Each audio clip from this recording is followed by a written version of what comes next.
Lovely jubbly. This is Genesis Radio. My name is Doctor X, and I'm about to start the People's Talkshow. Big up to Steps, Big Stepper. Big up to DD Rowe and the Massive and the family. Big up to all the talk show hosts on the channel. You don't know. We do this thing.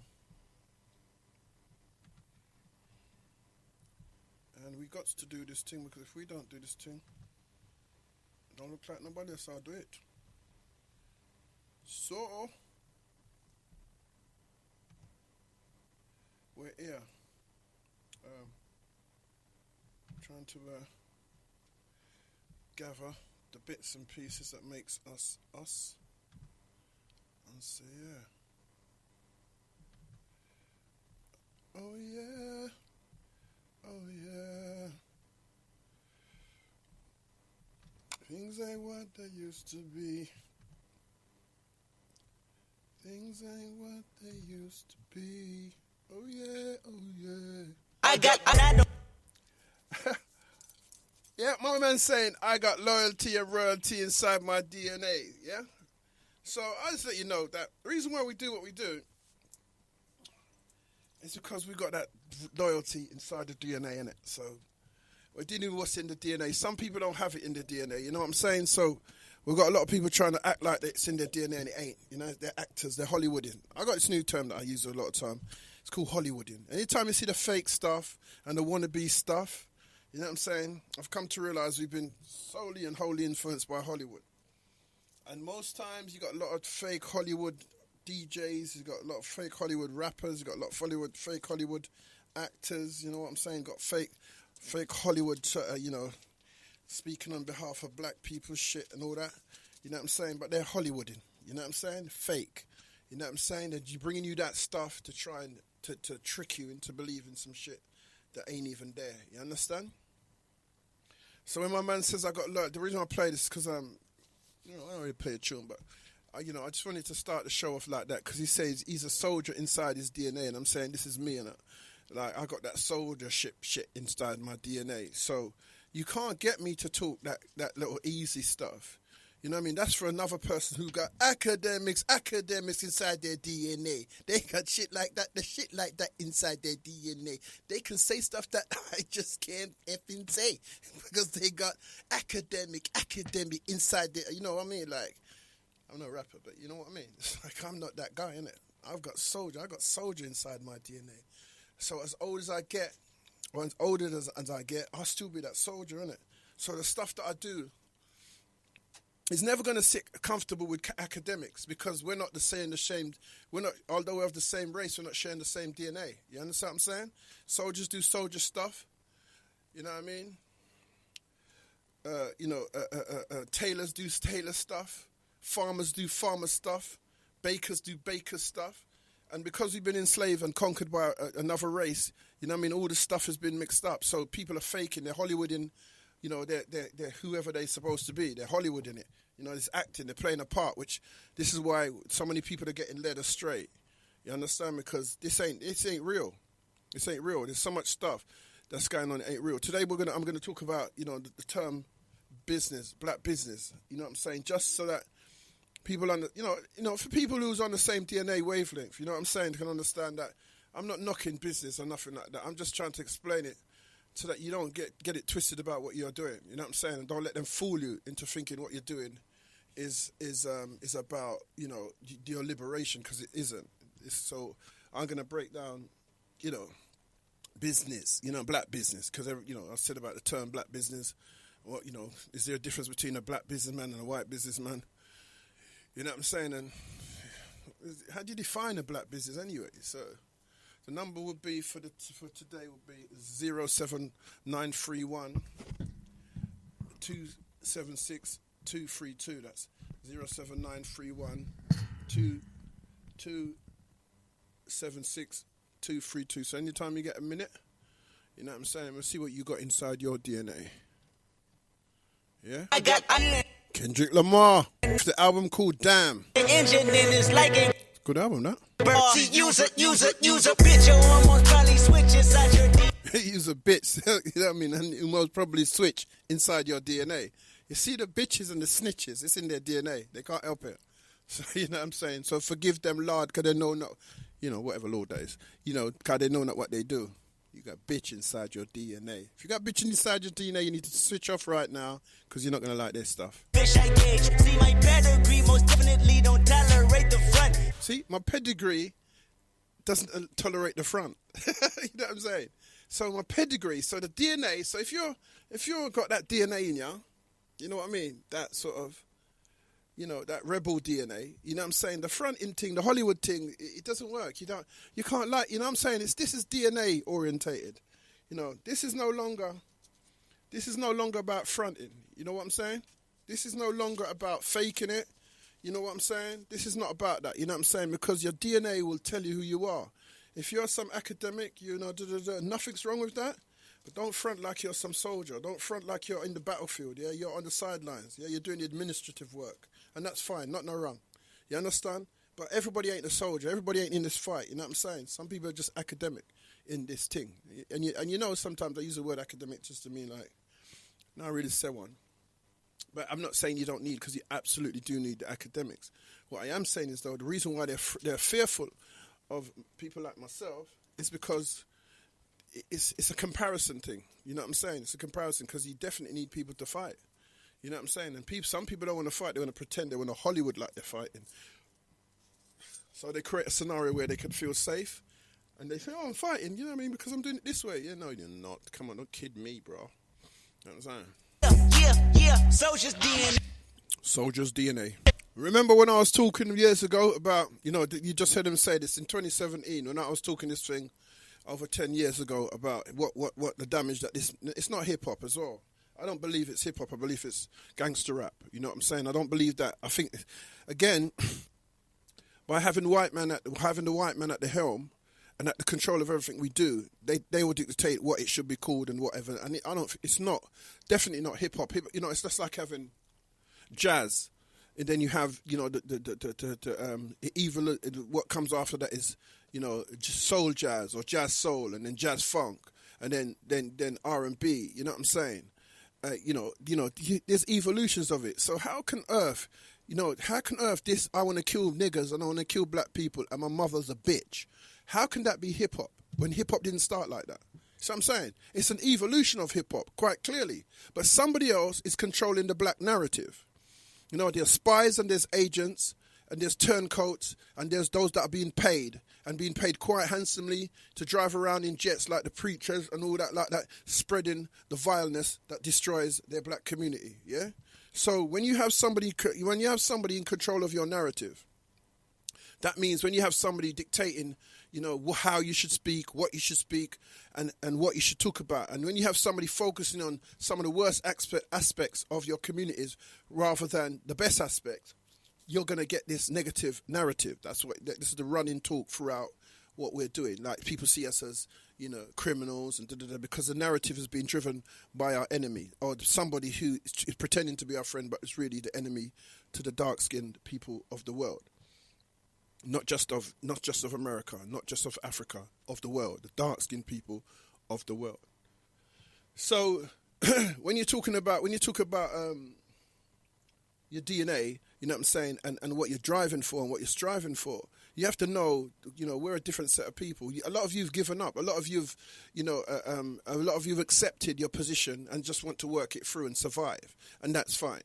You know what I'm saying? So, you know, I suppose we're the last vestiges of that. You know, like Genesis, you know, is struggled for many, many years to try and bring attention to that, you know, in terms of the fight. But, you know, because the fight is because there's so much cowardice and there's so much people being manipulated and there's so many internal agents and so many internal spies and cross-culturalization and fear mixed into the black community, claiming that it's black and claiming that it's of the black mindset, you've got a definite confusion as about how you should move forward. So, when I first started this, people used to say I'm this and I'm that and I'm vexed and I'm no good and da, da, da. And all those people that used to talk like that, they've gone. All those other people that was talking at the time, I haven't heard from them. I've been away for a little bit of a time. And I haven't heard them come up with nothing new, nothing authentic, nothing original, nothing. Because they're not of that. They're not of that. They're looking for money. Most of us have moved away from the mindset of liberation or evolvement or of the human state, the black human status. You know what I'm saying? Into is money good? Is this good? You know what I'm saying? All about money. So when I'm talking about inside your DNA, I always used to say there's a saying that know yourself, innit? There's always that saying, and some of you are hiding from yourselves. You know what I'm saying? Because you're not your true self. You're the self that needs to be the self to make money. You're the self that needs to be self to get that man so that you can drive in his car. Or you can, to get that money so you can get a car to drive in. Or, you're the self that needs to get that gal because you just want to enter inside her and breed her and show off yourself and say or whatever. There's all these kind of hidden DNA characters that's amongst our people since post-slavery. And nobody talks about our history anymore. It's always like politically talking and trying to win and trying to invest in the ego standpoint that they've given us as Europeans, because Europeans are very egotistical and very self-centered. And as they go through as they start to plunder the earth and wipe races of peoples out and tribes of people out and steal their land and dance on their corpses, you know what I'm saying? They leave this legacy of greed and selfishness. You know what I mean? Saying it's a human way, and I definitely do not agree that it's a human way. I definitely know that it's a European, Caucasian, whatever one you call it. You know what I'm saying? Way, and I believe that, and there's evidence that they've destroyed many of the original dark-skinned people of the planet, so that they've got all these hybrid Chinese that you see now on the planet, the Japanese, the Pakistan, all these little light skin.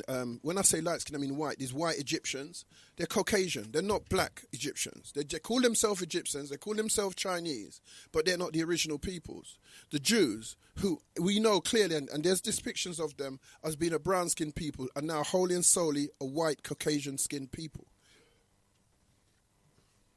You understand what I'm saying?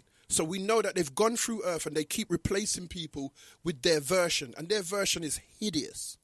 You understand? Their version is disgusting. Their version is vile and violent and deceitful. And they hate people that like the truth. Which means they hate the original human beings. Because the original human beings will only know what they know. That's why we're so easy to fall into belief systems. Because we want to believe. We were designed for the truth. This group of people are not designed for this group of people called the Caucasian people. They're not designed to face the truth. I'm not saying some of them aren't, but as a race, they don't do that. They're a plunderous, brutal, and cruel race of people. You know what I'm saying? And that's all they've ever done throughout. Everywhere they've gone, where black people are left in squalor and poverty. Everywhere, everything that they touch that belongs to black people becomes their property. And they leave black people, digging in the mud for morsels and trivial tiny pieces of food to survive. And they were doing well until the white man or the European or the Caucasian got there. So for anybody to be on a level where they believe that white people are some kind of savior of the earth, you're you're in serious problems in your head, bruv. You know what I mean?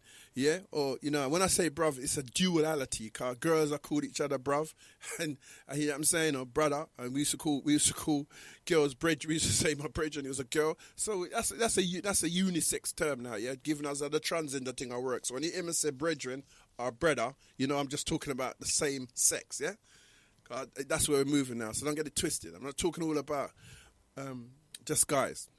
When I use the term bruv or yeah, or bridge or whatever. So we're in that situation now. Yeah, we're in a situation now where if you're not watching Minding Sharp, they suck you in. Right? The new thing is now eating ass. Yeah, they're trying to get you to eat batiol. Yeah, you'll hear with the Americans, the white black Americans. Remember, we ain't going into business, buddy. I'm just giving you a little run up. Yeah, you'll hear them start to spread eating ass. So they've gone from yamming pussy to sexing in the bottom, yeah, to now eating ass. So that means you're eating doo-doo out of somebody. Oh, I don't know what you're doing, in fact. But anywhere that's there's eating. Yeah, anywhere you're eating, there's got to be food there, as far as I'm concerned. Otherwise, you're not eating, yeah? So you're being overrun with an indecency and a level of corruption that is never been amongst the black community, because you got these sellout black white people of America. You know what I'm saying? They are not black people. They are black people who have got a colour black, but they think like a Caucasian. The Caucasian world is full of types of sex that we would have once called disgusting. Orgies and dicks in the bottom and, you know, dicks in the mouth and dicks everywhere. You know what I'm saying? And, you know, and the threesome thing. This is all Caucasian. And now the black people are trying to sell other black people with the European mindset and saying that it's okay because it's like a human mindset. And I don't agree. And I don't see anywhere where the Africans come from or the dark-skinned blacks come from where this has originated. You know what I'm saying? It's coming from the Asians. You know what I'm saying? The Caucasians and all the other types of Asians that they are. It doesn't originate with the blacks, you know what I'm saying, of Egypt or the Cometians. You know what I'm saying? It doesn't admit with that group of people. There's no, you can't find no design that you know, it ages back, that responds or reflects we ever lived in that type of manner. So when you're talking about you're an African-centered person, or you're a, you know what I'm saying, whatever you say you are, and you're indulging in some of these behaviours because it tickles your fancy, then you must know, you know what I'm saying? You must know if you're going to tell yourself by your DNA will tell you that's something about that not right. So if you're on this thing, you're on it. If you're not, you're not. It's not even a thing, innit? Like, do what you're doing, innit? But what I'm here to talk about and what I'm here to say is that there's a lot of people selling us that fakeness. You know what I'm saying? Selling us that anything they say is a righteous thing. You know what I'm saying? So the new lick now, you know what I'm saying? Remember, there's all this stuff going on. Before I get to that, there's all the schools that the government is now taking money away from. Poor schools with people like myself, our rages of children that are there in the NHS school system. You know what I mean? The free school. The NHS of schools, yeah? Meanwhile, the Conservatives and their children are paying to go to schools because, remember, for many hundreds of years, they have plundered the world and absorbed their money. The money they sit on is stolen money. Yeah, I'm not saying they haven't earned some of it, but most of the money they've robbed from people, and they've treated people really bad. That's why they've had to develop that thing called fair trade, to trade fairly. You had to develop that because you've always been trading unfairly. And you haven't given them back no rebate on your unfair treatment. You just said, oh, you know, we're fair traders, oh, you know, and stuff like that. So we don't owe them nothing, and they owe us a lot. You understand what I'm saying? Because they are wicked people, and they're cruel, and they're brutal. So if you don't understand that, and you're still thinking that somehow they're fair under this so-called justice system, you know what I'm saying, then you're in problems. So as far as the business sides of these things, because I'll get to that, I'm just going to make some outlines around that first. The business that you're going to conduct is just like them. If you're conducting black business, there's no difference, in my opinion. But, we've got the schooling system. You know what I'm saying? We've got the police brutality that's been going on for nearly 100, more than 100 years, but in terms of definitely over 60 years post-civil rights movement, yeah? That's been going on since God knows when. That still hasn't stopped. We've got all these pastors that are making money at the black community, driving around in just like the hip-hoppers, just robbing it. All these different avenues of black people just taking money out the black community and using it to live like a white man amongst black people, claiming it's their right because they've earned it. What? God said that you was meant to drive around from state to state in a plane. God said that you must have 35 cars. You know what I'm saying? God said you might, this is what these preachers are dealing with 35 cars, hotels. This is what they're doing under people's money, claiming it's God. But the people ain't getting no better. Only the person's getting more richer. You know what I'm saying? We've got this going on. We got pregnancies, teenage and otherwise. We've got rape. We've got all this stuff happening in our communities. And we've got a group of people that think somehow if you start black business, somehow you're going to do much, somehow it's going to affect us and we're going to do quite well. You know what I'm saying? Marcus Garvey, 100 years ago, you know what I'm saying, was talking about 100, not 20 years ago, not 15, not last year, not 10 years ago, 100 years ago, Marcus Garvey was championing, buy black, think black. You know, Marcus Garvey 100 years ago was championing black people had to go to schools and learn education. But he wasn't doing it for the sake for you to administer a system that belongs to white people and then keep absorbing yourself into that system.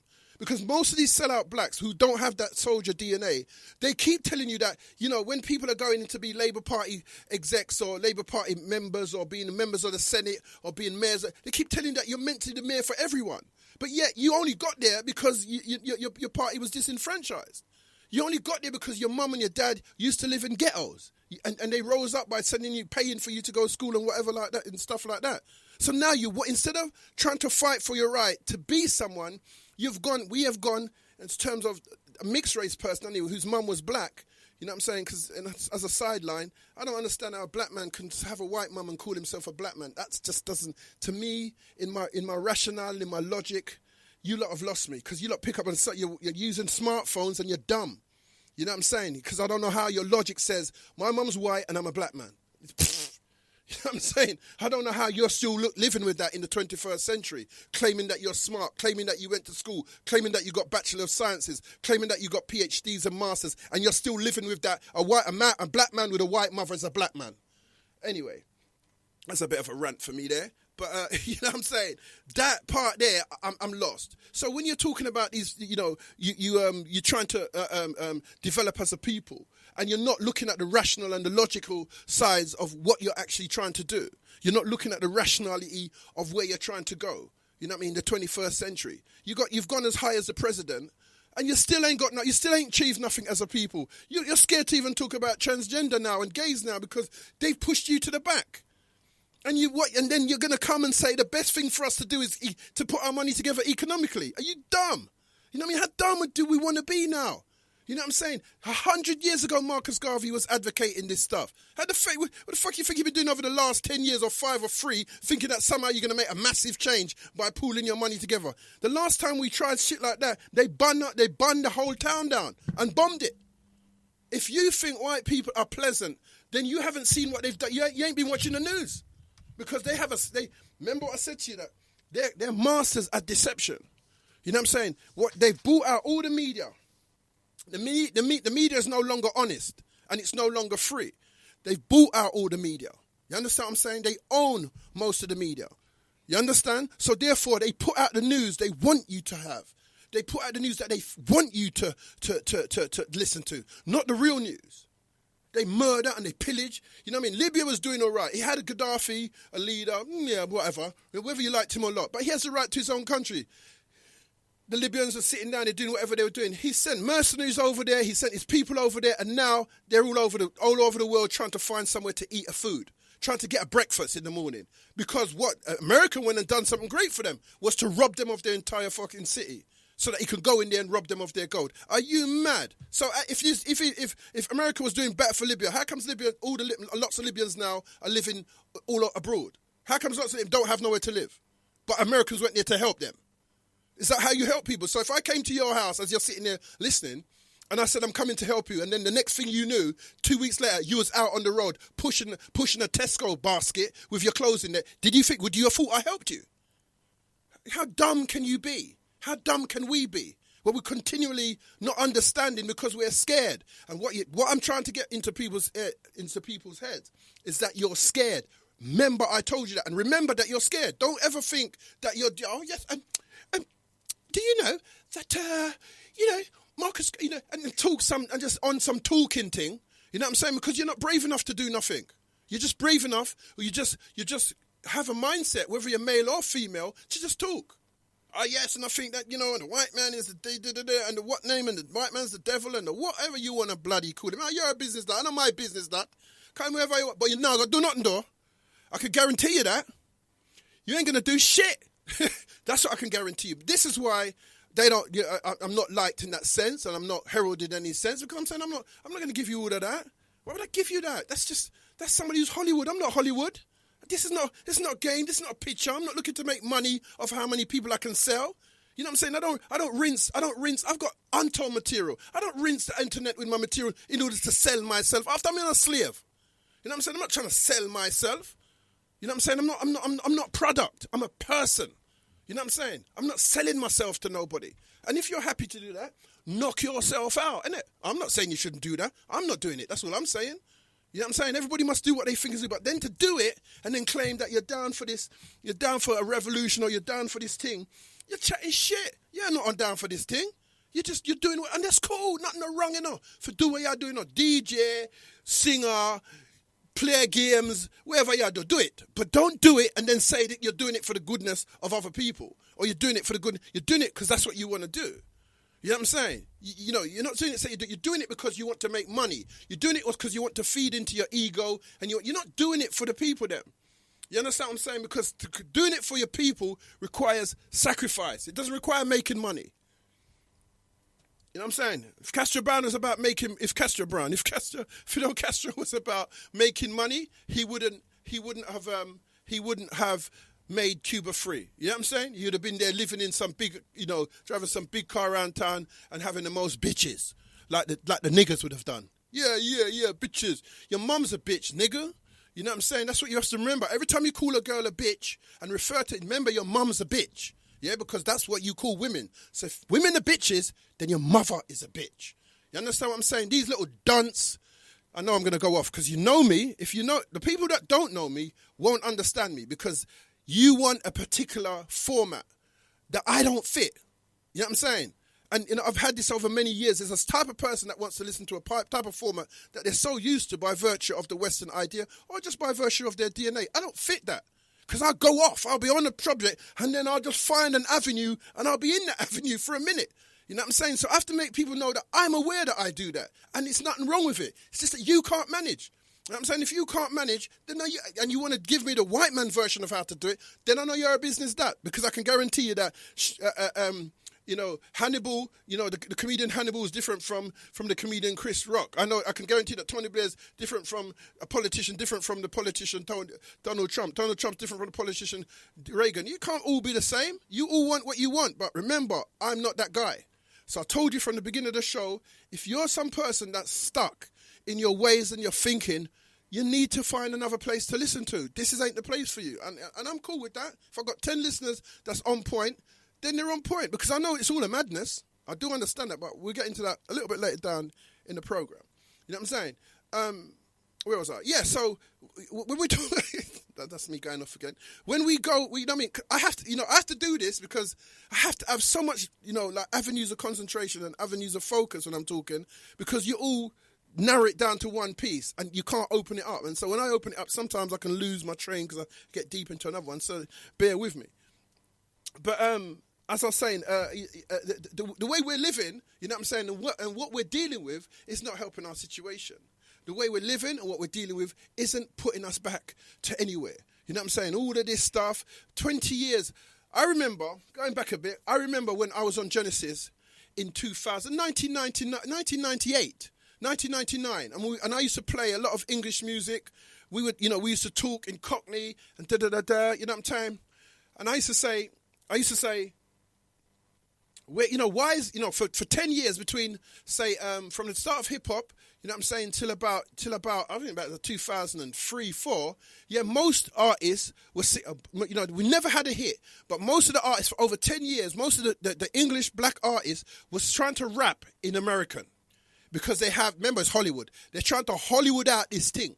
You know what I'm saying? So they rapped in a way that suit an American rapper. And I used to have programs. I used to break down the difference between a Texas slang, like the difference between a Birmingham slang and a Manchester slang. So when you're rapping, to Americans, and then you've used a slang from Manchester and a slang from Birmingham and a slang from London, they get confused because they know you're not American. So when you're using a Texas slang and then a New York slang mixed with a Mississippi slang, you sound like an idiot. I used to talk about stuff like that. I said you will not get respect from the American public or any public until you become yourself, until you start rapping in English. Yeah, and I used to play a lot of tunes. My history is there. This is not, I'm not adding to it.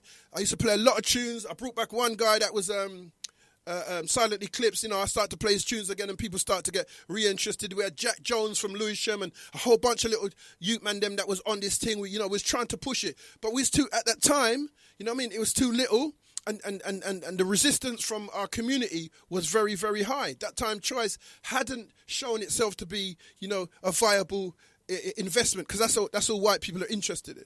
So therefore they weren't financing nobody, and we didn't have the might or the right to finance ourselves. So after a long period of time, it didn't happen till the choice sold itself, and the youths them started to sing more and more. They went underground and did it amongst themselves. And I kept saying that. I said, even if you do it amongst yourself, you know what I mean, you rise. And they used to have their radio stations, and they have to have their own rap battles in English. And today, you know what I mean, they're almost chasing Grammys. They're you know what I mean, they're getting awards, they're getting the Brit Awards, they're getting, you know what I'm saying. But none of the other people, none of the others who chatted in America, none of them for I used to say this, over 10 years you lot have been doing this, and you still think there's headway in it. You've got nothing. You've got no hits. You've got no major, and you're still looking and this. And even Americans came here like Excel and the magazine back then. You know what I'm saying? Trying to sign an American sounding English group. I'm saying it's like signing an English sounding American group. But the concept inside of the human, the black person's mind wasn't there, because they only listen to the noise that's coming to them. They don't listen to themselves. They don't listen to the consciousness of themselves. They listen to what somebody is brainwashing them and implanting them. You know what I'm saying? Everything that I say is connected to us. So, I'm talking about business, and all of this is to do with it. You know what I'm saying? So when you're talking about black business, what you had to do was mind your business, because your business was different from their business. You know what I'm saying? And that once you became aware, the youngsters anyway, coming up after these I want to be Americans, blacks, you know what I'm saying? They said, fuck it, I'm just going to do what I'm doing, innit? And then they turned it into, first it was just underground, and then some, I used to call it chat back in the day. I said, because it had to be different, from rap, because we don't rap, we chat. You know what I'm saying? In terms of the English, it's because we didn't, that's not where we came from. And now our flow and our lyrics, they're completely different to theirs. You know what I'm saying? Because we're being real now. So leading on to what I'm saying is that to be real, what do you have to do? You have to keep it real. You know what I'm saying? That's all you have to do, is being honest to yourself. Otherwise, you're not going to there's nowhere to go. So when it comes to black business, what can it do? You know what I'm saying? It can't help us. It can only help people who are in business. If you got anything to say on that, or you got a because I asked, what is the definition of black business? And I guarantee nobody's going to tell me one. 07931 276 232. That's 07931 276 232. If you have a definition of black business, please give it to me. Because before I go into one, or say what I need to say, you tell me what you think it is. You know what I'm saying? Tell me what you think the definition of black business is or should be. You know what I'm saying? Because I'm at a loss to what a black business is. You know what I'm saying? Because to me, business is just business. That's what I heard people say. I'm confused as to what you consider to be business, and then saying business is business, and then saying business is just business, and this is business. But if it's black business, is it different to white business? And if it's black business, I don't understand. You know what I'm saying? I'm trying to understand, because I have my own view. So I'm saying, which I know it's going to be, difficult for some of you. Show me what business is then, because there are people that support black business. What now in 2017? You know what I mean? Coming from 18, what's name? This is not new. Is this what you think is the ace in the hole? Business, because they've allowed you some business plan situations and some little free money and some funding. You think today, what will liberate us and how we're going to be a better people, how we're going to stop the killing on the streets and the young people stabbing each other and murdering each other, you people think somehow, I don't know, what, business? You must support a black business and somehow all of that will go away. Is that so? I don't know. Am I wrong? I don't know. You tell me. You know what I'm saying? Because if that's then the case, you know what I'm saying, we're fucked. You know what I'm saying? If that's what you think the case is. You understand what I'm saying? Because they do not want us to get anywhere. So black business is doomed from the start. Business not doomed. So if you're black and you're doing business, who knows? You might do it. But if you're black and trying to say you have a black business, you need to tell me what that is, because I don't know the difference. 07931 276 232. If you're listening, give me a call. You know what I'm saying? Let me know what you're thinking. You know what I'm saying? I'll just take a little break here. My Yeah, so there, it's what I'm saying. So, no, you know, I'm saying no one's calling. You know, no one's giving me a definition because whatever reason. You know what I'm saying? What is the definition of a black business? You know what I'm saying? What is the definition of a black business? People, they know. Are you scared? You figure out something up my sleeve? You know what I'm saying? Like, what's the definition of a black business? What makes a black business? Who is a black business? How can you be a black businessman? None, any of these stories? 07931 276 232. That's 07931 276 232. Don't be scared. 07931 276 232. Don't be scared. You know what I'm saying? Fear will cloud your mind. You know what I'm saying? Fear will cloud your actions. You know what I'm saying? So you won't know what to do. But as we go along, you know what I'm saying clearly, seeing as you don't want to say, I'm saying clearly that capitalism is the guise which business run under, yeah? Let me first break down business for you.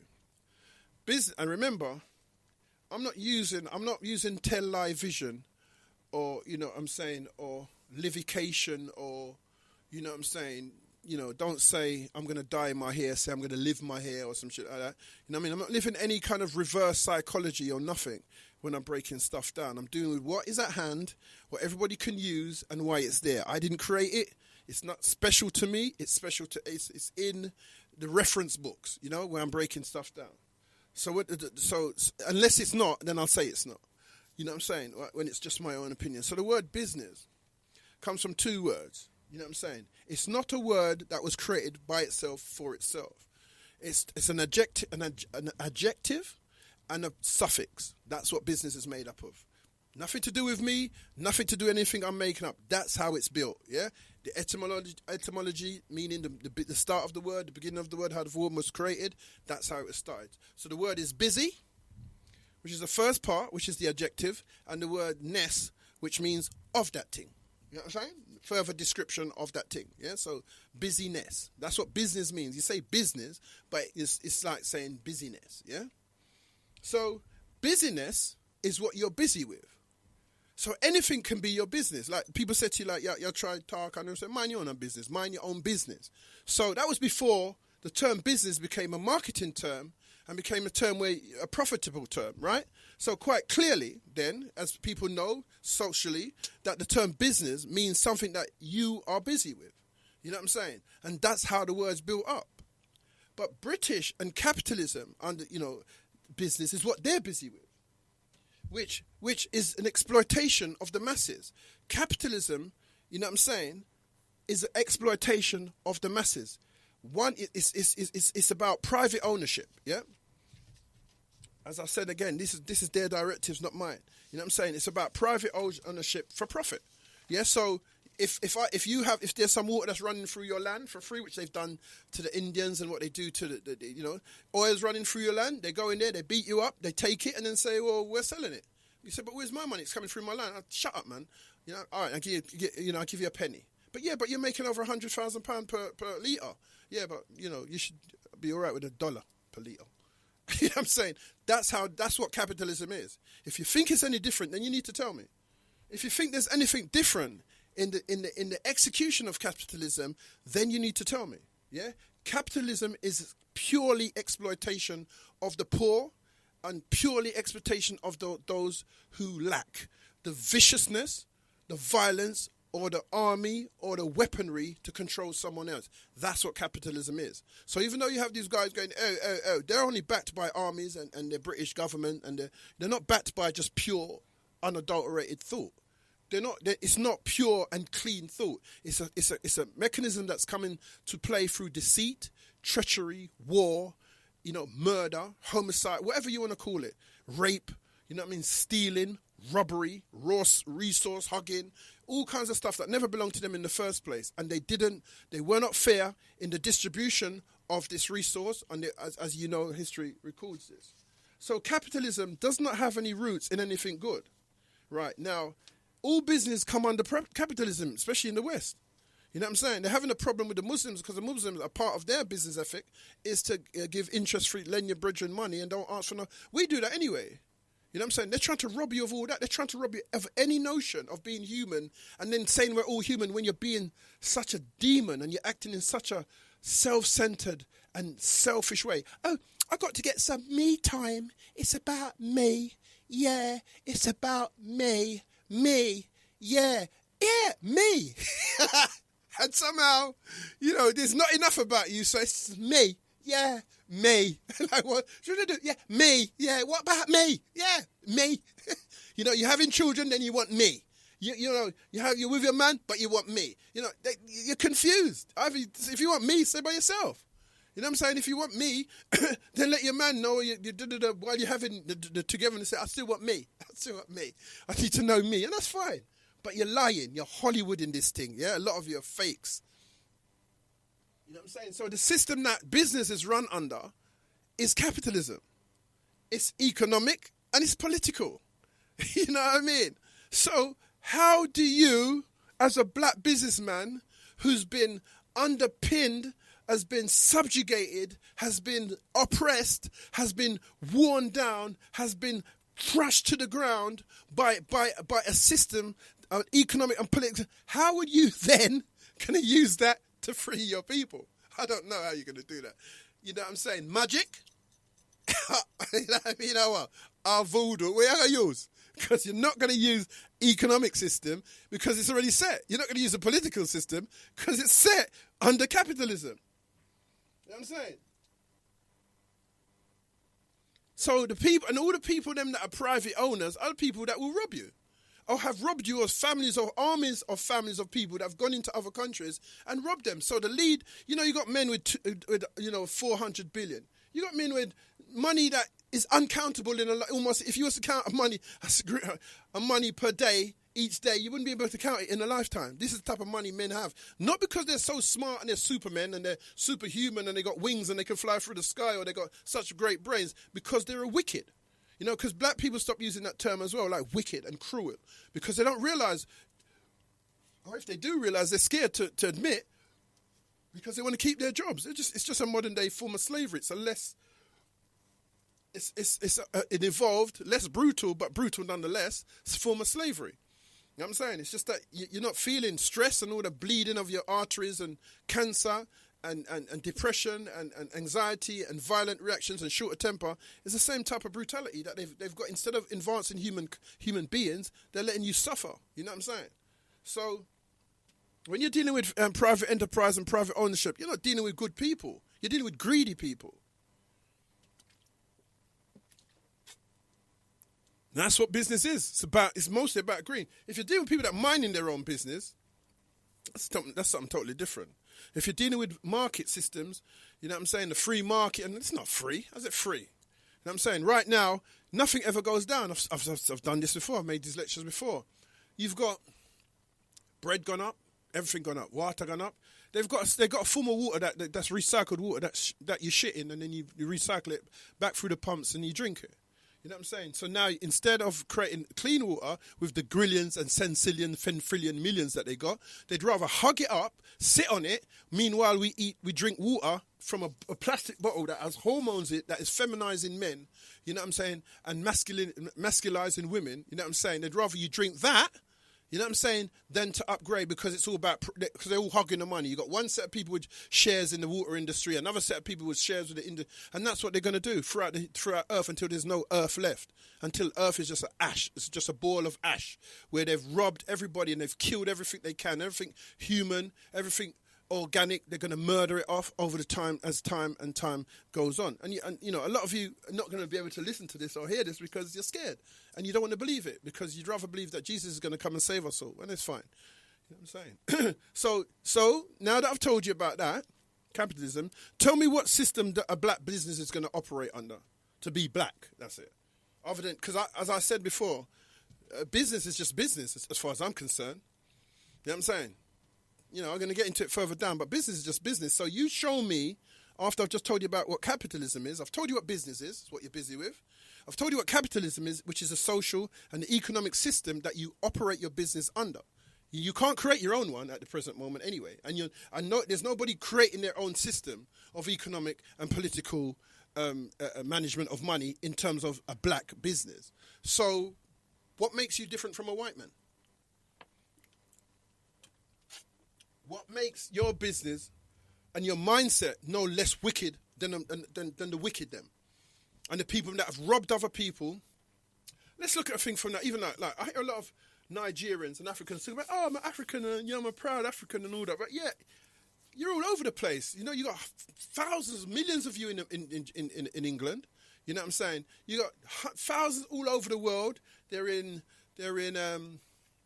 every country, every European country you can think of. You got Nigerians. There's 170 million or more of them in Nigeria. Yet they're all over the world. They're all over the world claiming they're Nigerian, but they can't stay in their own country because the business people of the country, obviously, they're just too good. You know, with all the oil that they've got and all the millionaires that they've got in there, and I don't know how many billionaires at the end of that, they just can't seem to make their country run. You know what I'm saying? They can't seem to get, schools in there. You know, the proud Africans can't seem to stay in Africa.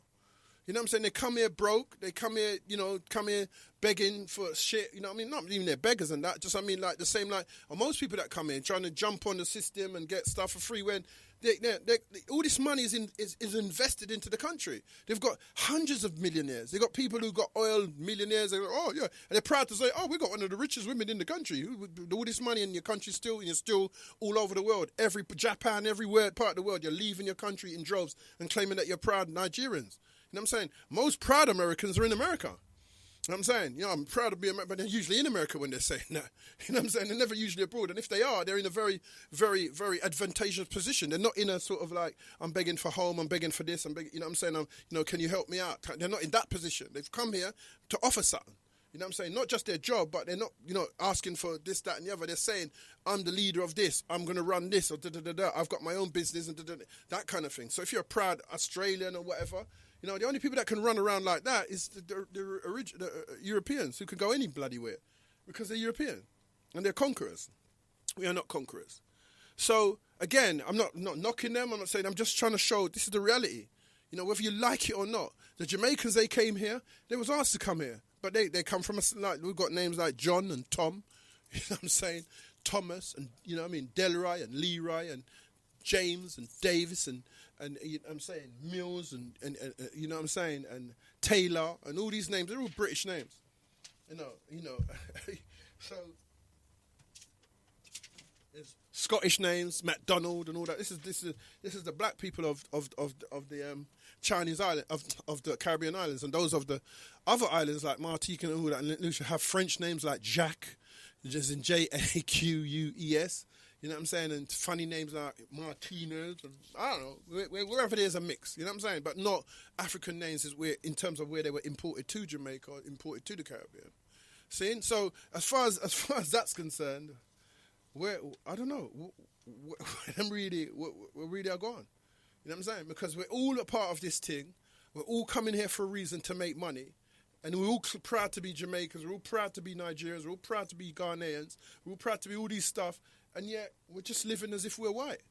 There's nothing in real terms you're doing that makes your country any better than it is. No matter, and how much money, if you looked at all the Nigerians, how much money would they have raised last year in terms of their work ethic and all that? And their country's not any better for the last 10 years. Jamaica, you know what I'm saying? How much money would the Jamaicans who have come here have raised in terms of their country and in terms of their wages? Is Jamaica any better? Absolutely not. Is their dollar worth any more? Absolutely not. It's worth far less today than it was 10 years ago. It's far less today than it was yesterday. Far less. We're not talking about a little bit less. So, it's like almost like it's a dumping ground.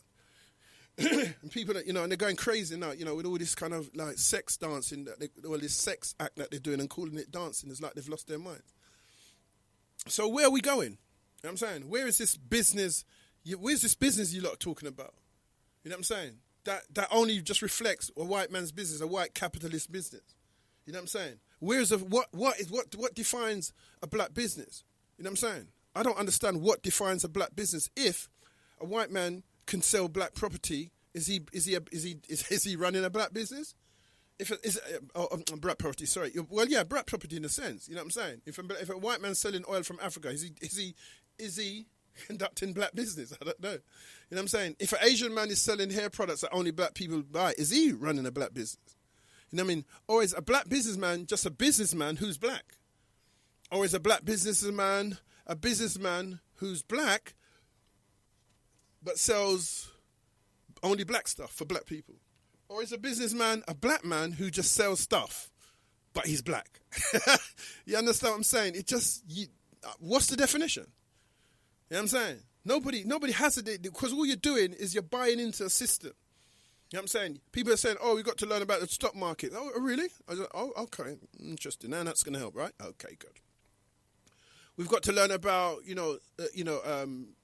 commodities and stuff like that, and stocks and that would help, I guess. And somehow that helps. Like how? That makes the school system better, does it? That makes it. I don't know. What I'm saying is I don't know, and I'm just saying that. Don't come to me. Nobody don't come to me and try to big up their status by saying, oh, I'm investing in black business and we should buy from each other and somehow that's gonna make. All that is, that's like you got a leaky roof and you just found another bucket to put. You know what I'm saying? The roof is still gonna leak. Then you're not determined by how much money you make. You're determined by when you get these old little sort of like wannabe chavies going abroad and all that. They still get respect. They ain't got a penny. You know what I'm saying? If you think money's going to give you respect, then you think it's the same type of respect like what Birdman got when he went to the breakfast show and said, "Put some respect on my name." He's a multimillionaire that goes into a show. You know what I'm saying? Goes into a studio online. You know what I'm saying? For the world to see, and sits down and folds his arm like a 12-year-old. You know what I'm saying? Or not even a 12-year-old, a 7-year-old. Most 12-year-olds would probably be a little bit more advanced, but hey, you know what I'm saying? And so, I ain't gonna say no more.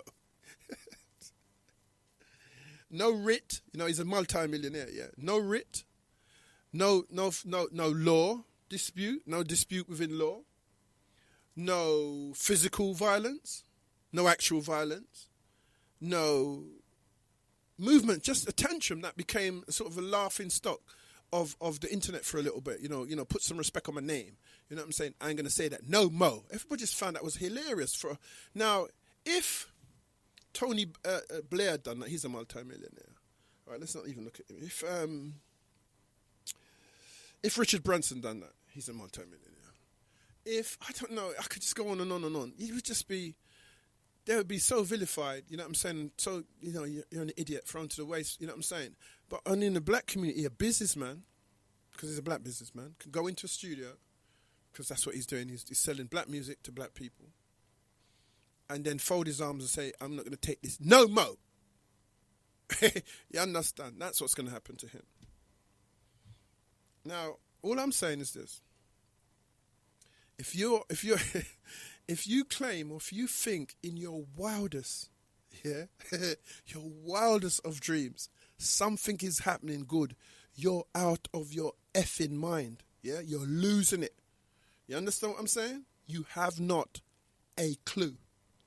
Yeah, and I remember I'm just a regular guy on a so therefore I don't count, because you're all going to look for name brands and people who, are respective of something that you can all, from a BSc model or an MD model or a doctor model. So, yes, he's doctor, so he must have more sense.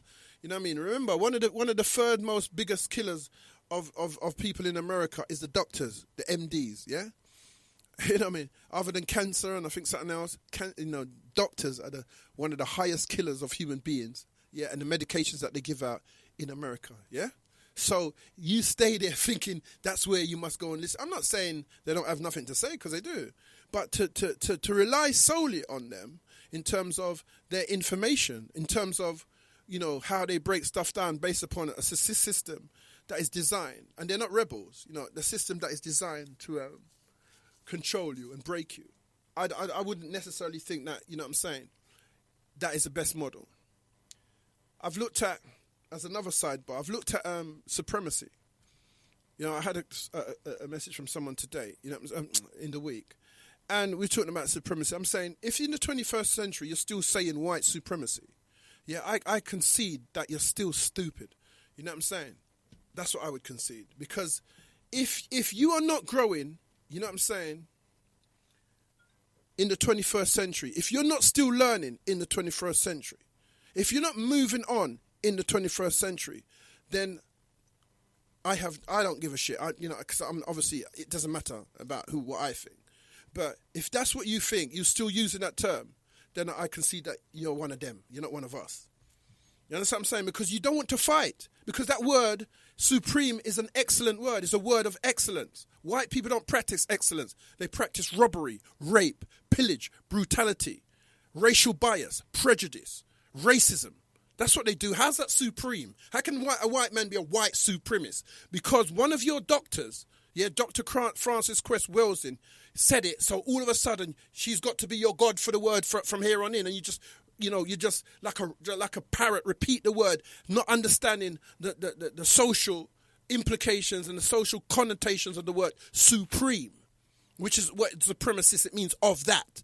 Psychologist, of somebody who's into psychology, supreme, someone who practices supremacy. It does not somebody who practices supremacist doesn't mean somebody who practices racism. It's somebody who's practiced supremacy. What is it about white people that is supreme? Tell me. You know what I'm saying? And if you're not in an argument with your brethren and saying, stop using that word, the word, you're going to still be using that word and they're still been giving them an accolade like they've been doing and still doing something great to us. There should not be a use of the term white supremacist. It should be white racist only, ever. Ever.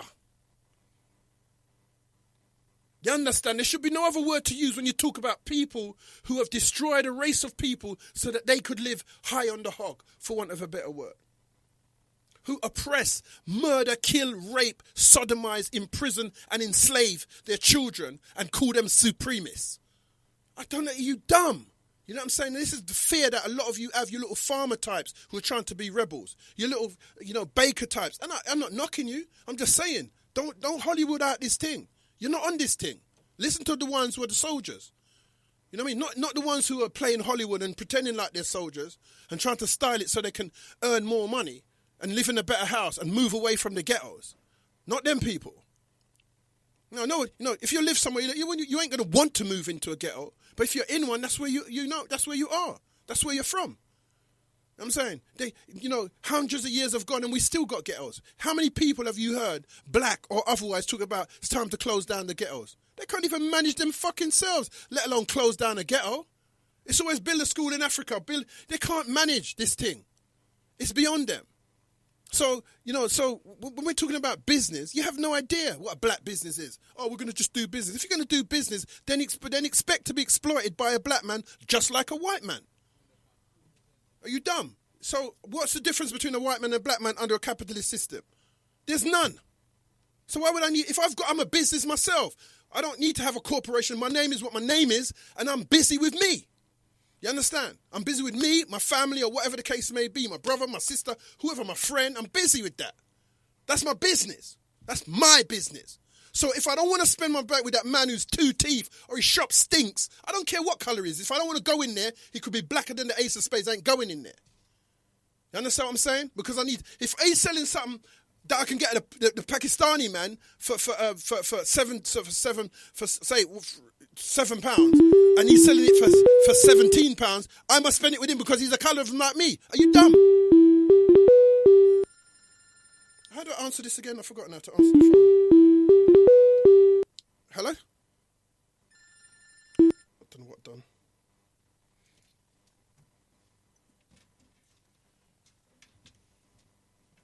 Which one is it again? Which one is it? This one? Press that one. This one? Oh, okay. Sorry about caller. I ain't been here for a minute and, your mind gets a bit drifty. So if you call back, I pressed the wrong button and I switched you off. I didn't mean to, but such is life. Yeah, thanks, Steps.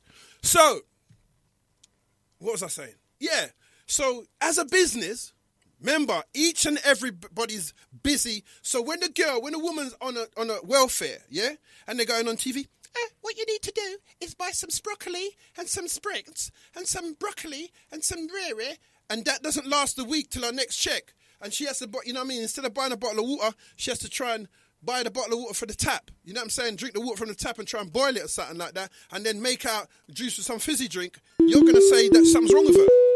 She can't afford that kind of money. Genesis, my name's Doctor X. Who am I speaking to? Oh, what's going on, Doctor X? This is NX the baddest. What's your name, sir? NX the baddest. NX the baddest. NX the baddest, yeah. Yeah, okay. Well, I used to have a show on Genesis Radio, and all right. I'm always kind of tuning in, kind of thing. Big up Stepper Don, Mama Stepper, and everybody. Cool. And you know, the CEO D-Roll, give me a shout, Don, because I know you're listening. Cool.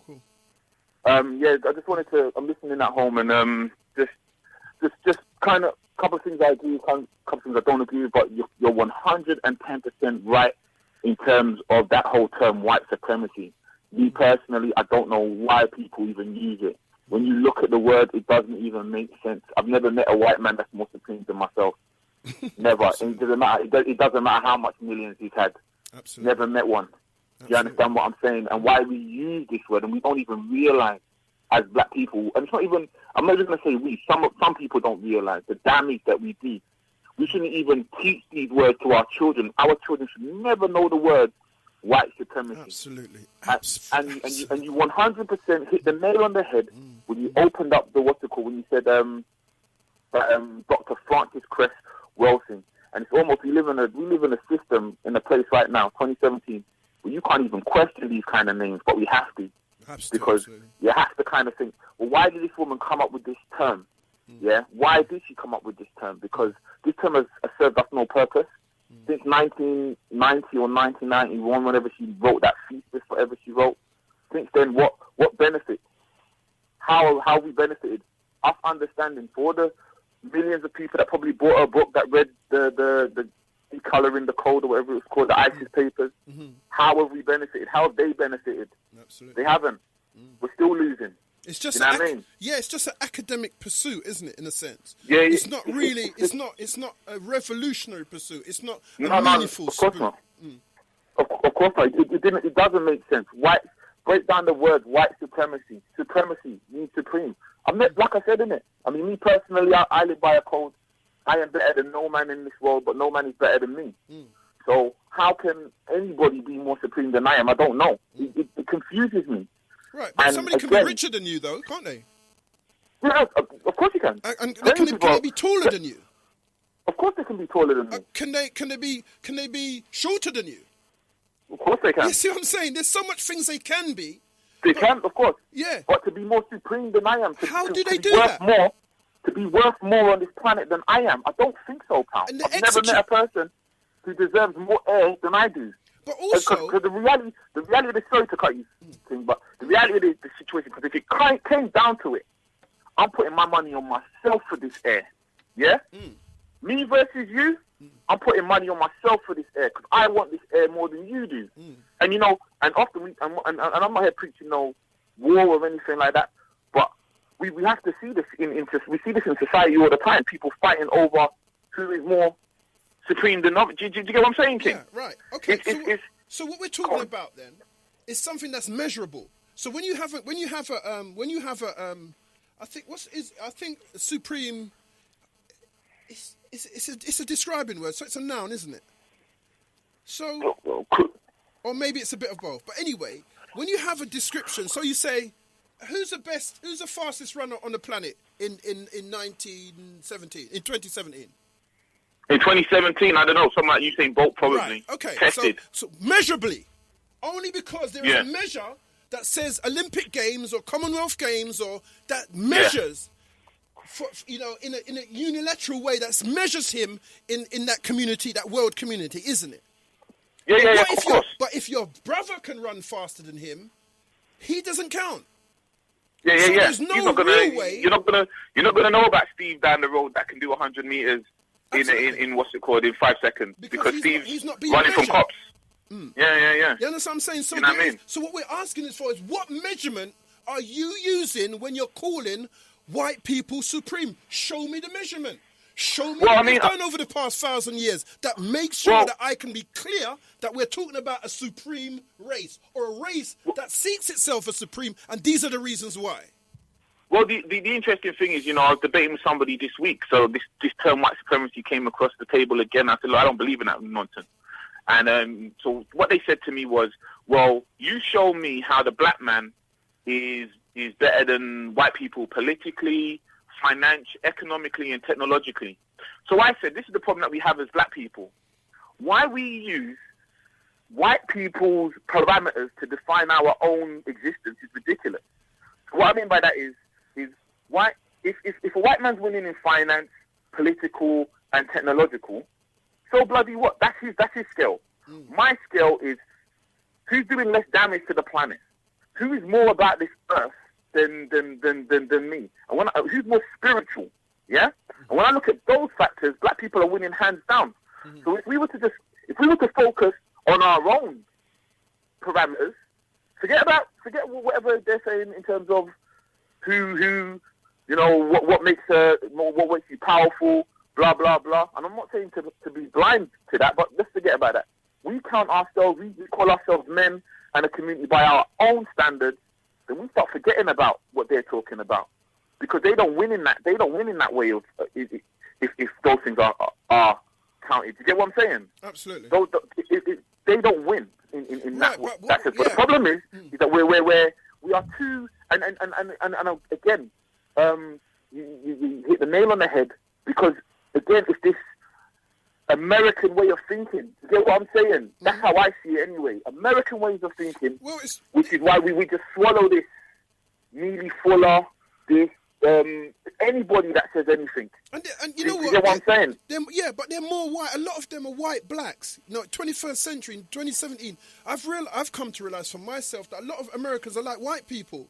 You know what I'm saying? They think they're black because they're talking black, but their movement and their behavior is just like a white man. You know what I'm saying?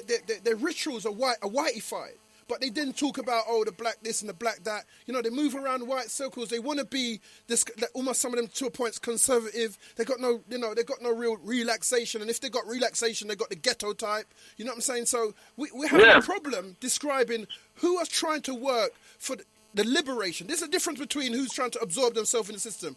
We have got doctors, lawyers, policemen, surgeons. We've got every single member of nearly every single professional qualification in America black, and nothing's changed for black people. So what was that all about then? What was all of that about? They're getting more of this, just to be like a white man, just to live in a white era amongst white people. No, you see, so for me, one thing that I feel like, one thing that I think, like, if you stand out, if you stand back and if you have a look, what you'll see is that America is just a distraction, innit? It's a big, massive, look at me. This is why when you meet Americans, they're so brash and so, look, I'm the best, and blah, blah, look how big, you know what I mean? Look how loud I can shout. You understand? It is a simple look at me, innit? And the problem is it's like, so for me personally, I feel like there's like a magic trick that's been played on the world, where it's, you know how you do magic here, it's misdirection. Yeah, illusion. It's Hollywood. That's why I call it Hollywood. It's acting. Yeah. So you were right. Even when you was talking about people, women in the relationships, you're just trying to Hollywood this thing. It's very true. This happy ever after, this white picket fence and all of this stuff. Is this the reality of the world, or is that something that Hollywood, is that something that Hollywood told you, that you're going to meet a Prince Charming and you're going to, you know what I mean? We used to call it fairy story, but now we've it's evolved to Hollywood and the mass media and social media and all the medias that they now control. This is it. So that's how I agree with you. How I disagree with you, however, is so my question is, so I have a question for you actually. So if it is all doom and gloom, what is the point of even talking? What is the point of even being on the radio, for example, just to let people know that it's all messed up? But what is the point in anybody doing anything if it's all downhill from now? Right. So that's like saying, what is the point of positive and negative? Because without positive, negative don't exist. Without negative, positive don't exist. So what I'm no, I don't think so. No. Yeah, but I'm saying, but then show me how one exists without the other. Show me how that happens. What do you mean how one exists without? What I'm saying to you is... No, but okay, we've got a little bit of a sideline, because the point I'm trying to make, I've used a particular example, yeah? Which is that positive doesn't exist without negative, and negative doesn't exist without positive. So, and you disagree. So in order to move on... Well, no. I'm not disagreeing. I'm not, sorry, I didn't mean to disagree with that. Okay. What I'm saying is that I don't see how that relates to what I'm saying. Because I don't think I'm talking about positive and negative. Doom and gloom is what? Negative, isn't it?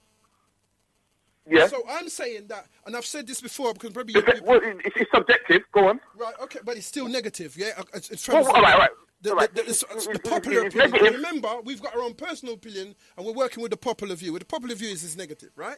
I'm saying, I've said to people, if it's raining outside and my clothes are being wetting up, and I'm observing that phenomena and saying, look how my clothes is getting wet up, am I being negative or am I observing and reporting on a phenomenon?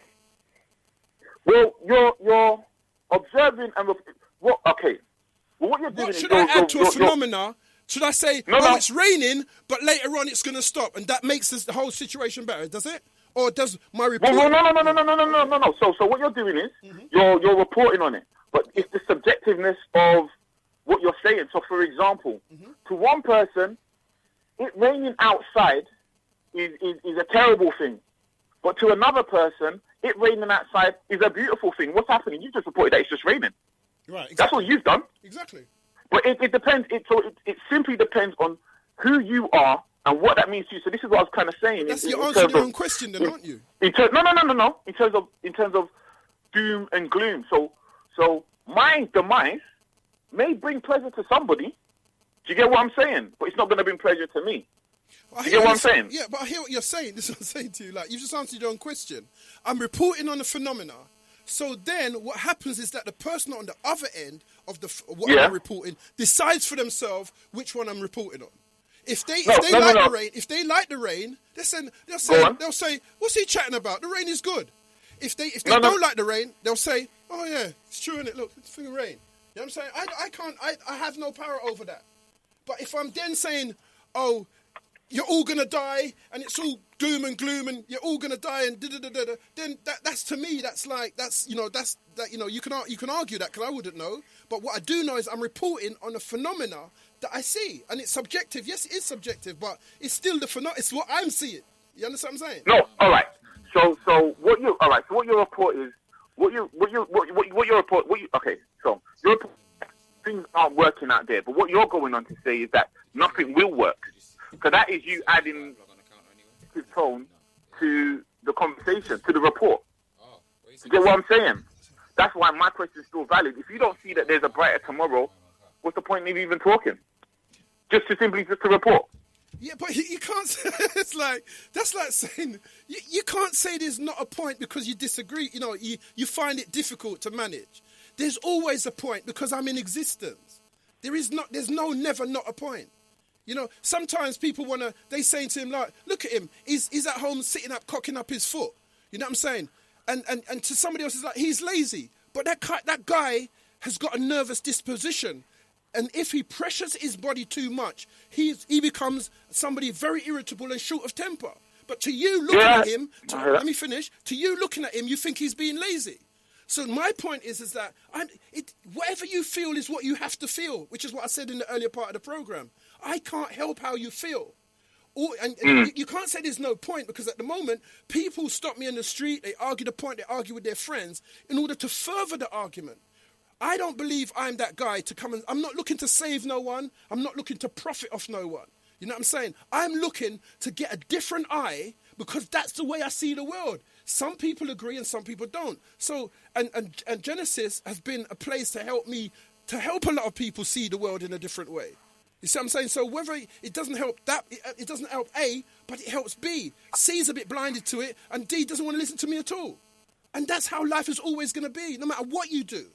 So I've already accepted that. You know what I'm saying? I don't want to win everybody over. I don't want to prove to everybody what I'm doing makes sense because hundreds of people have said to me what I say makes sense. People have paid to come and see me. People have sat there listening to me. So it's no good like saying, all I'm bringing is doom and gloom. What I'm doing is trying to look at a phenomena, and some people would understand why they are looking at that phenomena with the wrong lenses. You know what I'm saying? Or with different lenses, whether it's wrong or right. You know what I'm saying? And say, you know what? Let me take off these glasses and check it with this lenses on. And go, rah, I didn't even see it like that, brother. And then somebody else will go, try and take it off my glasses. The way I see it is the way I see it. And you go away, you're chatting shit. You understand what I'm saying? So it's never negative or positive, but if you see it as negative, it's negative. If you see it as positive, then it's positive because it's a phenomena. And in every phenomena, that thing exists. In every word, that phenomena exists because we live in a dualistic society. That's why you can't. Yes. That's why I don't believe in a one God. Yeah, go. Okay, so 100%. But then what I'm saying is that I simply asked the question. Do you know what I mean? So my question was simply, well, if you don't see a brighter tomorrow, what's the point in what you're doing? I didn't say that though. You're saying that. I never said I don't see a brighter tomorrow. I said this is what I see tomorrow. You do tomorrow. see a brighter tomorrow. Sorry? So you do see a brighter tomorrow. No, I said what I'm seeing is what I'm seeing. I'm saying whatever comes. So I'm asking you a question then. So I'm asking you a question. Do you see a brighter tomorrow? Don't you? No, not tomorrow. Maybe next week. Huh? I don't see anything at the moment. All right. When I say tomorrow, I'm actually talking about the future. So do you see a brighter future for black people? No, I want a brighter future. Winning? No. I want a brighter future. I don't see one. You don't see one? No, I can't see a brighter future, but I want a brighter future. That's why I'm talking. All right. You can't even see. You can't see how black people can win. You know, not even in your imagination or. Not tomorrow, no. Definitely not. I can't see tomorrow. Well, so like I said, when I said tomorrow, I actually just meant future, not necessarily. Yeah, but that's what I'm saying to you. Then tomorrow is any day. It's tomorrow or next week or the week after. I'm saying immediately. If you ask me if I can see the future, if I but I say no. That's my answer. But the fact is, I am not the harbinger of. I cannot control what the future will hold. But you're asking me, what can I see? You know, like if you're in a dark room and you say, what can you see?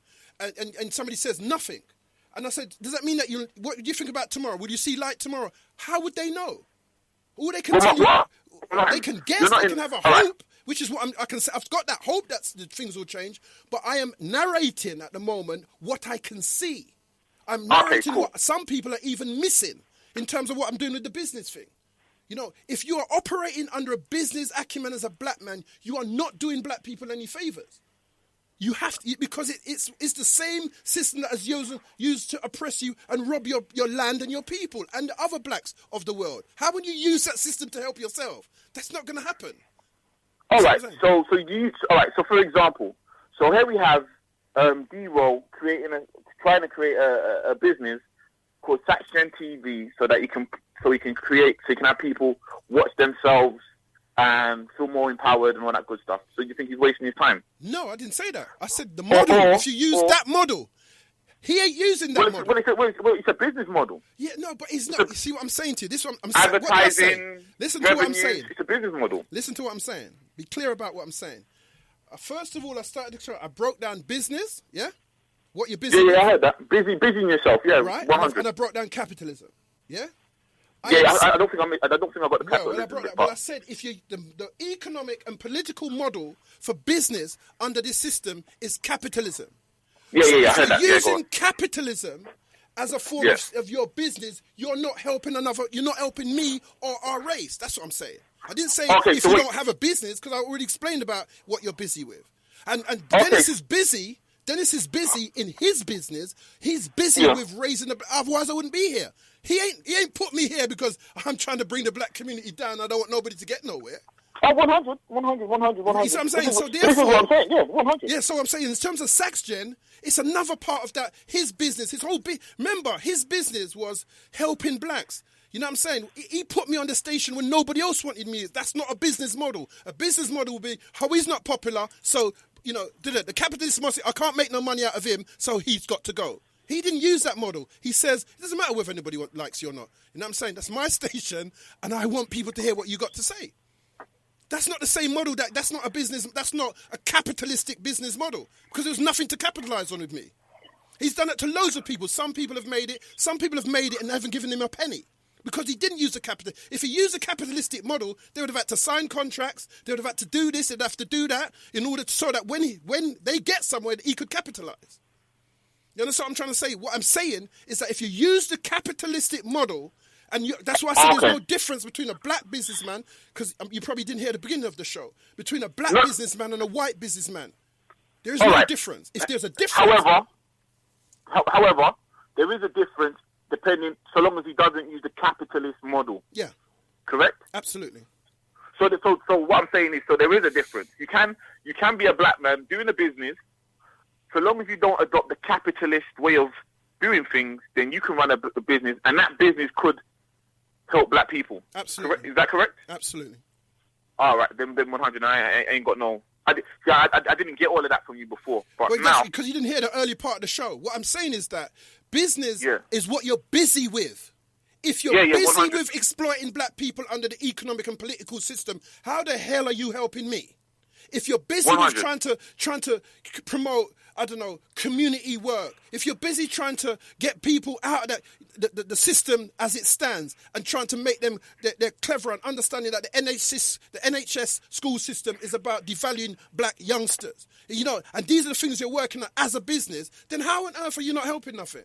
But if you're doing that to say, well, I can get a funding from this group of people, and then I can get that funding, then I can drive a bigger car, and then I can Hollywood it like I'm helping black people.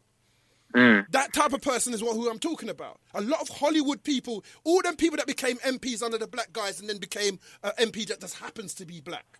All those people that, got into police force as I'm going to change things and just happen to be the same as the white man. All those people I'm talking about.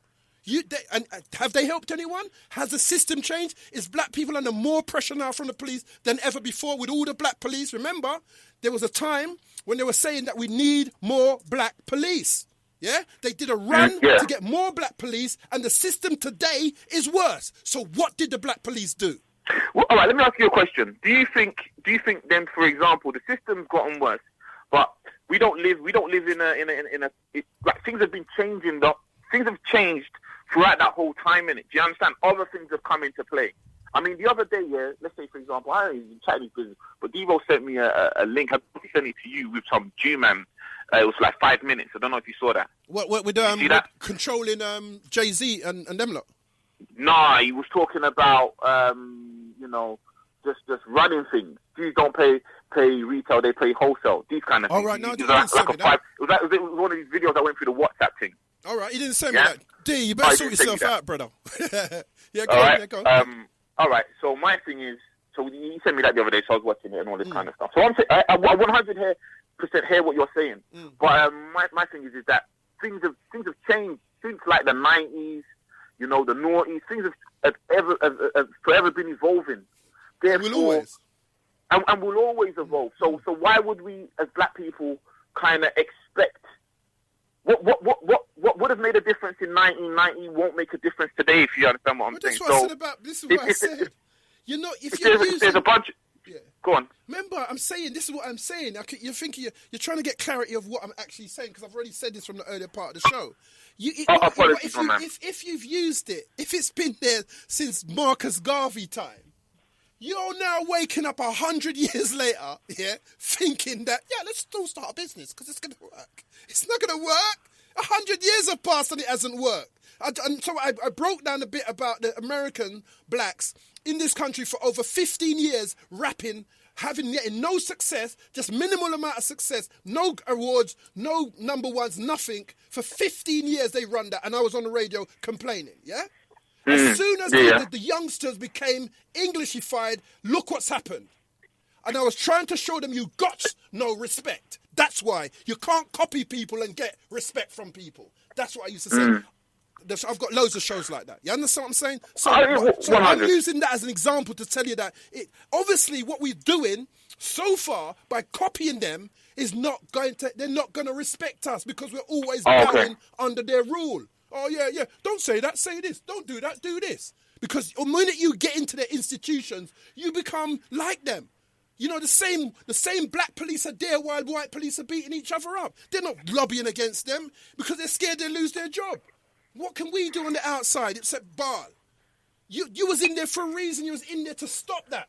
You know what I mean? The black judge, they lock up the black judge the other day because she decided to do what the white woman told her to do. Yeah? And give her a little bringing. And give her a little let off. They just locked up her ass and took the judgeship away from her. You know what I'm saying? Was that in the States, yeah?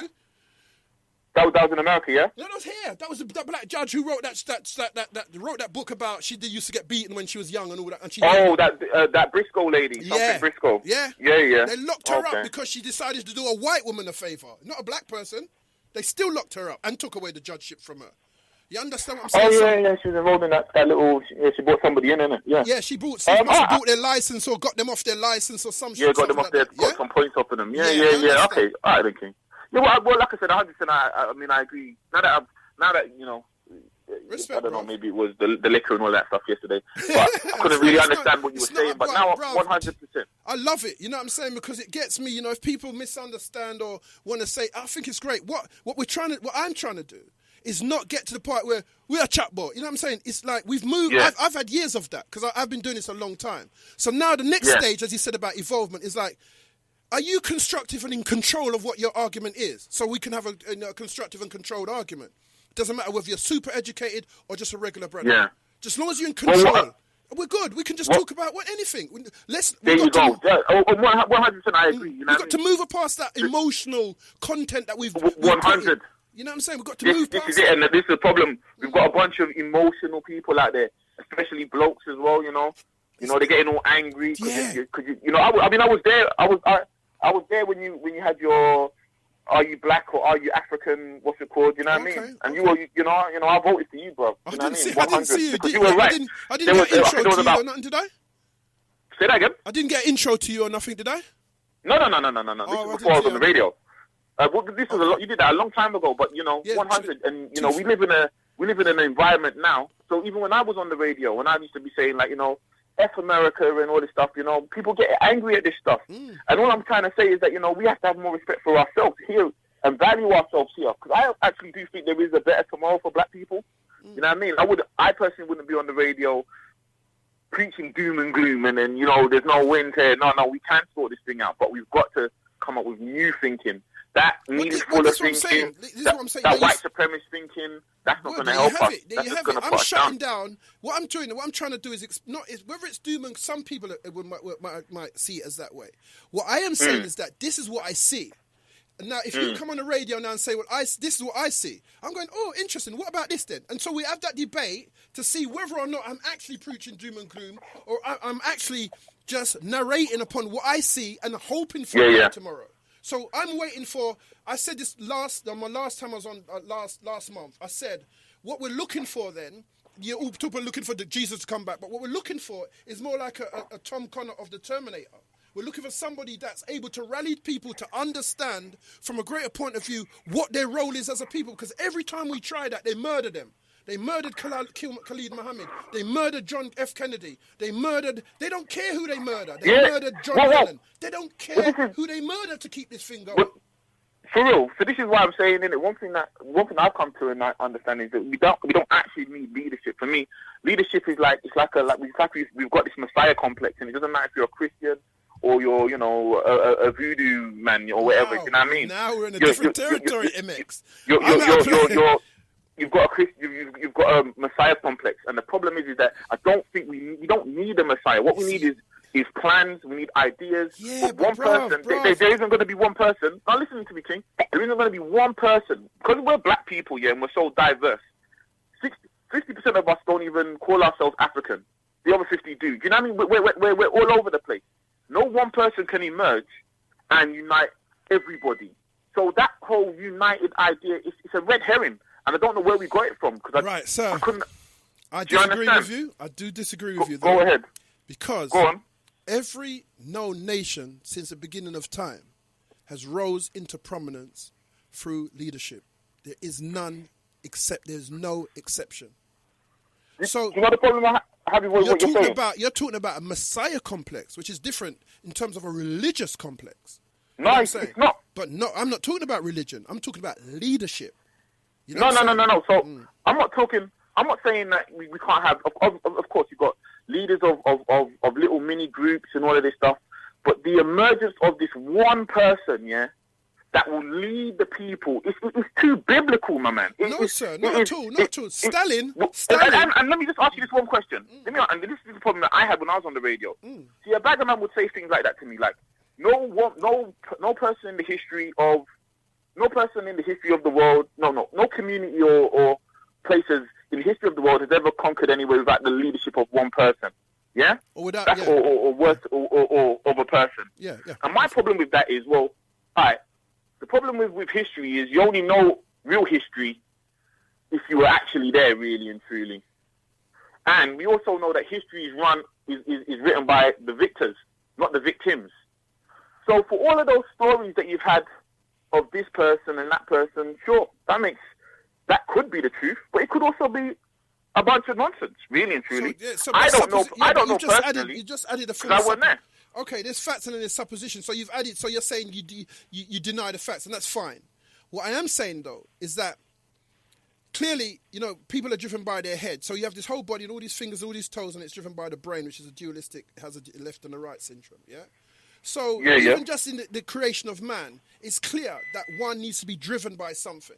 So what they've done over the time, they've used Muslim artists, you know what I'm saying, to create that centralized focus. They've used Christianity to create that centralized focus. They've used Buddhism. They've used the black samurais. They've used all these type of things. So what I'm saying is that there's no way possible for man to rise without centralized leadership, because that's what you call unity.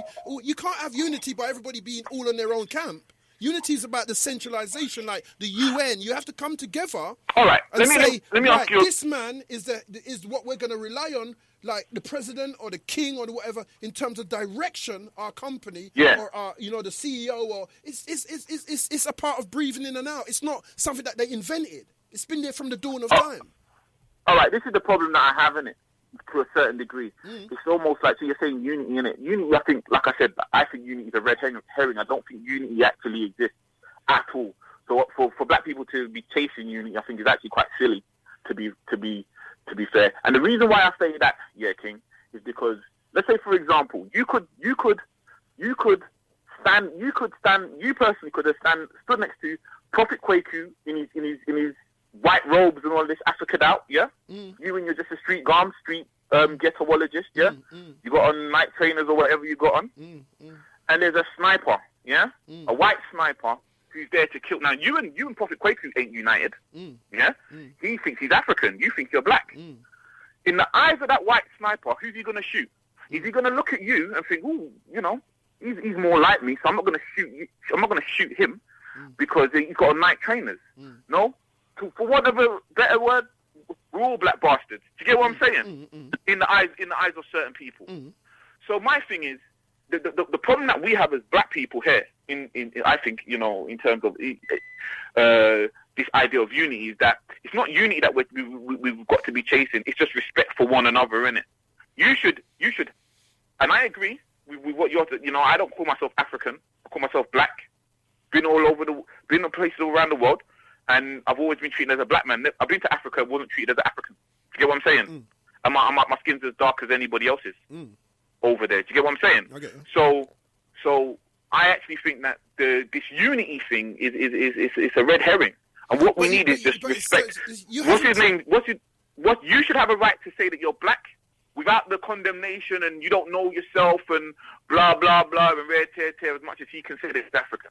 And then once we get that stuff out the way, then we realise that we're actually all cool. Actually, we do have a united enemy, and we've got to take them out. But you've gone to use the word united again. What I'm saying to you is that well, that's the start. If I had a thesaurus, I'd use another word. But then again, it doesn't matter. As long as it used to, it's all going to lead back to unity. It doesn't matter what word you use. It has to lead back. It has to lead back to the coming together of people for one particular goal. So either which way. No. So what I'm saying to you is that we are united already. Well, that's what I'm saying. You went, sorry? We're united. We're united already. Right now, this is unity. This is what unity looks like. The individual people having different opinions. This is it. This is what we have. This is what I'm saying to you. This is unity right now. Yeah. Not this goal that exists in front of us, that one person's going to come and bring us all together. That's never going to happen. That's Jesus. That's not going to happen. I get that. I get that. And I get that far-fetched. In my opinion, anyway. Yeah, no, that's fine. I'm saying, I get that far-fetched notion that you're adding to the picture. But this is not. I'm not talking about far-fetched notion as a Jesus complex. I'm saying, whether it's to be with the rail union, the students' union, it doesn't matter what union you look at. There's always a centralized. That's why they're always marked in time. Stalin killed over 25 million people. You know what I'm saying? Hitler killed over 9 million people. You know what I'm saying? Because they were allowed to have the fervor of the people them to do their bidding. So the idea that you can be all over the place and come together, it's not.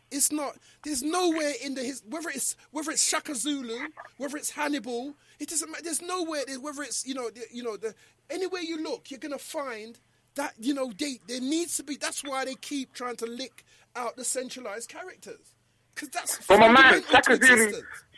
Shaka Zulu didn't live in this time. Sorry to cut you, sir, but if there is no other examples. If you haven't mentioned any examples, you've just given me your opinion, and that's fine. But there has to be a reference point that somebody can say, yeah, I get what he's saying, not based upon I agree with his opinion, but I see why he's come to that. So how have they come to that when there's so many versions, there's so many indications, there's so many groups that shows you, there's so many nations that show you that that's how they've come to whatever greatness. Martin Luther King with the civil rights movement. Elijah. It doesn't matter where you mention, whether it's dancing, whether it's religion, whether it's politics, whether it's just standing on the street. There's always that character. So why would you then take that away and say we don't need that? Well, I mean, all right. So once upon a time, I was in a meeting, and a gentleman made this point in terms of leadership, and I said to him, well, we don't need leaders. And he said, well, when you look at the birds in the sky flying, you see them in a V shape, isn't the one at the front the leader? And everybody clapped because that makes sense to everybody, because that's what everybody thinks. Yeah, blah, blah, blah. However, when I Googled it, I found out that they just put the young ones at the front, and it's the geezers at the back that are the ones that know where to go. They're kind of shouting to the one at the front, no, turn left, turn right. That's what. Do you understand? So what I'm saying is it's our ideas of leadership. That's what we have to change. Do you get what I'm saying? I'm not saying, for example, that we won't have the emergence of Dwayne Brooks or Rasheed Nix or whoever. Do you know what I mean? Whoever's doing stuff on the ground. Yeah? Of course, people, that is just a natural order. But if people are waiting for a person to kind of, that's the guy, that's the man that's going to do this thing, forget it. We don't live in the times of Shaka Zulu anymore. People, hold on a second, one second, King, because then I'm going to come to the phone, because I've been tying up the line for a minute. But, one thing that people kind of always going on is like how great things were in Marcus Garvey time, and Marcus achieved this and he achieved that. Marcus didn't live in these times that we're living in. Marcus lived in a time where it was segregation. And one thing that we know about segregation is that segregation actually benefits black people. If I can only spend my money in a black business, I can't go into that white shop and buy white stuff. If I'm only allowed to buy black, then black wins. You get what I'm saying? That's how Marcus won. Because he lived in a time of segregation. One of the biggest tragedies, in my opinion, to ever befall black people was the civil rights movement. Right. Because the moment they said, we can, blacks, you can buy in our pubs or you can buy in our shops now. We just went crazy and we just started spending our money outside the community. Do you get what I'm saying? Right. Okay. So it's different. So what in my opinion, what we've got to do is be people of our times. We can't look at Garvey and think, we've got to I never mentioned them to look at them. I'm saying that it's fundamental to the instinct to have this. I'm saying the same way Marcus Garvey was in his time and the person before him wasn't able to do it, in his time, with all what was against him and the people of that time, he rose up. In Martin Luther King's time, with all the things that were against him and with the Jim Crow and all that, he rose up. So in this time, with all the things that are against him, where is him to raise? He can still raise up. It doesn't mean he's got to be like that time. It just means that time, that leader is the leader of that time, which is the 21st century or whatever. And with all the fireballs of social engineering, social network, he's going to come out of that. You can't say he can't come out simply because the time ain't like the other time. But the time of Martin Luther King wasn't the same time as Marcus Garvey. You know what I'm saying? It wasn't the same time, but yet still the two leaders rose up in two different eras with two different sets of, how many generations later with whole different sets of consequences. Now, are you trying to say that this time now, the consequences are now impossible? How would you know that? There's no way to assess No. I'm saying that the consequences are just different. The consequences, the implications. All I'm saying is, All I'm saying is that I personally, I don't think we, as black people, in order to get a better tomorrow, we don't need. We shouldn't be looking for a leader. What we need is for like you're doing. Hold on. What we need is like I think you suggested. We need to raise this conversation up a few levels. Drop all that white supremacy nonsense because it doesn't make sense. Realize that it doesn't make sense. That's what I'm trying to say to you, brother. And what's it called? And then have a conversation based on that level of thinking, because that's the level of thinking that we need to get to. Or she will come out of that. It doesn't matter whether it's he or she. They will come out of that time frame. It's not because they're not going to be like. It's not going to be like Marcus Garvey time frame. They're going to have to deal with. Internet. They're going to have to deal with smartphones. They come out of this time as well. So I'm saying that. 100. I'm saying that person is not. I haven't seen the likes of that person just yet. I remember even the guy Malachi Z. York. A lot of what's been said now in terms of arguments, which people are not giving him the credit for, has come out of his time. He brought a whole new argument. There was no argument by a black man about interstellar travel. There's no argument about aliens and the difference by black men until he came about. I've been like this since I've been 19. You understand what I'm saying? We're talking about a few decades now. You understand what I'm saying? So I've been aware in that sense. You get what I'm saying? And I haven't seen anybody but him, but he doesn't get no credit because they slapped him with the whole paedophilia thing. You know what I'm saying? So there is a method that they use to quell us. And he didn't try to lead the world. He just created a situation where the Secret Service, the CIA, the FBI had to look at him because he created a whole land of people. Whether he was good, bad, or he was able to do that. In that time, which is the time after Marcus Garvey, which is the time after Malcolm X and time after Martin Luther King. So you're telling me this time now in the 20s, there is no time where another guy or another woman or a pair or whatever or a group can't come up and say, listen, man, you know what I'm saying? Based on this, they have to be smart of this time. That's all. All I'm saying is that the conversation shouldn't be about this person. No, I wasn't having that conversation though. No, I know, King, and I know it's me that introduced. Yeah, I'm just saying that. If what I'm saying is, while we're having, sorry to cut you, but while we're having these conversations, it starts to. He might be 7 right now, the guy, or they might be 7, or they might be. It starts to thrash out some of the Hollywoodness of what we're living. So whether I'm alive when it happens, or you're alive when it happens, or whatever, it will help to thrash it out.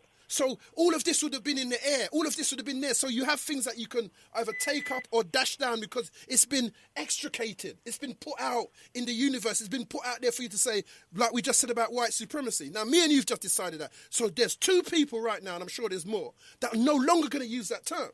And we're not going to stop. And anywhere we hit, well, me personally, I can talk for me, myself. Anywhere I hear a man mention that term or a woman, I'm going to stop them. I'm going to ask them why you're using that term. I don't care where the argument is. Because they have to justify, to me, as a nobody, so to speak, why you're using that term. Because if we're not fighting, we cannot win. So therefore, while you think I'm saying doom and gloom, I'm only looking at what I see. And the people who don't understand living in the moment or living and surviving that moment, because that's what most people are doing anyway, whether they're doing it through buying big cars and all that they think they're doing well, we are dying under this thing. So you get what I'm saying? So I'm only going to do that. Yeah. And that's and then as other things come up, when we talk about loving each other and the sex, there's lots of things to talk about. And once it goes out there, forever it'll be recorded in history, and people will start to have to deal with it, just like I had to deal with the change of people calling each other king, or people saying bitches and all that, and do that. I have to start saying, don't, when you talk, if I'm with my brethren, you can't call a girl a bitch. I've never used 100. You understand? If you're not doing that, and if you're joining the narrative, it's a white narrative. It's a narrative controlled by Europeans, but voiced by black people. So you think it's a black man saying that. It's the white man that wants him to say that. It's the white man that pays him to say that. How on earth what about the rest of us? You think, like, there's you, there's me, for starters. There's Genesis, there's Dennis. There's a whole bunch of people all over the world. There's Killer Mike in America. You're telling me that nobody else wants to do anything else but just sell you what the white man wants you to hear. So why aren't we hearing any other stuff then? Because it's constructed. You get what I'm saying? So, again, like, just to check the point, it's not, I'm not saying it's doom. I'm only looking at what I see, breaking down what I see, and then we'll have people in their own homes and between us, and we'll have these discussions that make the point more clearer. Because remember, there's a whole bunch of us that are scared of what's happening. That's why they don't do anything, and they go into these little groups and they talk and academically talk about issues that they won't do anything about, but show that they've got academic inclinations and acumen to talk about them, and that's about it. Then tomorrow they go back to being a slave. I'm saying if you're a fighter, and I appreciate that, but don't pretend you're a fighter. Don't Hollywood out this fighting thing. That's what I'm saying. All right, King. Well, 100. I'm going to listen to the rest offline, right. yeah? Thanks for your call. All right, thanks for your contribution, brother. Yeah, peace, it was man. good. Yeah, man, thank peace. You. One. Respect. Okay, thank you for that. Yeah, you see what I'm saying? Like, that was a long conversation, and that's a decent one. You know, he didn't get mad. I didn't get mad. You know, this is what I'm saying to you. Like, I'm not involved in none of those conversations anymore. You know what I'm saying? Because we had people that have listened to me over the years. No, we've had those conversations. That's what he's saying about evolving and changing times. I'm not having those conversations anymore. If you don't know what you're talking about and you don't have the temperament to engage in a discussion, you know what I'm saying, and disagreeing and say, okay, that makes a point or that didn't make a point. That's what learning is. If you're holding on to emotions and you're locked into those emotions, you can't help me and you can't help anybody else except yourself to feed that negative ego or that ego that you have. You know what I'm saying? So the number is 07931 276 232. You know what I'm saying? We just talked about a couple of things. You know, it's saying that, you know, the way we do, you know, it's doom and gloom and all that. So I hope that cleared up some things for some people, because you know that sometimes people don't hear all the show, and then, you know what I'm saying, they miss bits. So that's why they're not clear sometimes. So as I was saying, so so where was I? Yeah, business. So when we're talking about the black business, in terms of you know, the fact that black people do not have the acumen, or I don't know what you think black people are doing. So where people think they're starting something new in the 21st century with black business, you know, I think people who are in the know about Black Wall Street, yeah. And it's a place in a place called Tulsa, Oklahoma. You know what I'm saying, where They had a right, but it was a place where the people lived in that so-called black community. You know what I'm saying? They spent money amongst each other. They started business amongst each other.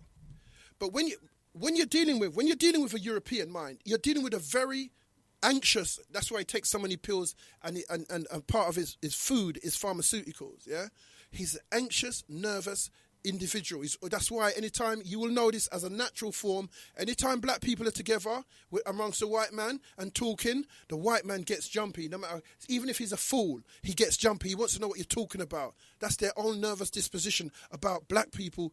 They don't mind. 10 of them will stand in a group and they won't feel no way. 2 of you will stand together and they'll start to get a bit like, oh, you know, what are you doing and why are you talking and doing it? You know what I'm saying? Because they believe in that power over us. Yeah, and also they're scared. It's like it's like the unity thing or coming together. It's like it's scaring them. So this black business district in Oklahoma, Tulsa, in the 1900s, yeah, was thriving. Yeah, so this is not a make believe pie in the sky thing about black people coming together. That's what it was in Tulsa, Oklahoma. They had basically a small township. You know what I'm saying? Where it was, you know, I'm saying, like, it's not a township, but you know what I mean. Thousands of people there, so it's not little town, but it's not as big as like a city of 7 million or all that. You know what I mean? But they were comfortable and they were making money and they were living a particular type of lifestyle where money was sharing between other white people. You know what I'm saying? Decided what they do which is a fundamental part of their behavior when they come to destroy people. They make false flags. It's a part of the European mindset and a part of the European war tactic. They created a false flag and they went into the township. So the first riot that you're talking about and the first burning and looting of people's property was done by white people. So most of the things that you see black people do in the 21st century is an example of what they saw white people do to them or before them. You understand what I'm saying? So this whole idea that black people can't do this, it's like they have to whitewash. That's why they control all the medias. They have to whitewash their play and their part in it. The prostitution. The first prostitutes were white. The first prostitution places were owned by white men. The first prostitutes and pimps were white. You know what I'm saying? You know, that time we were still slaves. The first gangbangers were white.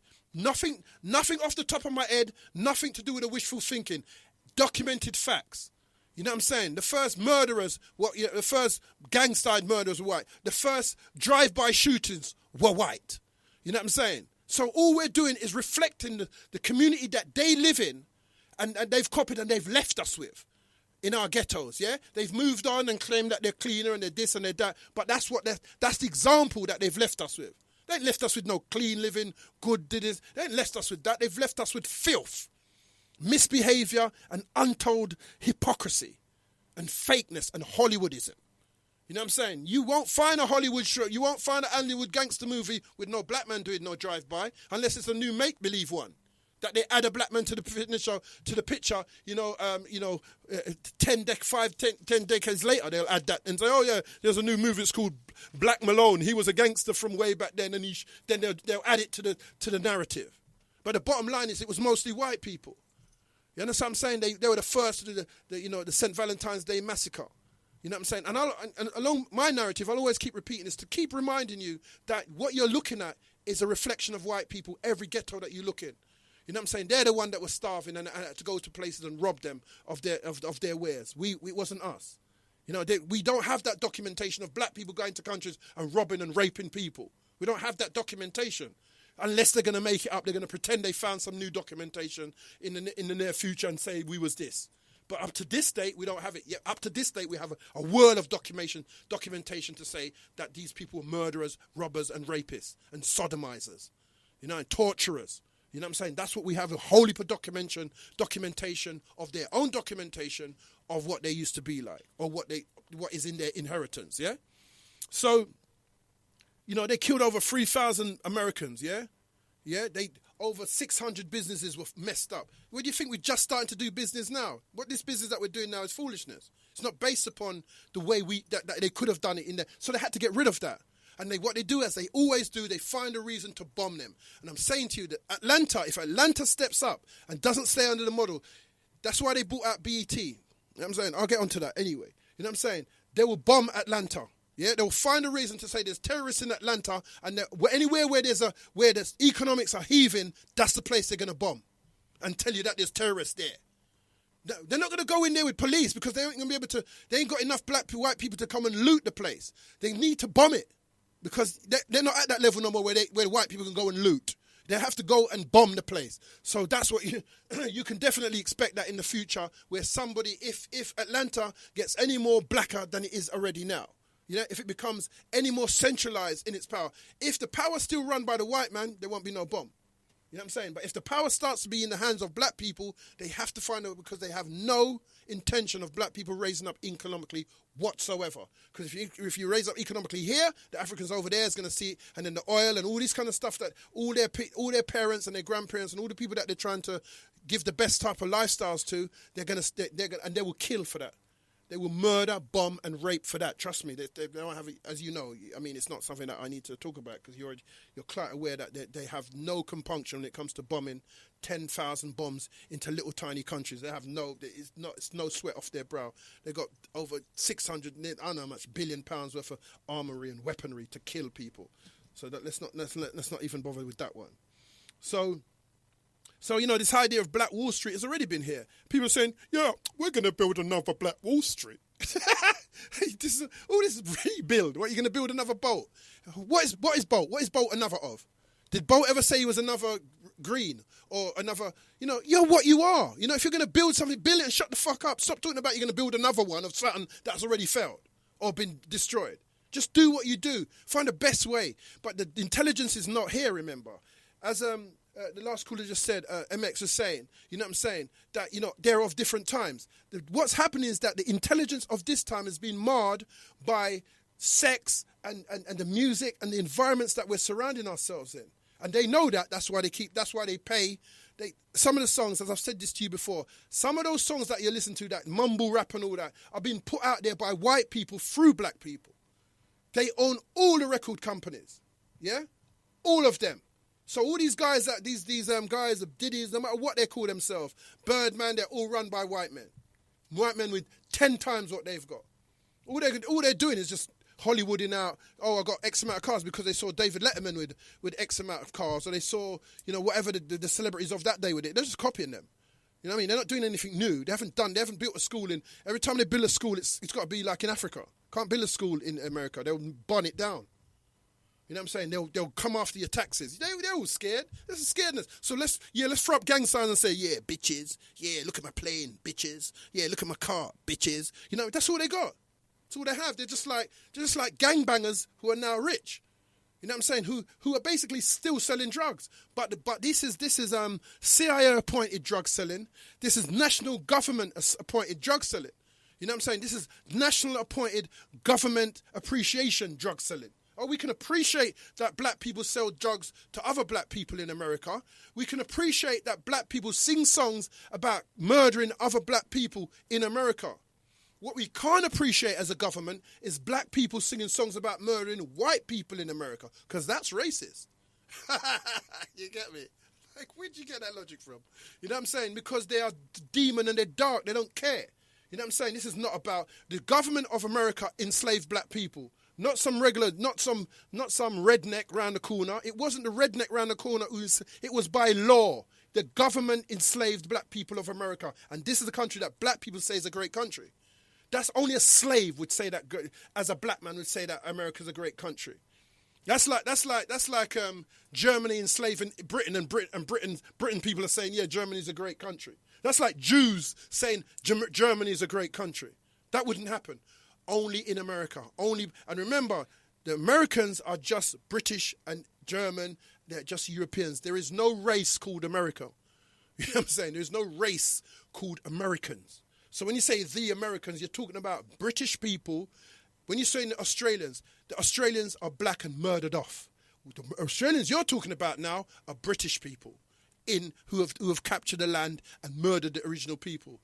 America is what you're talking about is British people and various other Europeans who have captured the land and murdered the inhabitants. And stolen their land. So when you're looking at America, you're basically, remember, I've told you this before and I'll tell you again, Britain will become America because the wickedness of, they're all Europeans. The wickedness and the use of money and the abuse of peoples is in capitalism. So, and the capitalists, the protectioners of capitalism are known as conservatives. So Republicans, they're all the same though, but just Republicans and conservatives protect capitalism. So it means that even though it was Republicans that helped, that's another story. I'm not even going into that. Somebody has to raise that for me to go into that. But the Labour Party wasn't a part of slavery. So its notion is somewhat a little bit different to the notion of the Liberals and the Conservative. They were the ones who were the purveyors over slavery and the inhumane treatment of black people. Genesis 91, Genesis on the air online, www.genesis.com. My name's Doctor X. Who's this? Fuck off, you black cunt. Fuck off, you fucking nigger. Oh, I like that. What's your name then? You twit. Say a command.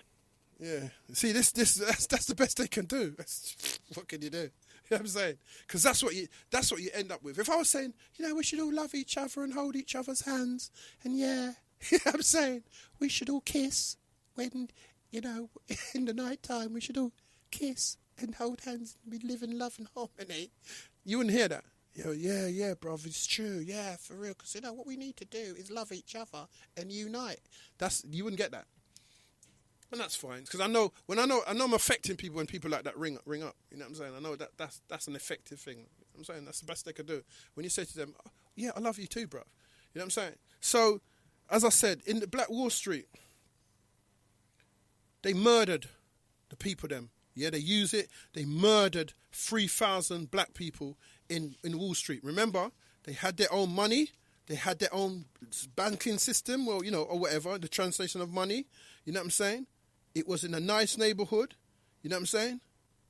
Yeah, they emptied the thing. So over 9,000 people was out on road. They do it. It's something they do all the time. They did it to Libya. They do it to Afghanistan. They do it to Syria. They do it all the time. Europeans and Caucasians. That's what they do. Remember, there's only one. It's only the Caucasians. Let me say this to you again, and I'll say it every time I speak. The Arabs of Arabia, they are Caucasian people. They're not a real race. There are people that have taken over the land and run the blacks who now live in the desert. You know what I'm saying? Who are dark-skinned original human beings. And now these Caucasian people who calling themselves Arabs, I don't know, they're trying to nick it from the blacks, who have to cover themselves, and they're light-skinned. With the amount of fire that comes down in that part of the world, they shouldn't be light-skinned, yeah? But they're light-skinned. And only light-skinned, I mean like white. You go to another part called Japan, which has a red sun. They're also light-skinned. They're also white. You know what I'm saying? But they got these other features. You know what I mean? Some of the Japanese people, you see them with the black so-called African nose. You see the nose on the Olmec statues are similar to some of the noses. For those of you who know about the Olmec heads, you know they're Negro heads that, are tens of thousands of years old, showing that black people were prominent at one point on the planet. We're talking Negro people, not just, some light, colored in person. Yeah, so they've got, a lot of Chinese have got that Negro nose, as we call it, yeah, and Japanese too, yeah. So again, they're another race that has been hybridized and call themselves. I'll just go through it again so that you understand that you're up against it, yeah. Then you go to across. Stalin murdered over 25 million people. So we know some of those people where he murdered in terms of ethnic cleansing had black features or brown features, yeah, because he's still on that solar planet. Hitler, the other guy who also murdered brown people because he wanted the white Caucasian. You can't kill white Caucasians to get a better white Caucasian, can you?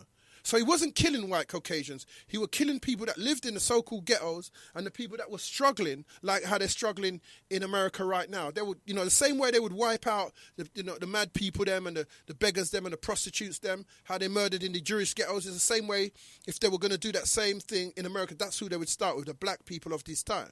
You know what I mean? And then they would leave behind the light-skinned people and saying they're black. Now, that's not their fault, and I'm just keeping it real. That's how it is. That's what they've used to create this thing. Then you go across to the high society in Egypt and all that, in places like that. I've been there. All the hierarchy is all white-skinned people. They might have a tinge of colour or something, but we're talking about white-skinned people. We know there's a big difference between me, who's a dark melanated man, and the African guy who's melanated, and somebody who's mixed race. We know the difference. And somebody who's so light that you can barely see, you can say they got something in them. You know what I'm saying? Then remember, this will be a narrative through all my lectures because you need to get this and understand it. Then you go to, that's the Chinese, the Japanese, you know what I'm saying, and all the other, whichever one you want to mention, for Philippines to whatever, you got these hybrid people, which this race of Aryans, or this race of people that go through with their violence and their sodomy and their rape and create themselves and then tell you that those are the same people. Then you go over to the Jews, you know what I'm saying, who came from Egypt, who are brown-skinned people. Now, you show me a brown-skinned Jew now. You can't find any. You know what I'm saying? Because they've done the same thing. They've infiltrated the Jews, created the Caucasian version of the Jews from the Khazars and the Sephardics from Russia. You know what I'm saying? So now the Jews are Caucasian. They're no longer brown. They keep using the word Semitic, but they're not from a Semitic tribe. They're Caucasian. You can't be Semitic and be Caucasian. It's like being black and being white. You understand what I'm saying? So they've also done it there again. So what the next plan that they're at now, with all this bleaching and this helping to put light skinned people front, and the black person, the dark skinned person always has the slag role and the light skinned person has the great role, the better role. So they've reversed it now. So now, people saying I'm black. They've got Jesse, what's his name, Jesse Owen or Jesse Williams, who did that big speech. You know what I'm saying? Calling him black. But there's a difference between being black and having black in you. So because you got black in you, this is what they do. Remember, this is racist. This is not supremacist. This is a racist concept that the British created. Yeah, the British and the Germans and the Europeans created in America. Don't keep saying, you can, but be clear that these are Europeans in America. There is no American whites. That's like saying the Europeans in South Africa. There's no black South Africans that are white. You know what I'm saying? They're white people from Deutschland. Yeah, Holland or whatever. You understand? So they're Afrikaners, yeah? They are Europeans. They're not, they originate in Europe. You understand what I'm saying? So that's with the people of America, the white people of America originate in Europe. You know what I'm saying? There's no special breed of them. They got the same mindset as the British. That's why the British and them can cross over the way they're doing. That's why you'll find more Americans over the next 10 years in this country than ever before, because whatever that union they created between Reagan and Margaret Thatcher is coming into fruition, because that's what they do. Like they conquered Hong Kong for over 50 years or something like that. That's what they do. They have these, like, they buy out the sugar in Jamaica for 50 years. That's what they do. They lease things. They don't do things the way we see things. It doesn't happen overnight. So I don't know what part of the process this is, but I can tell there is a process going on. So over the next 5, you're going to hear American voices in lead positions in this country. You know what I'm saying? Because it's a union. That's why they want to be out of the European Union. That's why I put on my Facebook before it happened that no matter what happens, you will be leaving Brexit, because it's a plan outside of your thinking process. The reason why they want to do the Conservative are going to win, because they wanted to do it now when they can still cheat the votes, before people are more aware of what they're doing to cheat votes. You know what I'm saying? They have to do it quickly so they can, initiate the rest of this plan to bring in the Americans and to bring in, more 0 hours contract and firing you on the spot and taking away your rights. People are working 12 hours. Like, this has turned into a third world country. People are working 12 hours and getting 15 minutes breaks. When did that happen? The Labour Party fought tooth and nail for another man who was an infiltrator called Tony Blair to come in there and take all of that away. So this is what happens when you have an infiltrator amongst you. So now people are working 12 hours who were born in Britain and getting 5 minutes break, 15 minutes break, 12 hours. You couldn't do that before. 8 hours, you had an hour break. Now you're making 12 hours and 10-hour days, and you're getting less breaks, because they're turning you into that same mentality that have in America, where the rich and the capitalists treat you as a commodity. You have no investment. You're just a worker. So if they make 100 million this year and you get paid, £7 an hour. If they make, you still get the same £7 an hour. You get nothing in terms of your input to that thing. If they make £200, 200 million in profit, you get nothing. You know what I'm saying? If they make 500 million, $500 million in profit, you get the same money. You understand what I'm saying? So the greedy and the exploiters are in capitalism. So why would I trust my money with a black capitalist? You know what I'm saying? A man whose basis of business is based around being a capitalist. I'd rather go to the Indian man. It makes no difference to me.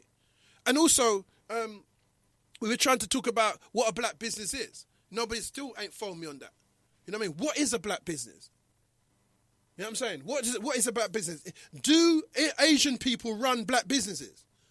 You know what I'm saying? What's the definition of a black business? You know what I'm saying? Because they're selling all black products to all black people. Is that a black business? You know what I mean? Or is only a black business a business run by a black man? So if you're selling white wigs to white people, is that a black business? Or is that a businessman who's black? You know what I'm saying? The conversations that they're having are rubbish. They're like the European with the arrogance. They become, if you're a capitalist, you become arrogant. You feel it's your right to abuse people and get profit margins which doesn't reflect your input as a person other than your financial one. You know what I'm saying? Millions and millions and millions of pounds that you buy. You put a glass roof in your house with a swimming pool running. That's what you want to take your money. Why people are starving to death on the floor. I don't necessarily think that's a human process. And I don't think going around murdering, because they keep trying to say this is hunting. If it's got a heartbeat and it bleeds blood, and you're killing it, it's murder. Yeah, only white people can tell you it's hunting. You know what I'm saying? But the original black man would ask you, why are you just recklessly killing this animal for the sport of it, for the fun, the adrenaline rush of killing a living mammal, because we are a higher mammal. So if you're killing mammals, you are a murderer. And if your nation then accepts the killing of mammals, then your race is a murderous race. You understand what I'm saying? For sport. So tell people saying, we've just made this for, is like as if nothing, like it's something you do. You know what I'm saying? It's something you do, just murder animals, and if they go extinct, and this was going to get extinct. And this was, we're going to murder this one. You kill animals for fun, and you stand over them while they're dead and bleeding, and saying that you're humane, and saying this is humanity. Or what part of the black history does it show you that black people went around murdering off the animals? You know what I'm saying? For the fun of it. Just to show off. Because that's a key part of capitalism, showing off. People that buy cars and, get into all this kind of capitalistic rare. I mean, don't get it twisted. I want to, I've driven some nice cars. I don't mind the comfort of a nice car. You know what I'm saying? But I'll drive a car that needs to drive. You know what I'm saying? I'm not saying everybody should be like me. I'm saying there's a lot of people that are doing that for the showing off concept, not because of anything else. Just to say, I'm better than you. Look, I've got this car. You ride a bike or you do this. You walk, so I'm better than you. Because this arrogance that's come with the westernized mindset. So the Westerners, they can't help themselves. They take yoga, which is a free enterprise, and then they teach themselves yoga and then sell it back to you. They do nothing for free. This is a very, very greedy and very capitalist. And then so you want to go to do a yoga. They're charging you something like £25 a lesson. What? To sit down and breathe. You know what I'm saying? And because they're greedy, and more of the greedy ones are being born and being bred in these institutions, these private institutions, the more money you're going to owe, the more they're going to come into your communities.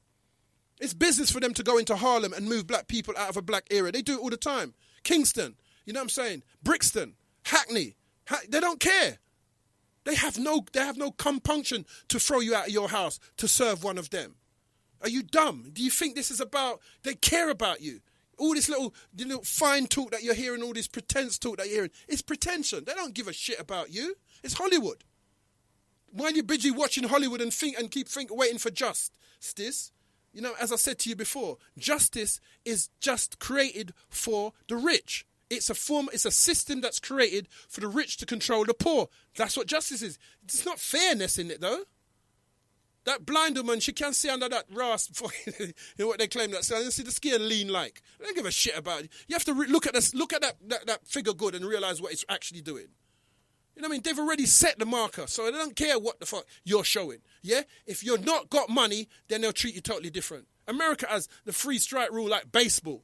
You can nick a loaf of bread off of your third strike and go to jail forever. And they just have you to feed that capitalistic economy. You know what I'm saying? If you're not fighting, you can't win. And I'm not, and I like when people talk about doom and gloom. I don't see no fighting. So I'm only commentating on what I'm commenting and commentating and narrating about what I see, not what I wish for. Oh, it's going to be a better day. Is it really? Not from what I'm seeing, it isn't. Not that I don't want it to be a better day. I'm only seeing what I'm seeing. Like I said, if it's raining, I see rain. If it's good or bad or indifferent, I see it. If it's a car crash and somebody's legs hanging off, I see somebody's legs hanging off. I can't put it back together by saying, well, actually, their leg was somewhat, and try to use a word to make it look like I'm a deceiver, like I'm Hollywood in this thing, find the right word to make it not look as bad as the fact your leg is hanging off. Only white people teach deceit as a part of communication. Only the Europeans push deceit into their politics, their economics, their teaching practices, their business practices. Only they do it.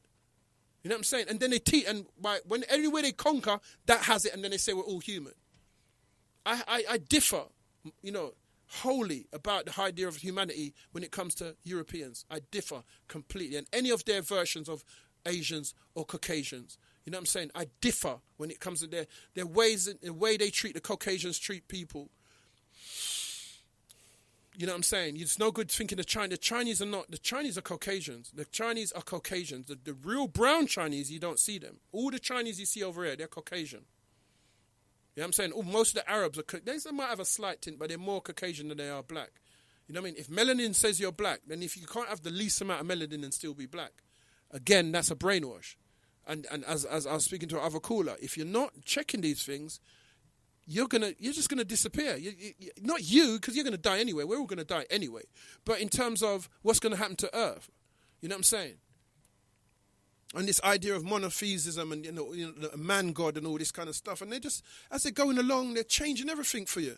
First they said homosexuality was bad. No, it isn't. First they said the transgender was this. No, it isn't. They don't care. They just do what the hell they want because they are the government. Power is power. Money isn't power. So you coming together as a businessman to say you're going to do business with the power that exists. You're dumb. I'm not saying you shouldn't. I'm saying don't use that as an excuse. I'm a business, yeah? And I said before that caller came through, I'm spending my money anywhere that is financially relevant to my business. You understand? Not to your colour.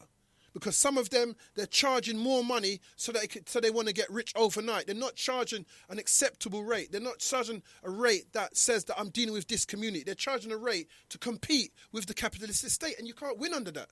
Because they'll always, if you become businessmen, does inflation go down? If black people become more and more economically viable in terms of business, does VAT go down? You're not in this game. You're just doing silliness and claiming that you're not fighting. This is not fighting. This is surviving. Until you die. You know what I'm saying? So I'm not saying they shouldn't do it. I'm saying don't spout economic growth as some savior to black people, because it isn't. And you can't prove that it is. There's no evidence that economic... I just gave you the Black Wall Street evidence. Yeah, and there's probably a lot more townships that never got, the jealousy of the European mindset destroyed and murdered. Yeah, they murderers. They will murder. They don't just take over. They murder. They'll take. I've said this before, and as I said to you, it's my narrative. They will take a black man and empty 13 shots in one man. Yeah, because they feel that's necessary. And you won't find them emptying 13 shots in any white man as a police. 8 shots, 15. Whole clips, and then reloading and shooting. You've got 2 policemen, both of them unloading under one person as a black man lying on the floor, head down. They are animals. You know what I'm saying? And like they said, they have no fear of us. Don't ever get it twisted. Don't think they even bother what I'm saying. You're more scared than they are. You know what I'm saying? You are more scared of me than they are. You know what I'm saying? Because they give a shit about what I'm saying, because they realise that I can't do nothing. When I get back to Kanye West, half you probably downloaded his shit. All right, here we go. So my wife got freaked out because I told him, early on, she was loving the guy. And I was thinking he was cool. And then one day I saw him do an interview, and he was talking shit about how great he was. And there was just this look that was in his eye, and it just made me nervous. I'm like, dude, this guy's volatile, man. There's something with this guy. He's making me nervous. This guy is right on the edge of snapping, right? She goes, you're out of your mind. And I was thinking, I don't know. I think this guy's fucked up. And then I was convinced, because one day I came walking in, and she was listening to him do an interview, and I didn't know it was him. And he was just in the middle of talking about how great he was. And I came walking in, and all I did was hear this shit, and literally a chill ran down my spine. And I just started thinking no. And I turned and I looked. Before it even registered that it was Kanye, my first thought was, oh, thank God. It's just a black guy. Thank God. It's just a black guy. Yeah, I know. You're right to pull back. This is right to get awkward here, because you don't know where this could go. This could very easily go in a clannish direction. Okay? So just let me clarify. Just hear me out. I'm thinking, thank God it's a black guy, meaning, thank God that ego that is in him, when that thing floated down from the heavens, or the cosmos, whatever the hell Joel Osteen shit you believe, all right? When that thing was floating down, it could have landed in anybody. Thank God it landed in a black guy. Thank God it got wrapped up in that, trapped within that. It's safe in there. No reason to worry when it's in there. Because if that ego, however, had floated down and landed in a blue-eyed white dude, there is no telling the damage that could have been done. You're talking entire civilizations wiped out, worldwide famine, the moon colliding with the earth. Thank God that ego landed in a black guy. Because he's just as nuts as some of the craziest white dudes of all time. He just doesn't have the opportunity to follow through with the madness.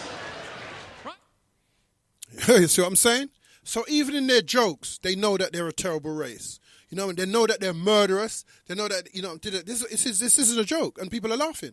This is not like something that he's making up. It's like, he's saying, this is our history. So I know, he said, black people don't have no power to do shit. So when you're talking about, I got to bust up this, and is it? You can only bust up, we've made sure you can only bust up each other. So when you're going, yes, white people are devils, and white people are this, and white people are rare, and white people are deaf to white people, they go, is it? And they just keep moving. Because they know that you're empty. You know what I'm saying? You have nothing. You can portray nothing. You know what I'm saying? You can express nothing. only amongst yourselves. So that's why they keep the rap talking about focusing on each other and killing each other.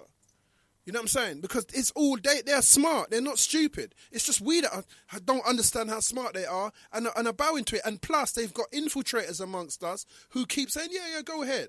I've mentioned to you before about the idea that, we're not meant to grow your children. How the narrative came from one person and I heard it from a British-born, that girl who sang American Boy.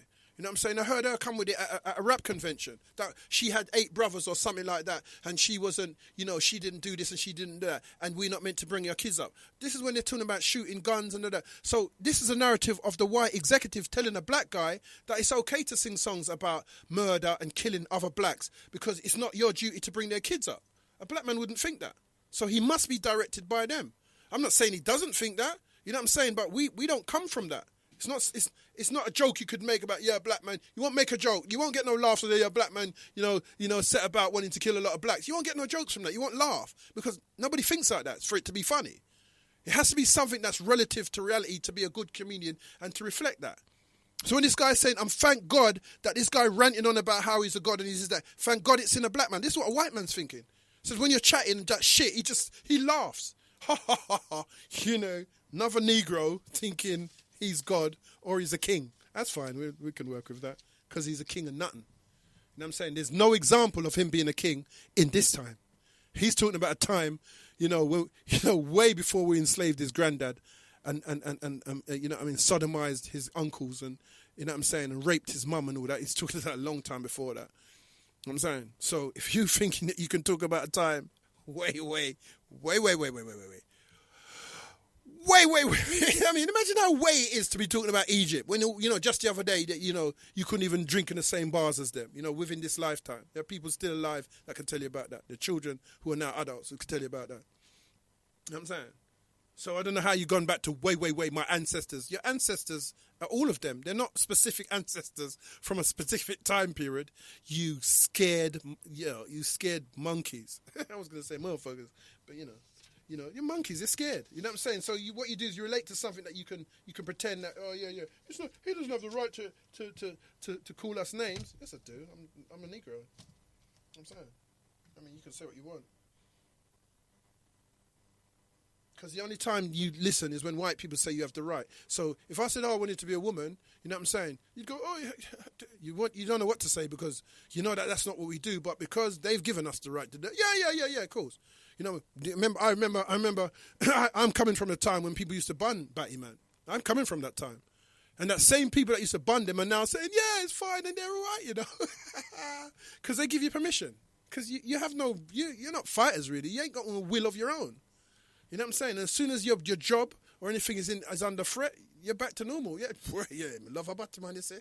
You know what I mean? They're the right type of people to be amongst because they it's just like that. You got no voice. You just bend and blow because that's what they do. Anything they tell you think is the right thing.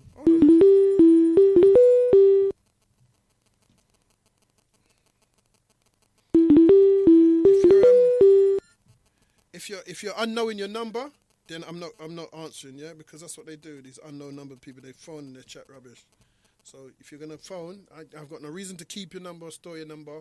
So phone, why are you unknowing your number unless you're gonna chat foolishness? You know what I'm saying? This is not a clandestine organisation. You know what I'm saying? I'm on the radio. Lots of people are hearing. So that kind of idea, that's not working. You know what I'm saying? If you're scared, then just keep your mouth shut. You know what I'm saying? So as I was saying, Tulsa in 1921 they bombed it. They murdered the people them in that town. They took their business. They looted their business. They burned it and they murdered a whole bunch of people there. This is on the basis that somebody must have raped some woman. They're always the same basis. They use all the same. He raped someone, so let's go and burn down the whole place. So that's the same how they in 1985 they bombed the MOVE movement. You get what I'm saying? Where's the place called again? Philadelphia, yeah? They bombed it. Let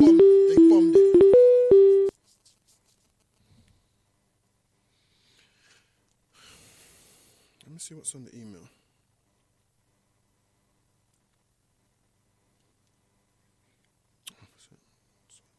Unfortunately, you don't. Tell it some more. Yeah. 1 second. I'm just looking at.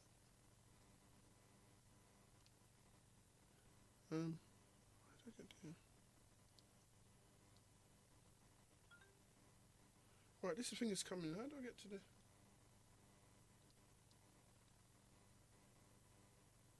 Right, so if I do that, all right, there you go. Good to hear you that, Doctor X. Hold on, let's see. Good to hear you back, Doctor X. You need more than once a month. But listening to you since the Minister Rebel OJ's Brigade days. Keep up the works. Thank you, 930. Just get rid of these because they're. See what I tell you, I like to listen, not called always on point, always invokes my spirit, love it. Ian. Respect 578. 780. Thanks for that one. Don't know. We're on this thing.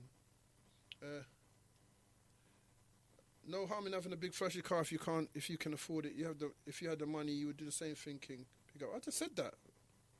You see what I'm saying? They get this they must know why it's affecting. If somebody said to me, you know what I mean? You must know how it's affecting you and how guilty you feel. And like I said, I've had cars. I've driven some Bessart and I've driven in some of the Christmas cars. You know what I mean? And I've got friends that got some really nice cars. I'm not talking about the car. I'm talking about the capitalism. I'm talking about what makes people feel that makes them somebody better than, because they wouldn't stop with a Chris car. They're not stopping on the road to pick up somebody to say, oh, where you going, bruv? Because the car's too Chris. It makes them look like what? You know what I'm saying? Like, oh, where you going up the road? Come, man. No, they're not doing it because you're hot. I'm saying, well, look at me. See, I don't even want to stop and pick you up because, you know what I mean? If it's nothing, then you just roll. But you're rolling like you're somebody. Rather than, I really like this car and I can afford it, let me have it and let me roll. No, I really like this car, I can afford it and you can't. That's what I'm talking about. You know what I mean? I got some stuff that other people ain't got. That's the way it goes. You know what I'm saying? It's not, I don't need to get into all the details of that, but I'm not talking about having things. I'm talking about having things where you feel you're better and you look down. That's an arrogant European perspective. You know what I mean? You're using that. You can't then hope to rise people if that's what you're using as a philosophy. You know what I'm saying? So obviously, why are you listening to me? I don't understand why you listen to me. What, just so you can follow up and say, you black bastard, or something like that? Is that what you want to feed? You know what I mean? What you should do, go in front of the television, go on the internet station and just pull out your dick. That's what you should do. You know what I'm saying? Instead of bothering to listen to you, go on the internet station on a porn site, whip your dick out and give it a little run. You know what I'm saying? Give it a little ejaculation exercise and you'll be nice. Then you can be, Doctor X. You'd be nice, you relax. You know what I'm saying? You listen to me for, you idiot. Find something to do.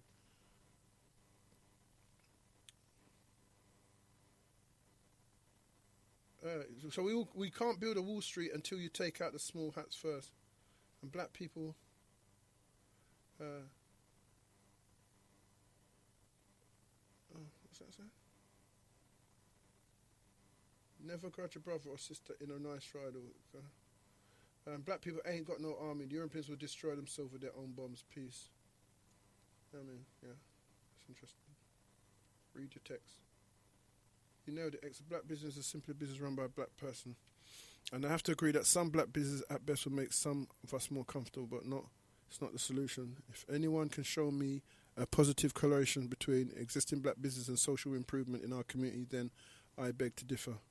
Taken off the street every time a food shop or a barber shop exists. Read your text. Yeah, totally forgot about that for a minute.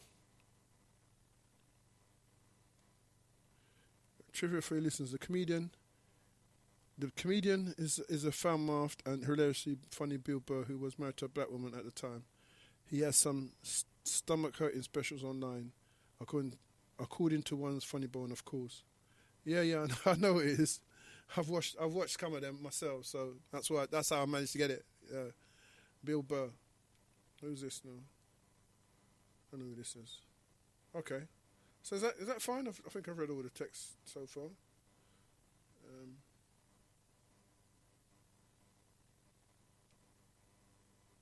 Yeah. So yeah. So no, I played you earlier on. A view.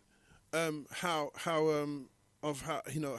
that guy said what he said. You know what I'm saying? But comedy is like almost like social observation. You know what I'm saying?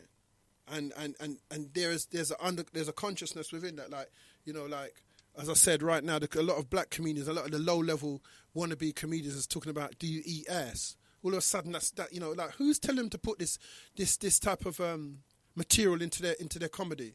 You know, eating out batty. What has that got to do with anything? How funny is that? You know what I'm saying? Because the people of America are becoming so much like white people, it's ridiculous. They've lost their way as far as I'm concerned. You know what I mean? Because they've allowed white people to steer them into the hatred of themselves. The gang killings, the murders, you know, every man, woman and child. And most of the, you know, you'll get most of these online stuff with just normal people calling each other bitch and da-da-da-da-da. You know what I'm saying? And it's just a narrative, you know, and the motherfucker, and, you know, even when they're talking, even when they're trying to educate, they can't help but saying bitch and motherfucker and nigger and, you know what I mean? It's like, what happened to you lot over there? You know what I mean? Did hip-hop, you know what I mean? Did rap turn you into this thing? You know what I'm saying? Did rap turn you into these animals and these demons that you can't even control yourself and you still think you're on this black thing? You know what I'm saying? We got people over here hiring in, you know, again, like I said about the respecting, you're still hiring in, instead of you bigging up your English fellow compatriot, you're hiring in, importing in American people to say the stuff that you can get online. You know what I'm saying? And they're not hiring none of us in because you're not promoting your own people. You only want to promote them. You want to pay money for them to get on a plane. Anytime you see these stations with these American art, they have to pay them to get on the plane, to have a hotel to stay in, or they might stay in somebody's house overnight or whatever. Pay them money, pay them what they call walking around money or whatever. You know what I'm saying? Then send them back. You know what I'm saying? That's all of that money they're spending, and they could easily hire a hall and da-da-da for somebody. But they don't like themselves that much. They think that America is God. How can you be conscious and think black Americans are that much more liberated than you in this time? Maybe they was in the 60s or the 70s, and then they start to go down from rap, from hip-hop became rap music and gangster rap music. They start to head downhill. I said that in the early 2000s. I did a show in the break of, I think it was it 2001? I said it's a new day beginning by a new day and a new beginning, sung by Nas, and I did a show breaking down what was going to happen for the rest of this time, how you're missing out on stuff and rare. So I'm back again, saying again in a decade later and more, going into another day, nearly 2 decades later. You know what I'm saying? And the stuff has gotten worse. So what are you actually listening to? And what are you actually doing? It's no good keep saying that, oh, this is going to help, or, you know, black business is going to help, or black lawyers are going to help, or black doctors or black tea. None of this is helping. So, you know what I'm saying? If you try to start a car and then you said, oh, maybe it's the gas. You know what I mean? Maybe it's the petrol, and you find out that you tried the petrol and it isn't the petrol. You say, oh, maybe it's the clutch. Then you try and you find, you know what I'm saying? You can't still be trying to try the clutch. You know what I mean? 10 hours later, after you've already tried the clutch and it's not working. Oh. Genesis, this is Doctor X. Who am I speaking to? Dubwise. Yeah. Oh, how you doing, bro? I'm all good, bro. I'm listening on the internet, yeah, so I'm probably a minute or two late. All right. But you said we're importing people, yeah, kind of do certain things, yeah. Let me ask you a question. Do you believe the saying that we're 10 years behind them? Not anymore. Behind America. No. Behind America. No. You don't believe that? No. I believe, the only thing sorry to cut you. The only thing that I believe that we're behind in is eating ass and stuff like that and being disgusting. Yeah, that we're behind in that. But in terms of intellect, nowhere near. There's too much stuff out. The internet changed that. It jump-started everybody. So that idea that we're behind them is in terms of businesses, in terms of Jim Crow maybe and all that stuff. No, holistically, no, I don't think we're behind them at all. All right. Let me rephrase the question then. Do you believe, that we went through as much as what the black Americans went through? No. As black Caribbeans that was brought in, you know what? We was invited to England. Yeah. Okay. Yeah. Do you believe we went through as much as them? No. Right. Okay. So in terms of technology, then you're saying because of the rise of the internet, we're both learning as on the same pace as what they're learning. And I agree with that. Yeah. If you talk, remember, I've said this on the last show. They have gone through. They've become so white because they're so disenfranchised. I mean, unless it's a Nigerian coming and showing them fufu, or you know what I mean, or a jollof or whatever. You know what I'm saying? Unless it's a Jamaican coming, they don't know nothing about nothing. Only the old time people, them like from Mississippi, might be a little bit connected to their roots in terms of, you know, their roots and their mum and their granddad.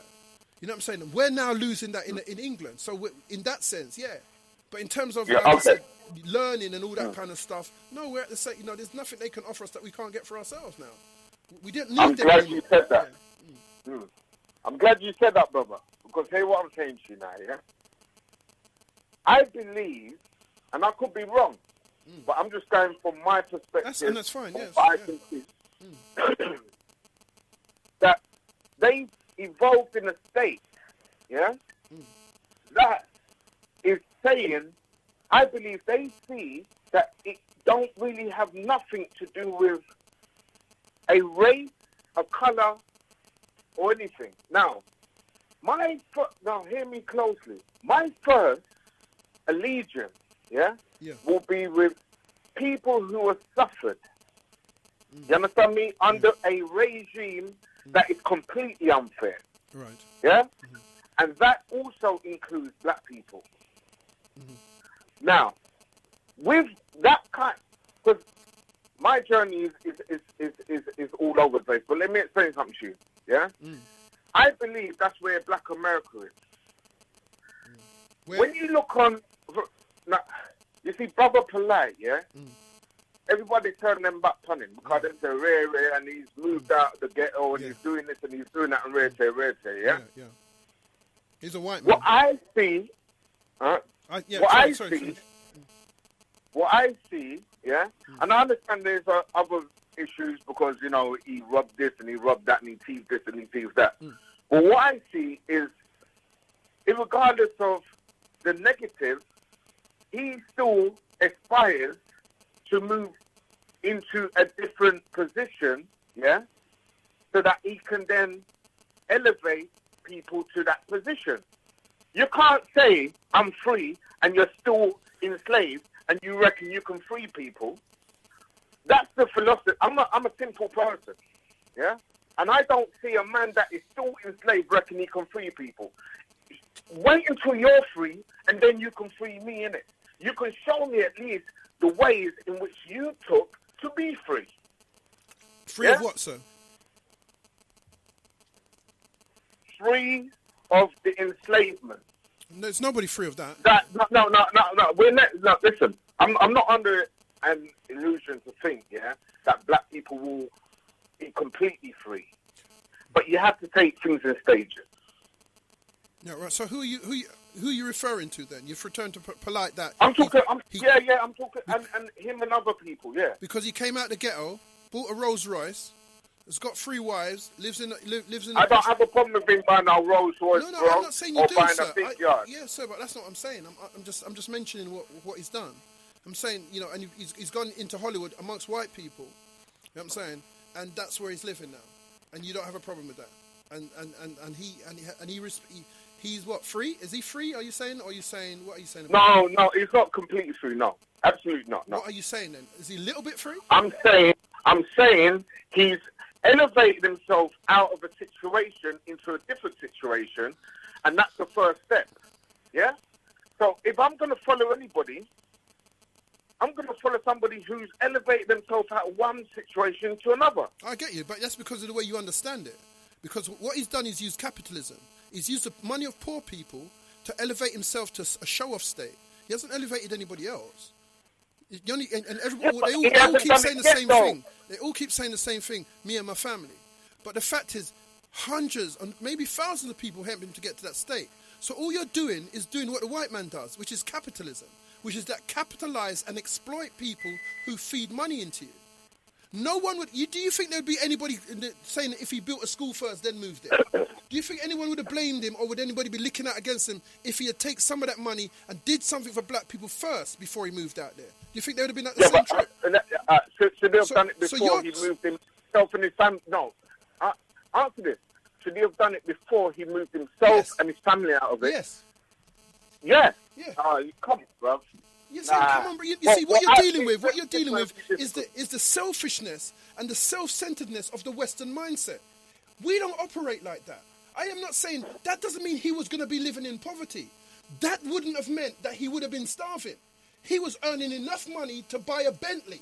You understand? And live in a posh area amongst white people, which means he was earning enough money to set something up for people where he came from before he had moved out. Because I mean, you don't care about what you're saying. Let me just finish this point. Let me just finish this point. What it reflects is that you don't care about people. You will use them for your own, and you feel you're doing something. That's only white people. That's what white people have done to be where they're at. So you're saying I'm going to copy them to show people how to be that way. Free people. Sorry? Bro, see, you've gone on a tangent, blood. What's the tangent? Free people. That's a tangent, sir. But hey, what I'm saying, listen, just hear me. Let me land on this. Free people, that's it, innit? He's not free. What are you talking about? I don't understand what you're talking about. No, I'm talking about levels. I'm not saying he's completely free, but I'm saying... But you're suggesting he's kind of free. Free from what? The ghetto? Yeah, but he is kind of free. From what? All right, listen. No, but just tell me from what, sir. Just tell me from what. You said he is kind of... So tell me from what. Okay. So he's moved from a deprived area to a more affluent area. So which is surrounded by the people who got him and his people into that area in the first place. That's free, yeah? Okay. So, hold up. Do you believe he's influential? Yeah. All right. So I believe it was his influence that got him there. Because he influenced us as black people in the beginning, yeah? For him to even get and move into the areas that now, based on, maybe you can tell me, bro, but the people that he's moving around with are black people who are... Yeah, they're capitalist. Bruv, the argument today is about black businesses, yeah? So it's kind of trying to keep it on that level, right? The people he's moving around with, they have hoes. You know what I'm saying? One of the pictures that he's taken with was with Kim Kardashian, who was taking sex on the video and has only been known, the only reason for her strength of fame is because she was taking sex from a black man, yeah? This is the type of people that he's around. Right, there's no pictures of like Jay-Z's around this other, taking interview with this millionaire guy and all that. I haven't seen those kind of people. All I've seen is film stars and celebrities. So he's free, yeah? He's free to do that. No. I said he has taken himself from one position. No, you just said, isn't it around better people? And I just mentioned the people that I've seen. I never said better, you know. Huh? No. What did you say? Sorry, I must have mistaken. I said he's around black people. Yeah, I'm saying these are the people that he's around. They're black, but this is what they stand for. You know what I'm saying? These are black celebrities, black ballers, this is what he's around. He's not around people that can economically... Me personally, Dubwise, all I'm telling you is about me. These people cannot help me or anybody like me. They can only help people who want to be like a white man, who want to say that freedom is when you have a Rolls Royce, is when you have your own. How is that going to work? If it's not shared, how is it going to work? How can you say to be more affluent and living more affluent is only white when we already know we started that shit in Egypt? What I'm saying is things happen in stages. And all I'm saying is... okay, cool. The affluence in Egypt was a community affluence, yeah? A community affluence, yeah? So that when they dug up the graves of the workers, they found out that the workers had ate the same as what they ate in the palace, yeah? You won't find it, you're saying that, baked beans in Iceland is the same as the baked beans that they're eating in Buckingham Palace. Yeah, well, it depends if it's Heinz, isn't it? Whatever, you know what I'm saying? Or pheasant, you know what I'm saying? Or them thing there, you know what I'm saying? Fish eggs, or whatever them call it, these stuff. I'm saying that these people, they are abusers. You cannot use, well, you can, but I think it's erroneous to use the present day phenomena and let hip hop to show you what being someone is. This is hip hop mentality of being someone. This guy is becoming, not hip-hop, rap. This is a rap gangster guy he's showing. He ain't showing you affluence. Affluence would be a guy who controlled 4 or 5 schools, a guy who could employ a whole bunch of people. That would be affluence. Affluence isn't displaying opulence by virtue of abusing people. Opulence is where you show off the stuff you have. Now, we have a boxer, his name is Mayweather. He's beat this guy. His team has managed to manifest money through his ability to box and beat people who white people want to pay to see. And then he has this opulence where he manifests. You know what I'm saying? I don't look to him for no. All I look to him and see that he's a great boxer in terms of that skill, and he has all these $5,000 million rings and watches and cars. He's got how many? You know what I'm saying? So I look to that. But then you're telling me somebody who's helping the ghetto, who's not a part of the athletic system, who's a part of the development and the evolution of blacks, can do the same, and somehow he's copying what an athlete would do. This is a businessman claiming that he's helped people, and his business to help people is so he can drive a Bentley like a preacher or like any of these other and claiming that's affluence. Who's he affluent in? Because he's not touching any of the men that are in the billionaire status. He's not touching them. He's not building no schools. He's not creating no jobs. You know what I'm saying? He's not creating an alternative form of income from the people who've given him their income. I'm saying you don't get that. You think it's okay just to buy for yourself and your family, and you're nice. I'm saying give brother a chance, innit? He's only just moved about? out. The brother started with nothing. You know what I'm saying? Nothing. The brother started at a low income. You know what I'm saying? And he's raised his income to save up his money, do what he's done to follow the same capitalist system to create for himself by using other people's money. And I'm saying that's cool, and if that's what I'm not saying that's what is that? Is that liberation? I'm not saying that he should listen. There may come a time. Listen. There may. I'm going to land on this. Yeah, there may come a time when he will be up on the firing line. All I'm saying is he is already. He's been arrested, hasn't he? Sorry. He's been arrested, and people have let him go, haven't they? A lot of people have banned him out, haven't they? Because he's saying that he doesn't want to be around these people, and that's fine. I get that. You know what I'm saying? But at least, who are you? You know what I'm saying? You took those people's money. Do you think what you said was clever? You've just taken my money. Yeah? You've just taken my money to help you get where you get, and then look back at me and say, I don't want to be around you. Hey, hold up a second. That's good. I think that's fair. No, brother. You know the problem with our people, though, yeah? With us, me included in that as well, yeah? I will purchase something, yeah? And because it comes with support, yeah? Me no want read what the thing say. It says, do this, do that, do that, do that, do that. Before I read it, you understand me? It's like, boom. Bro, hey, I'm stuck on this. Have you read have you even picked up the manual? Yeah, but what, bruv, I ain't got time to go. No. Now, all I'm saying is, it could be that because I've experienced that. You understand me? I've helped people, and I ain't charging for certain things that I've done, and I've spent my time, and I said, boom, listen, call me when you've been through that. So I don't just go with what the narrative or what people say. I think on things. And I say, you know what, I'm not just going to write him off just quick, just so fast, like I'm jumping on your word, everybody else is bandwagon. And I'm sorry, I don't do that. I have to get to know things and see how listen, I may turn around in a year's time and apologize and say, you know what, that man is for dead. But me now got the man just move from one situation to another and just run him like that. I'm sorry, I don't. No, I'm not just move. That's fine. That's fine. I think that you have to have your own view, and you have the right to your own view. But as far as he didn't move from one. He took black people's money from the ghetto. Nobody's banning him for having the things he has. It's his arrogance that he is now standing forth and saying, I don't like black people in the ghetto. I'm so glad I left them.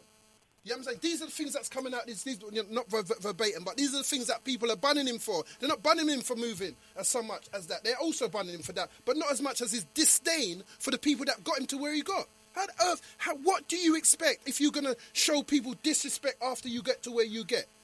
Mayweather can't do that because he's not saying he did. You know, he has his attitude, but he can't say, I don't like black people. He says that a rich nigga is still a nigger. So he understands his status, but he's got on, because of hip-hop, it's been so pervasive, because of rap has been so pervasive in our development, most of the people that are operating now with the tattoos and the showing off and the opulence is based upon the one media that we function from. Where people allowing white men to tell them that it's all right to sing songs about buying white man's goods and killing black people. So this is all this guy is reflecting as polar is that. He ain't reflecting any, he doesn't reflect that. He doesn't reflect where I came from. He doesn't reflect Dr. York. Did Dr. York buy and move out the ghetto? Dr. York went in Korea, he didn't buy a Rolls Royce first. You know what I'm saying? I have to look at the examples. None of the people that have led people out of it went and did the hip-hop lifestyle. He went and he had the money. When they caught him, he had nearly £500,000 in his thingy bob. He went and he created, whether they were good housing or bad, he created a land space where people could walk and live on. Some people, I've got a friend who left this country and went over there so they could just go and live. You understand? You're telling me I should respect a guy on a hip-hop vibe. Because you've been brainwashed by rap music. You think this is everybody and white people gave you that. No. I don't even listen to rap. To me, this is my view of what you just said. It's a brainwash of rap music that you think this is a business move. You think this is what you've described to me. You think it's okay, and I'm saying no, it isn't. Not as far as I'm concerned. So we got a difference of opinion. The only thing that says that's legitimate is rap. No movement of peoples or no movement that's liberating people does that. That's what rap men do and athletes do and people who have no care for anybody but themselves. That's what they do. How you end up doing that and you care about us as them? You know what I do? You know what I do? I step out of my emotions and I'm following the crowd, and I look from all I'm doing is look at them things objectively. That's what I think I'm doing as well. Well, you probably are, bro, from your own perspective. But the fact of the matter is, so I'm giving you mine, you're giving me yours. And so on that, you know what? We can agree to disagree in it. What more power still? Because as far as I'm concerned, I'm not following people banning him.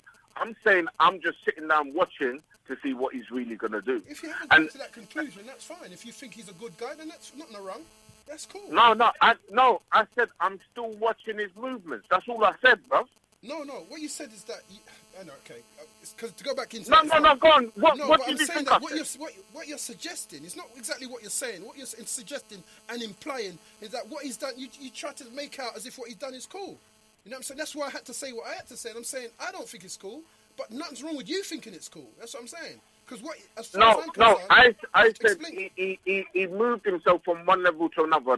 That's all I've ever said. Well, no, you've implied that level is a better level, and what I've explained to you is that, but the way he's done it, of course it is. To move to that level, does not reflect a good guy or somebody who's respectful of the black situation. Given that it was a black situation that got him there, he was not an athlete. He's not a rapper, and he's not a singer. So I'm saying, so his reflection of how he got there doesn't reflect the type of situation I hear what you said. But what he done, all he's ever done really is just take money from the black, and now that he's out of the black community, he's basically saying, I don't want that. So I understand what he's saying. I completely understand. So because I'm saying that, I don't think what he's saying that's a view. It's not that I'm not making it up. This is what he's done. And I'm saying with him doing that, I cannot come to the conclusion that people that do stuff like that help. Because, as I said, somebody who made it from boxing can do that. Somebody who's an athlete and got paid by this to do that and run up and down the field, he can do that. How somebody who used black people's money, saying that he cared about black people and using all these stuff to say, about real estate, and then using stuff about, we black people are suffering and this and that, and then come out of that situation with their money, that they spent with him, and then say, I hate you lot. I'm so glad I left you lot behind. No. I'm not, I'm not going to be stupid and turn around and say what he said there, and, he don't want nothing to do it. But I believe, just like I have been, and most of us are, we are highly emotional people. And we sometimes will say things, but do we really mean it? Brother, I'm not that guy, and I'm not at his level, as according to you. I'm not at his level, and I wouldn't have done that. So I don't understand how he gets a pass, and at this level I couldn't get a pass to do that. If I did that right now today, I would get banned for the rest of I wouldn't be able to come back on radio. Today. He gets to that level and he gets a pass. What is that? Is that how people are influenced? The more you get is the more passes you get, yeah? So if you got BMW and you tell people to sock their mama, you're nice. But if I say it, then I must get castigated. No. Well, that's the point I'm trying to make. So how did he get a pass when I couldn't get a pass to do the same thing? And I'm not at his level. So what is the difference between us then? The stuff he's got, that's the only difference. You know what I'm saying? Because he's doing what I'm doing. We're talking about the black community. We're talking about, how to elevate. We're talking about... Sorry? I'll give people enough rope to hang themselves. So I'm just waiting. I'm not just quick to jump. That's all I'm saying. No, I get that. That's your view, and I get that. You know what I'm saying? I get that. That's your view, and I get that. That's what I'm just saying that what I see. I'm not making up stuff. I'm not trying to... What you talk about objectivity. This is what's there. This is not what I've just put there. This is what the evidence for him is. This is what he's done. This is nothing that I'm not interpreting, like I said to the earlier caller. This is not interpretation. Either he's done it or he hasn't. Then when I see that he does it, then I look at something else and say, does that coalesce? Does that relate to this? And if it doesn't, then I bun him. If it does, then I say, well, I get him. That's me. That's not you, and that's not the other guy. I'm just saying. If you got a reason to say it's cool, you have a different thought pattern about liberation. You have a different... I just have a different time. Sorry? Oh, God. Hello?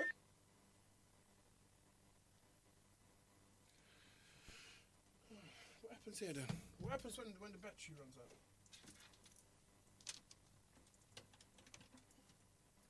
Steps. What happens when the battery runs out? On the phone. It's disconnected. Yeah. Sorry about that, sir. Its battery just went low, so it disconnected itself. So there won't be no calls for a minute. So what was I saying? Yeah, I mean, like I said, like it's a viewpoint, isn't it? He's got his view. You know what I'm saying? He feels that a man can come into a community, use that community to raise his... That's like a capitalist. This is what I'm bunning. So I would never agree with him, innit? Because the show is about people that claiming that they're businessmen and using capitalism to rip off black people, because capitalism is a rip-off as far as I've described, and how we've got to that stage. Now you're using the same philosophy to liberate yourself. We're going to all die under that situation. You're going to just look at this guy and want to be like him through rap music. This is not rap music. We're not living out rap music. This is real life. How are you going to be living out rap music? So every man that drives a big car, or he's either that you're hating. To criticize someone isn't hate. It's to say, well, what the hell are you doing, bruv? You can't, if the preacher man is there grinding little girls, but he's got money, you're not going to hate on him because he's a preacher man, or because he drives a Rolls Royce, or because he has a plane. So that means it's all right. He can get past the sex little girls, then, yeah. Where do you not get all this stuff from? Where you use material things to decide on the quality of a human being. Look at what he's doing, not what he's got by what he's doing. Look at what he's done to get there. So if he prostituted a bag of girls, you mustn't hate on him because he's driving a Rolls Royce and he's got a house. Of course you mustn't. If you like him, if you're of him, of course you shouldn't.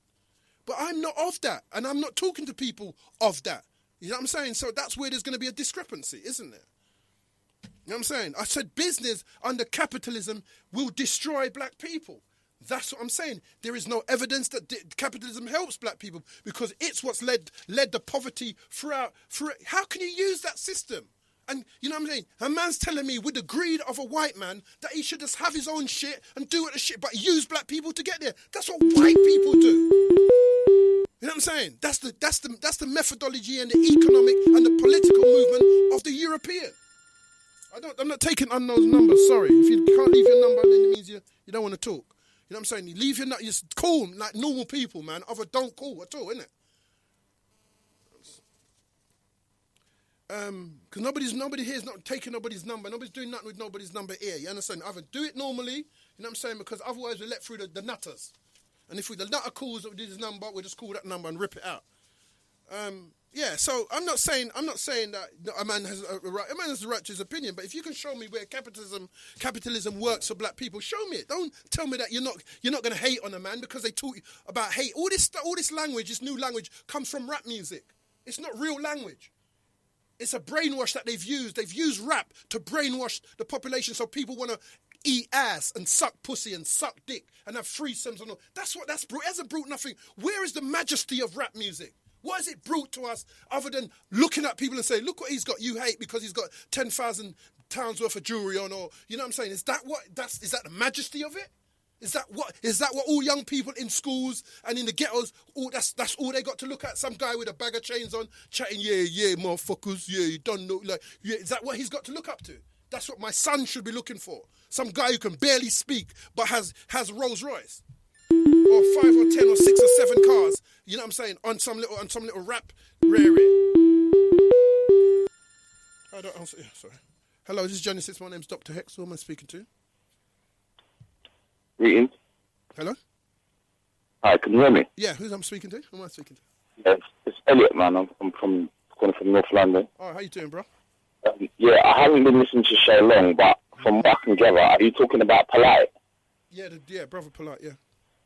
See, like... No, but we're not all about Polite. What we use, Polite was used as a methodology to understand, because we're talking about black business. No, but he's a really good case study in what you're talking about. And I don't normally agree with you, X. I'm going to keep it real, but on this one, you've got it exactly correct.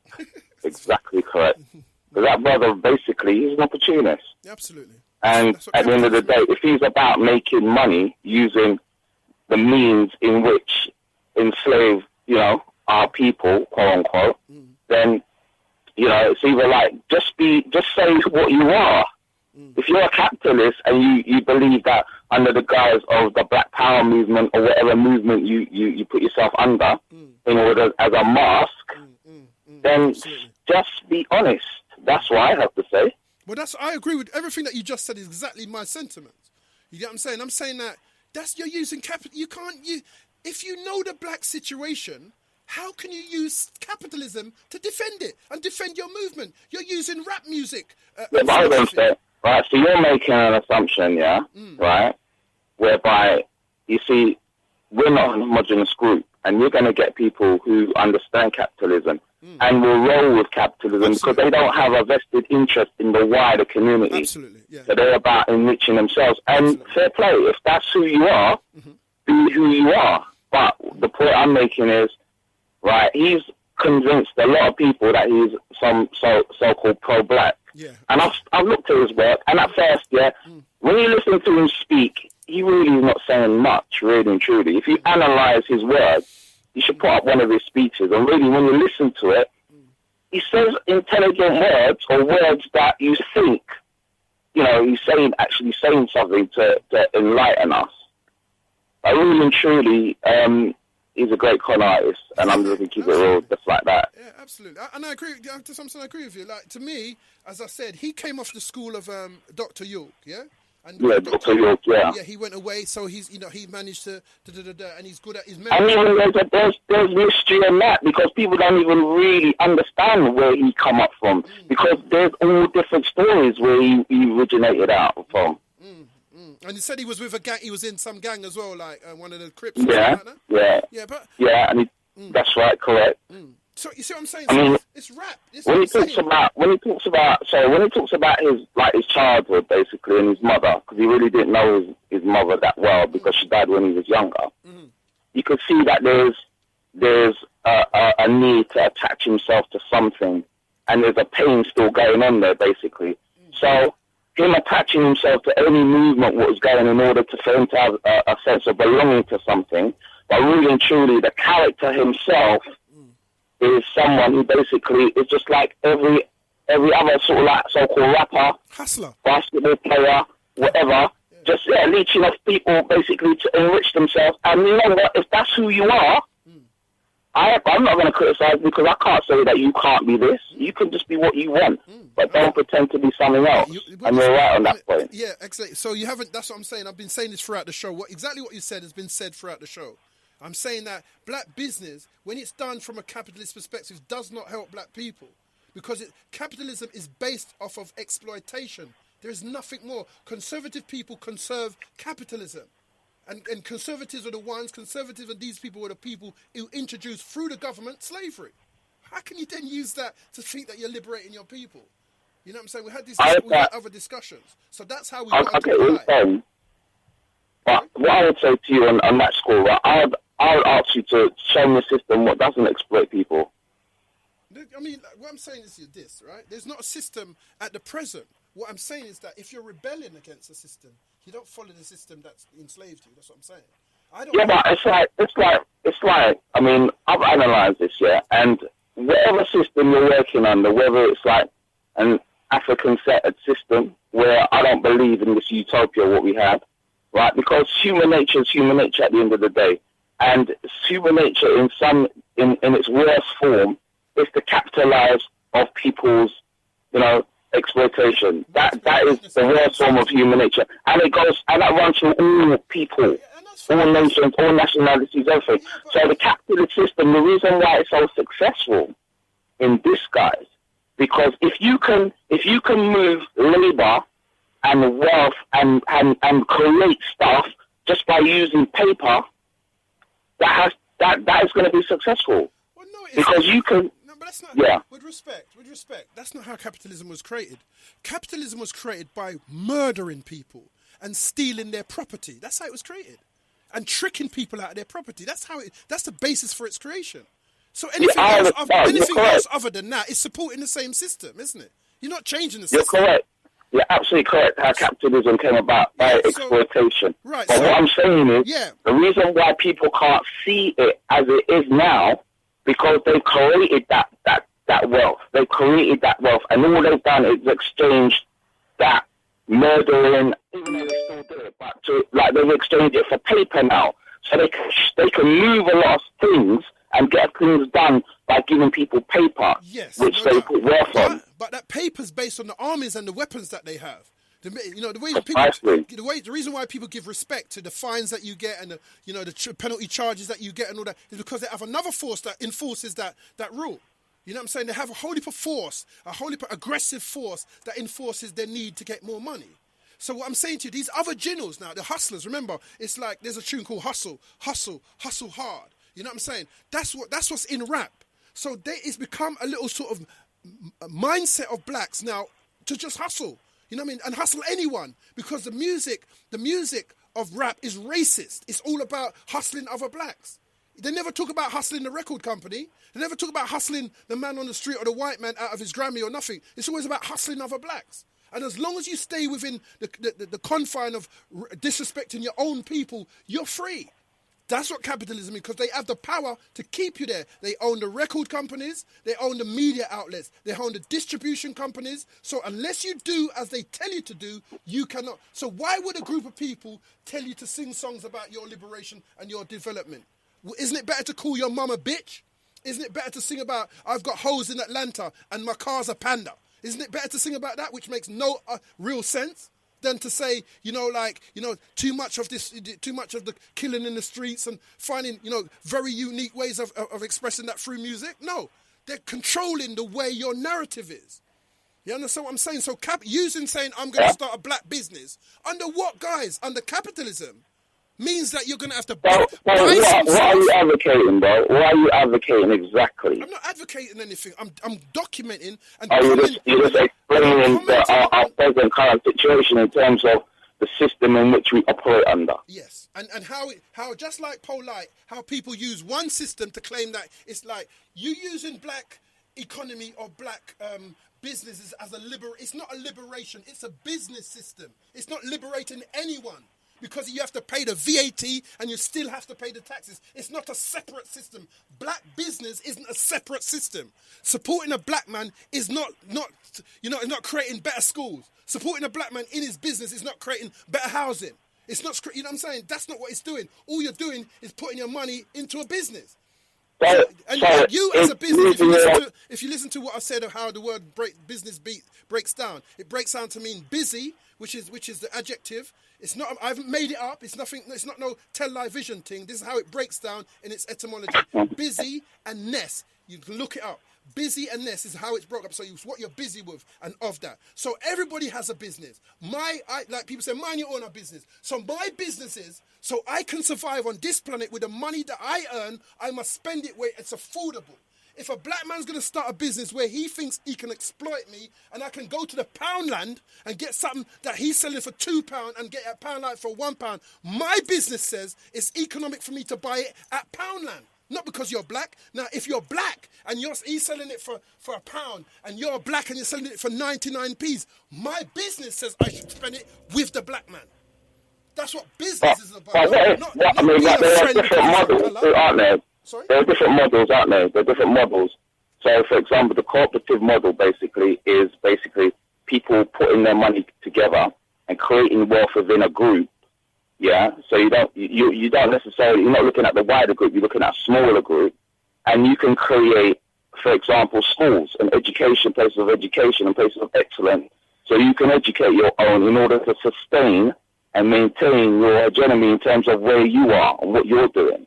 So when you talk about black businesses, you have to look at individuals, really. You can't homogenize them because people have different motivations in terms of how they see outcomes.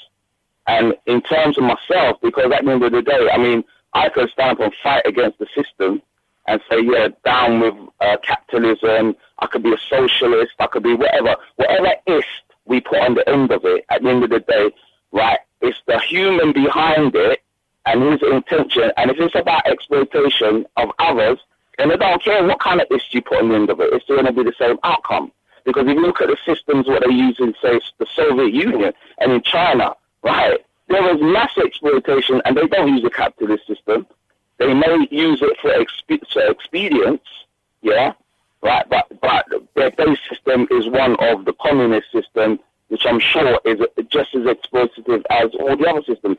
So, to be honest, when you say that you don't know what to replace it with, it's almost like saying pulling a vacuum and expecting when you release that vacuum, nothing is going to come in. But when you pull a vacuum, something else is going to come into that place. Bruv, I hear what you're saying. What I'm saying, it's going to be, so talking about it and not having a method in which we can, expose this system and put something in its place, I think maybe a little bit futile, and that's no disrespect to you, bro. No. Because I get that all the time. But what I'm trying to say to people, it can't be futile because I'm doing it. What I'm saying to you is that you have to put it out there because it's not me.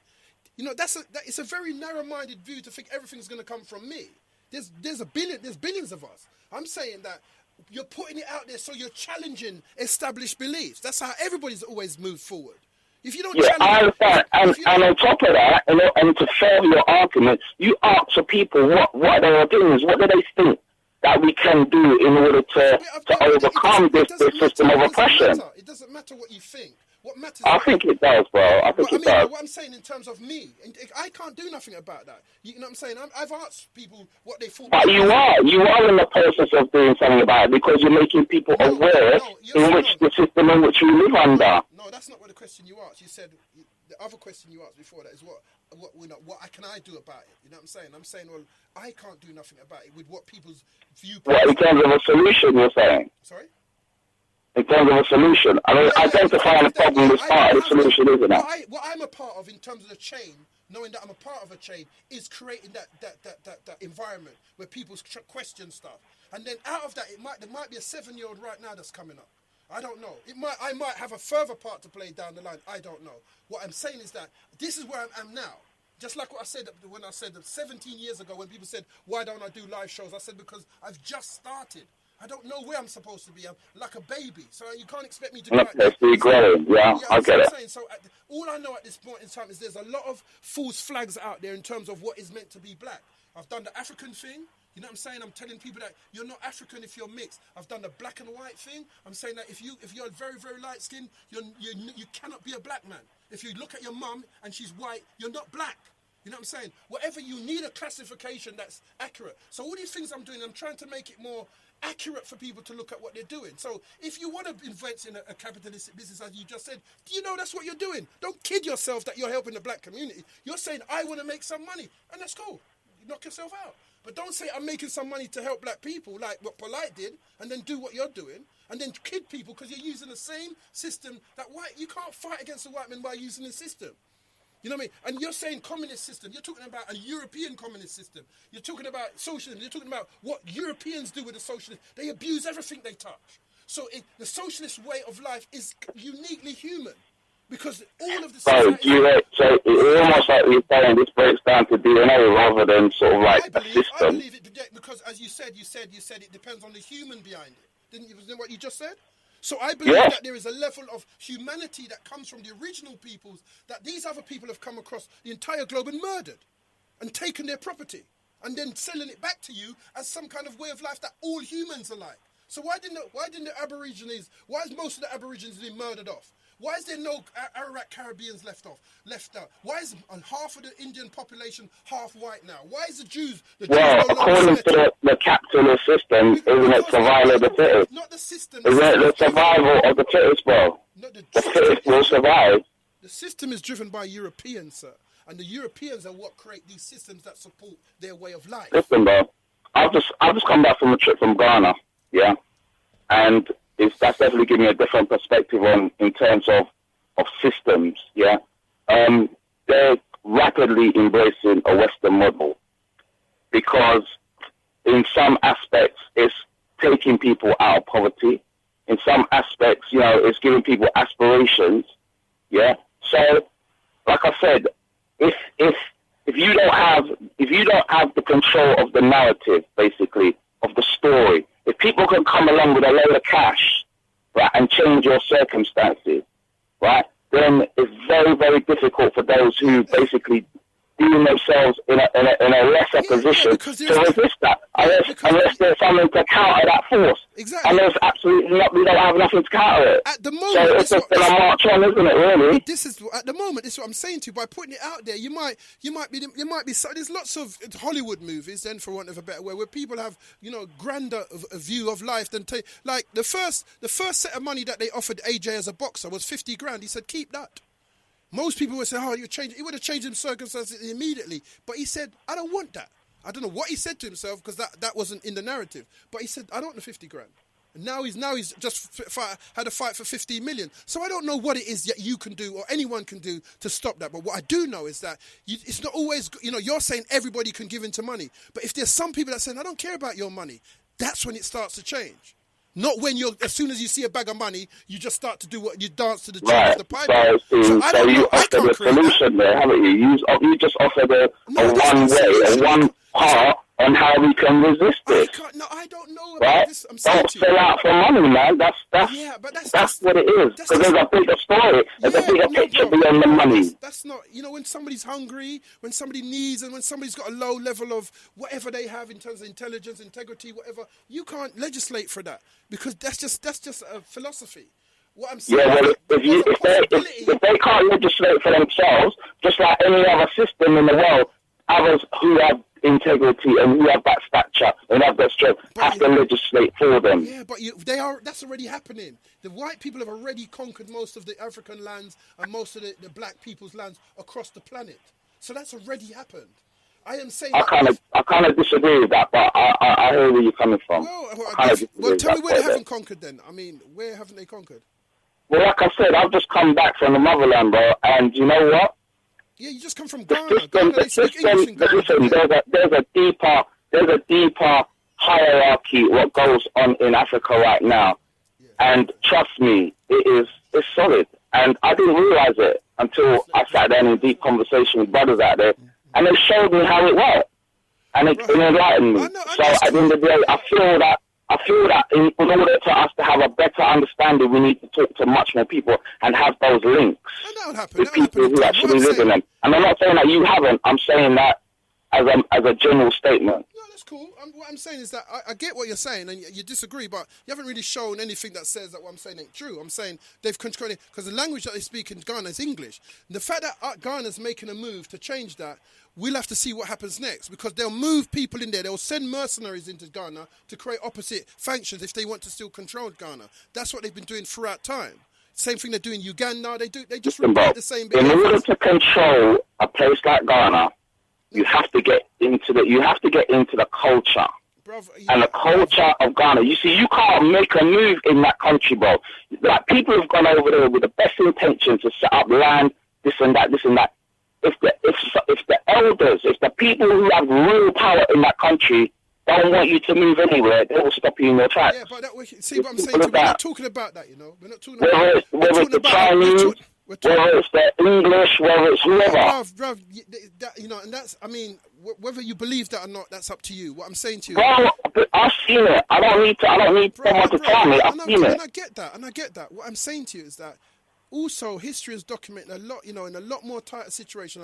They've broken down much more tighter situations. I'm not saying they can't or they won't. I'm not saying that what you're saying isn't true. I tell you what, I'm going to do a basic thing, right, about motherland, right, and then I'm going to head out, right? Bro, let me finish. Yeah, okay. Let me finish. I'm saying to you, it's not an argument about whether you're right and I'm wrong or you're right. And I'm just saying. Yeah, we're an exchange. I understand that, yeah. Yeah, I'm saying, as far as I'm concerned, yeah, you're up against a people that know no bounds. And anything that you think they can't impress themselves on, if you think they can't, that's exactly what they'll do. And I'm not saying that's what they're going to do. And I'm saying what we need to do with the situation in Ghana is like, because I've got a brethren who's Ghanaian and he's going there anytime soon. So, you know what I'm saying? So he will give me another perspective, because we was talking the other day, he gave me another perspective. But what I'm saying to you, I'm not saying that we can't, this is about looking at the phenomena and making sure that we're aware of the phenomena that's going on, what we're up against. Whatever happens from that, I'm not knocking what you're saying, I'm not saying I'm not providing a solution. I've said that many times. I am trying to document a different way of looking at stuff, so for those who are not of that sort of like, I just want to follow the line, can say, that makes sense, or I get your point. That's all it is. And then in 10 years' time, remember, I did this in 2000. I just explained about the rapping and how if you spoke in English, you know what I'm saying, you'd get more respect from the international people them. This was in 2001, 2, 3, 4. And I'm thinking 4, So Solid came out. And since then, it's been upward. All English people are now getting in. So what happened remember, this was 10 years or 15 years worth of English people trying to sound like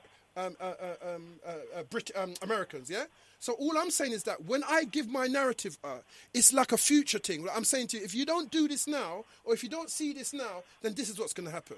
So remember, when I did all the songs about what I called porn rap at the time, and where it's going to lead. We're at porn rap now, where man come on and talking about, do you eat out an arsehole? You know what I'm saying? And stuff like that. Because everything leads to something. So if we're going to follow, so going back to the capitalism thing and the business thing, if you follow a business model that's based on capitalism, British, European capitalism, you are not helping black people. All you're doing is surviving within the regime. And you might get rich and you might not get rich. As I said, what is a black business? If you sell white wigs, is it a black business, or is it a black man who's a businessman?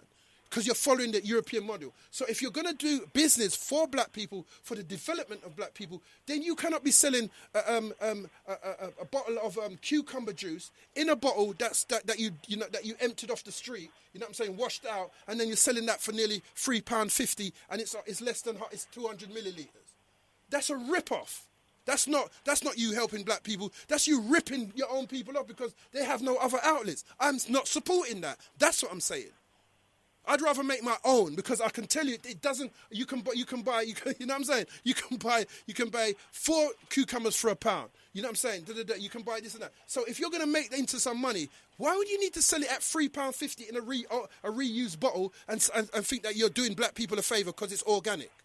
You're still ripping people off. I'd rather buy it from a white guy, because I've got my own business to run, which is me. I'm busy with me. So, therefore, I'm surviving like you, because you're not helping me, you're helping yourself. Now, if what you was doing was showing the reason why you're saying that, and that money was going into a school, or that money was going into that, that's a whole different philosophy that I could follow or look to lead myself off of. But don't come at me with no philosophy that you're helping me when you're actually just a capitalist. that type of person existed a long time ago. This is not a new phenomenon. And the one thing I would do is, I'm just trying to break down for people who are being bombarded with other people telling them this stuff that you need to, because over the last few weeks, this is what kept coming into my space. That's why I ended up talking about it. People talking about, we need to be buy black and support black and all that. That's not what's gonna. That's not what it's gonna. What you think? The economic is gonna serve you when you haven't changed it. Well, like I said, I think like what you got to do is support those who are supporting you. Like, I think that's a simple test of how it works. That's a good. So whether it is whatever model that person's using in order to create wealth, right? As long as that they're giving back, that's to me. I don't really watch the model, right?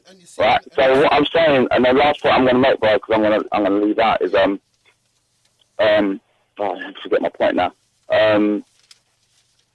Oh, it's just gone out of my head. It was an important point. But anyway, listen, I don't normally agree with you, bro. But on this one, you're spot on. Okay. All right? So you take it easy, bro. Cool. Nice one. All right. Yeah, peace. 07, coming to, we're in the last half hour of the show now, so, I mean, where was I? Yeah, so I was talking about Tulsa. You know what I mean? Big up to the caller, Elliot, and da-da-da-da. You know what I'm saying? As I said, you know, everybody's going to have their different view, and I get it. And it's good to discuss your different point of view. You know what I'm saying? That's great to do. But what I'm saying is that, again, if you're going to show me, you know, like, if we're going to just say, oh, you know, this is this and that is that, and have a different thing, you know what I mean? Without having, you know, other than your own personal opinion, but some documentation as to why you've come to that conclusion, then it just becomes argumentative rather than, I get y'all. You know, as a man said, we agree to disagree. So, as I said, there's a lot of businesses that we are buying into as black people. Hair products, you know, Soft Sheen, you know what I mean? That's owned by the French group. That, you know what I'm saying? There's a lot of business that we're buying into. We don't own no producer production. You know. I mean, Africa now. We talk about the motherland, as people say. Africa produces 70% of the world's chocolate. Have you ever heard of African chocolate in London? Or anywhere. Have you ever heard of that? There's no African chocolate, yet they produce 70%. You know what I'm saying? Most of the control is by white people. There's no chocolate factories in Africa, and they produce 70% of the world's chocolate. Told you I don't answer unknown callers, unknown numbers. 70% of the world chocolate. You understand what I'm saying? So, you know, these are the things that we're looking at when we're talking about capitalism. You know what I'm saying? So Europe has all Cadbury's, Hershey's, all that. They control all the chocolate, and they're all European. But yet, you want to buy black and think black, and the highest blacks in the world can't control it. In Africa, they still, while our children are learning about homosexuality in schools, in Africa and in Ghana, and Cote d'Ivoire and these kind of places, they got children picking cocoa for white people. You understand what I'm saying? No unknown numbers. Yeah, they're picking cocoa for white people. Children, 6, 7, 8 years old. They're not at school. They're not learning about homosexuality at school or adding or taking away. They're picking cocoa. You know what I'm saying? For us to eat chocolate, Easter eggs and all that over here. What are you talking about? You're telling me to look at a model that destroys my people and follow it and then pay other black men. I'd rather I'm surviving. Myself is a business. So I'm surviving for me. I don't know time to support you to do exactly what they're doing to me, unless in what you're doing, I can gain, my business can be supported. So if I said again, if over there it's cheaper, you know what I'm saying, I will buy it from you. If the black man can offer me that, then I'll buy it from him. If there's some other incentive other than his colour for me to buy from him, then that's different. I'm not going to buy from him on the basis that we're putting our money together to do what? To create more economy, to have more money to tax and VAT. Okay, I got that. Hold on. Genesis, not. Are you there? Yeah, man. Okay, who am I speaking to? Who am I speaking to? You hear me? Yep. Who am I speaking to? Oh yeah, it's MX again. I'm listening. Big show so far, and I'm listening to what you're saying. Big up Elliot that I just listened to, and everybody else, because I think they made some valuable contributions. But so, for example, I just heard you say something in regards to 70% of the cocoa that goes into making chocolate is made in Africa, but you ain't heard of no African chocolate bar. Now, my question to you would be, well, why would you hear of an African chocolate bar? Do Africans on the continent eat chocolate, for example? And I've been to Ghana. I didn't see nobody eating chocolate. The reason why people don't really eat chocolate is because it will melt. It's hot. It doesn't make sense. So why we should therefore believe or think that we should see why would we then see an African chocolate? Do you understand what I'm saying? No, I hear you. You know what? That's not. I think it missed the point slightly. The fact is that you have a commodity, yeah, which is sold in Europe at with a hard markup when you're making your children who should be at school having to go out there and get it for these people. That's the point I'm making. And on top of it, that commodity you have no control over. You don't even have a factory that you can use to make this stuff. So how powerful is, what are we buying into in this capitalism? The place what you call the motherland has no control. As this other caller just said earlier, he's talking about Ghana, which is trying a little thing right now. And many things have been tried. Uganda tried a thing. I'm talking about the fact that, unless... I don't know what the answer is. All I'm saying is that don't fool me with any tricks. Don't trick me no longer with your black version of events. That's what I'm saying. Just let me know what the reality is, because otherwise I'm going to expose it.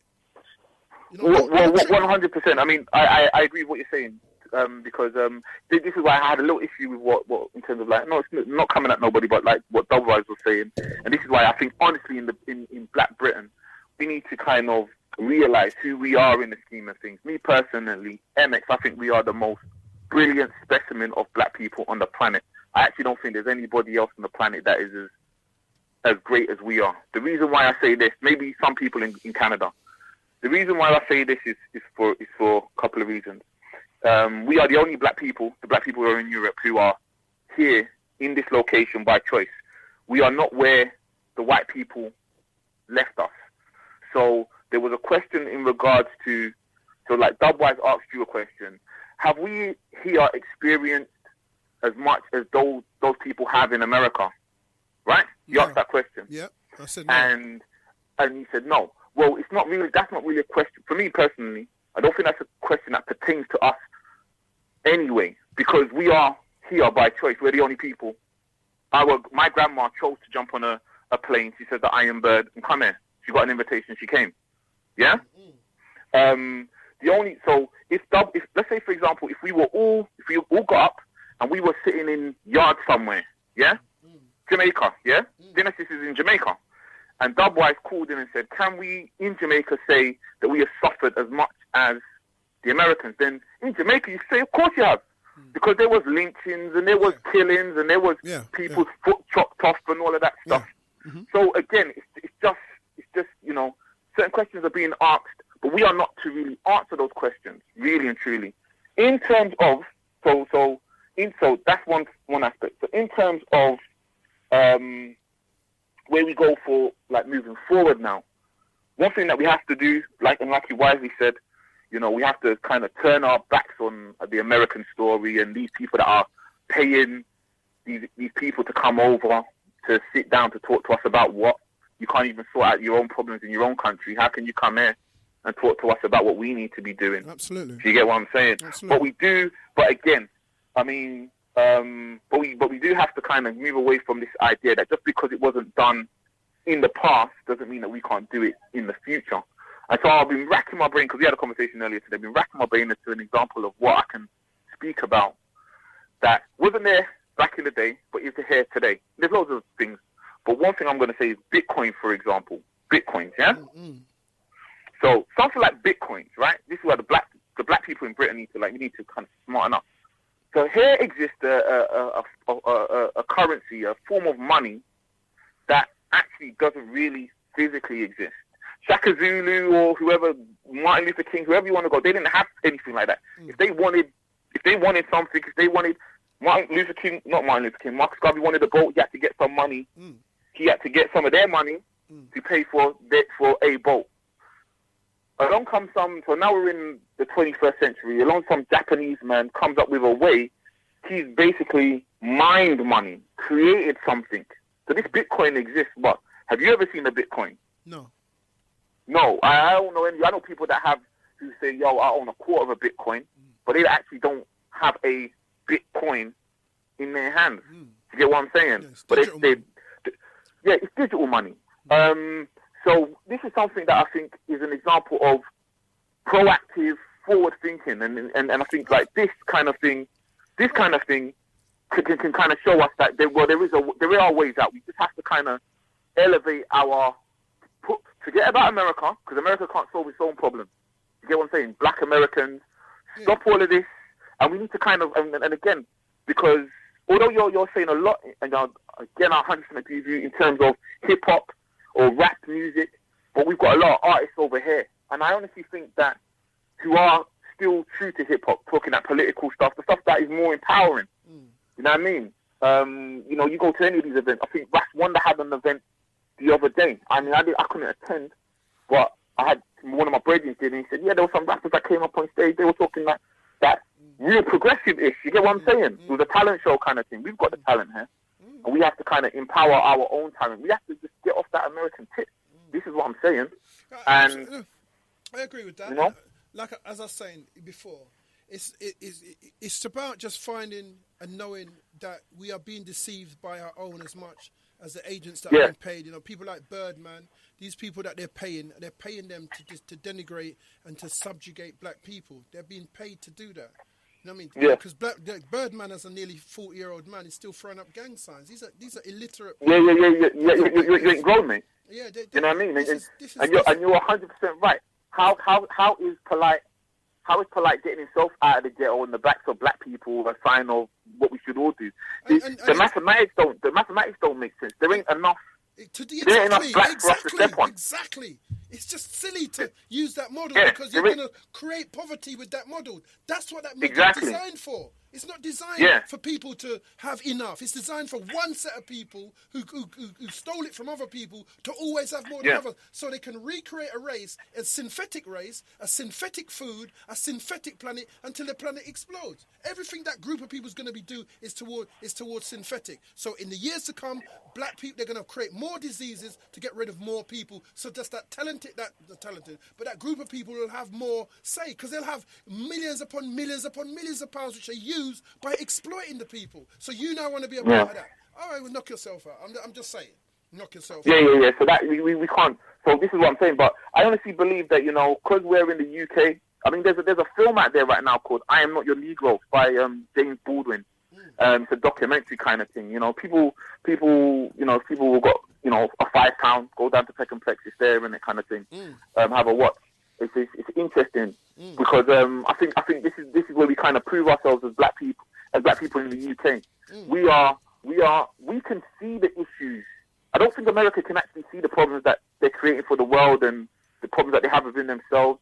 I don't think they realise how stupid it is to have an organisation called Black Lives Matter when it's 2,000 black lives. If 1,000 black people kill another 1,000 black people in gang crime, you don't say nothing. But a one white man kills a black man, and you're up in arms and burning down cities. It doesn't make sense.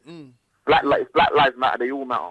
You get what I'm saying? If Black Lives Matter, you wouldn't have, you know, simple white people would tell you this, who you call racist. They'll say, well, how comes you Black Lives Matter and you've got one bag of songs, you know, that you're singing about killing each other? Yeah, you stupid. How comes Black Lives Matter and you never complain about that, you just complain about stupid because I'm telling you, we're infiltrated by a race of people that are of us, but they're working for them. They're the ones Definitely. They're nullifying blacks, they're slowing blacks down, and they're being paid by these people because it's obvious that the music has something to do with it. It's no good you're letting white people come and tell you that music is not influential or television is not. That's rubbish. But because they are a very deceitful and a very duplicitous race, you know, hellbound on controlling people, that's not just us as black people, but the world.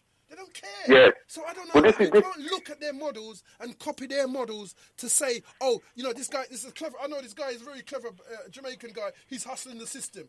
So what's that got to do? What does it make him? Yeah. You know what I mean? But this is why I'm saying. The system, if it can't change the schooling, if it can't change the taxation system, if it cannot change the poverty, and I never hear people talk about, none of these guys who talk about hustle hard ever talk about closing down the ghettos and making sure there's no ghettos. Whoever talks about that? I'm a little guy in the West. You know what I'm saying? I can think about that. I've never heard that thought on record ever. So it means that you're not even the mindset of understanding your situation. Why should there be ghettos for black people only? Why should there be still in 2017 ghettos? Millions upon billions upon trillions of pounds have been made by athletes and athlete sponsors and music, and yet the ghettos are worse than they ever were. And nobody says anything about changing that. You make schools in Africa. Why not? Why can't you make a school in Los Angeles or Brooklyn? Why is it always some place where it doesn't? You can't help them from there. Well, this is what I'm saying, innit? And I think only because you are outside of America, you're looking in at America, you can have this critique and you can come up with this valuable argument, which is for all the billions, all your Michael Jordans, for all the millions and billions of pounds that the black American has created in America, how come you're still getting shot like dogs tomorrow? And what's it called? for all the you know what I mean? you have, for your black president, understand. for your circuit judges, for your police, for all yeah. these people that are black. You're worthless as a people. Your people are weak. You cannot have that amount of power and still under that system that sounds as if you're all white. That's why I say black Americans are whitish. They're not really black. Yeah. That ain't the same black America as Martin Luther King America. This is a new America that's got black white people in there. Well, this is what I'm saying, innit? We've got to kind of realise who we are in the scheme of things. We're not like them, innit? You know what I mean? Absolutely. That's what I think is important. We're just not like them. We do have a closer connection to Africa.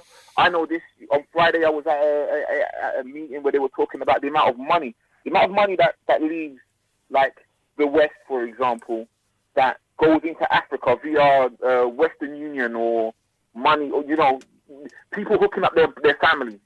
Make money here, send it over to your people in Africa. Well, that trumps aid like 3 times over.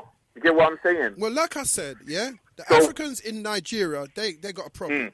That everywhere there's millions of Africa across the continents of Europe, yeah, and they keep claiming how proud of African they are. The African country is a bit broke down.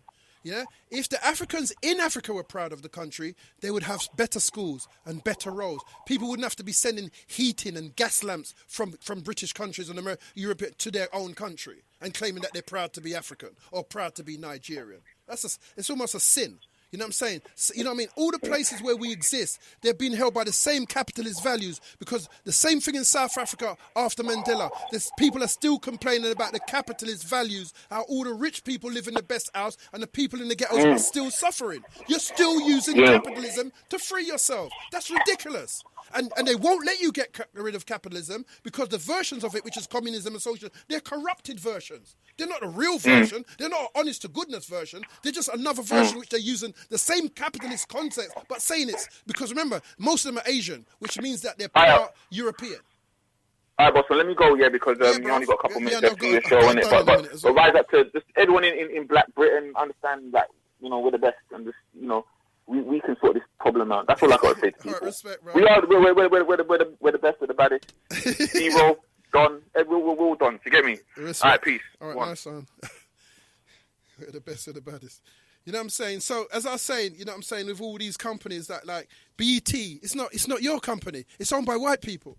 So all that stuff, all that negative stuff that you're seeing on the it's owned by Viacom. Viacom is the same Illuminati or the capitalist system that says we're going to control everything you have. And if tomorrow you build another system called MXTV and like SaxGen, they'll come for it as well because they need control of every outlet that mediates to the people there. They're not about your liberation. They will murder you and they will poison you. Okay, sorry about that. Cool. I just was finishing off what I was saying. You know what I'm saying? But you can call back and let go. But yeah, you know what I'm saying? We are not in control of our lives. I don't do unknown numbers. I told you. Said we'd come back to hip hop. Look, Jay-Z, Dr. Dre, NWA. Wow. What are they doing now? Arrested, having an awards, or spending money, girlfriends, Puff Daddy's having a new party. That's what we're reading about. That's what is. But what is being denied here? What are we not hearing about? Well, this is what we're not hearing about.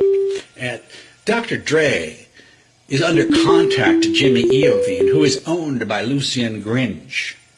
The guys Snoop Dogg is worth about $110 million. That's his net worth.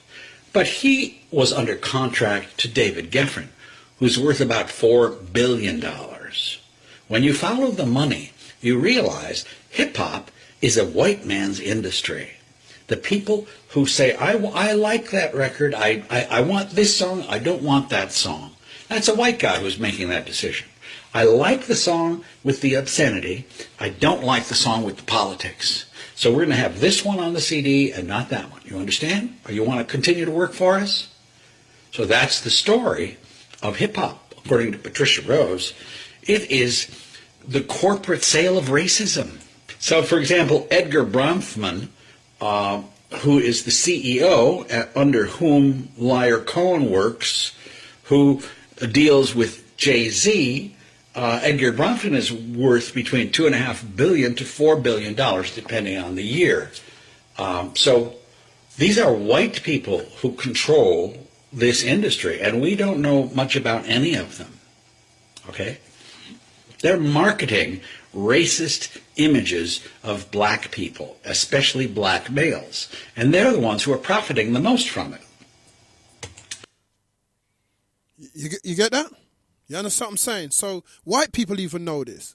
You know what I'm saying? This is not new. You know what I'm saying? White people even know this. So I'm saying, so how long are we going to keep this game going?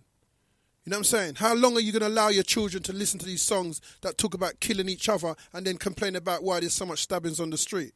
How long? How long are you going to, so when you're telling me about to join some black business on the basis of that you're too busy doing your day job to understand what's really going on, that's your business, none of my business, that.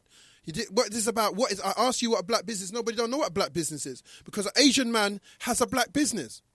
You know what I'm saying? He's Asian, but he runs a black business that's serviced by 99% of black people. So basically, anybody can be a black businessman. You don't have to be black.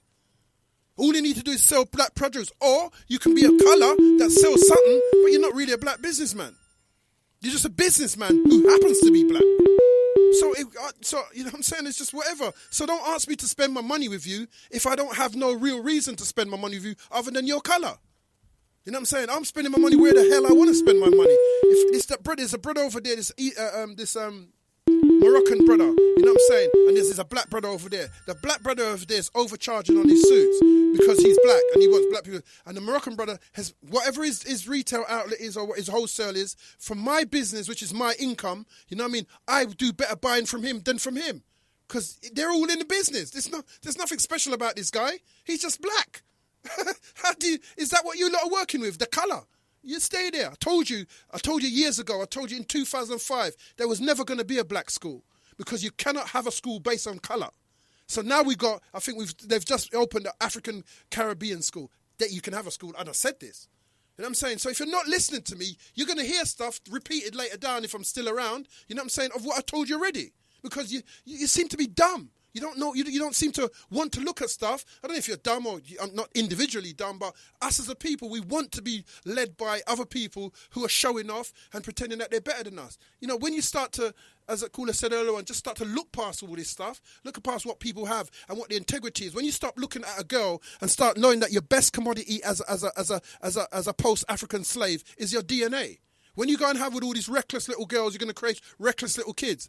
These guys that have 15 baby mother, they're to get a gunshot. You know what I'm saying? Or Ninja Man with his 21 kids. These are people that are creating all the little murderers and all that. You know what I'm saying? These are all psychologically damaged kids. How the fuck can you know that your dad's got 21 other women? You know what I'm saying? And he's in poverty. He's not like some rich guy that can support them all. He's not living in some haven, in some house where they all live together in harmony. He's got them all over the place. Some of them is just some overnight sex as well. How on earth can you expect that to turn out good? Jamaica's a madhouse at the moment. Got people tossing around in the air, men jumping up and down and jabbing girls in their middle centre on stage and claiming that's dancing. That's dry sex. You know what I'm saying? Who on earth told anybody that jabbing a girl in the middle centre with her leg up in the air is dancing? He's not even whining anymore or doing anything. He's just jumping and then spinning her around and jumping off a tree like he's possessed by a demon.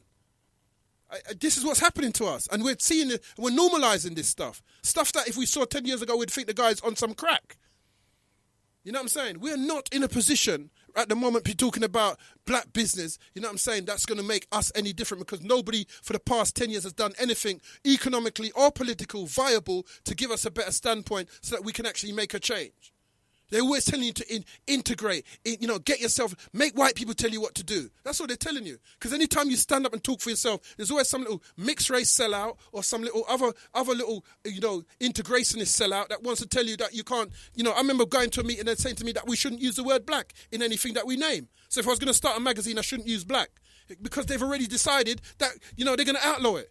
So, what? I thought this was freedom and democracy. You're telling me I can't use the term black. So, hence, we had a radio station called Colourful Radio, not Black Radio. You know what I'm saying? So, black echoes became echoes. Excuse me?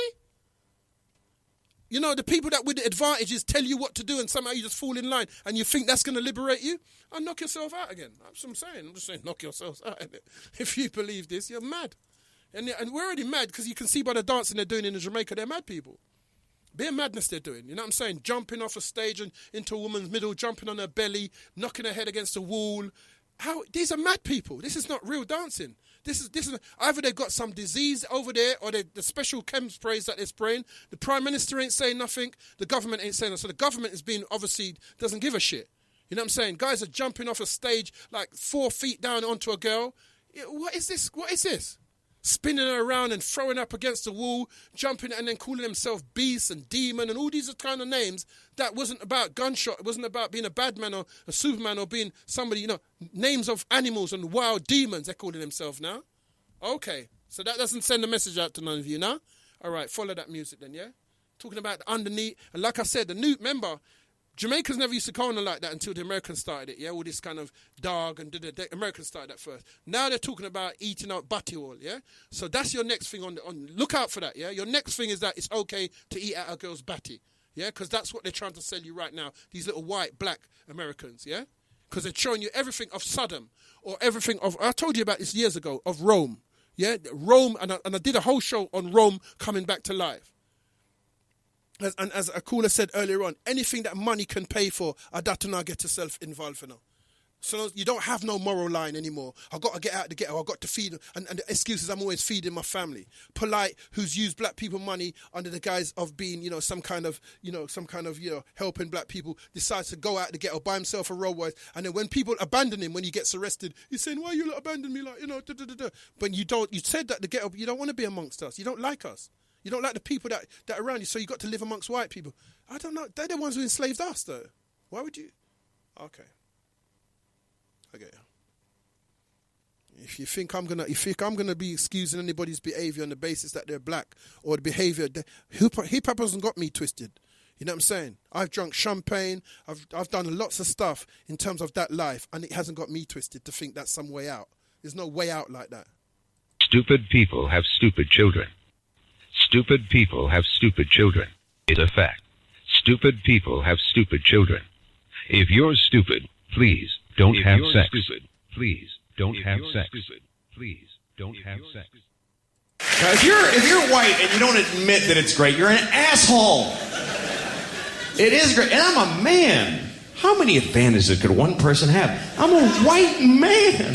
You can't even hurt my feelings. What can you really call a white man that really digs deep? Hey, cracker. Oh, ruined my day.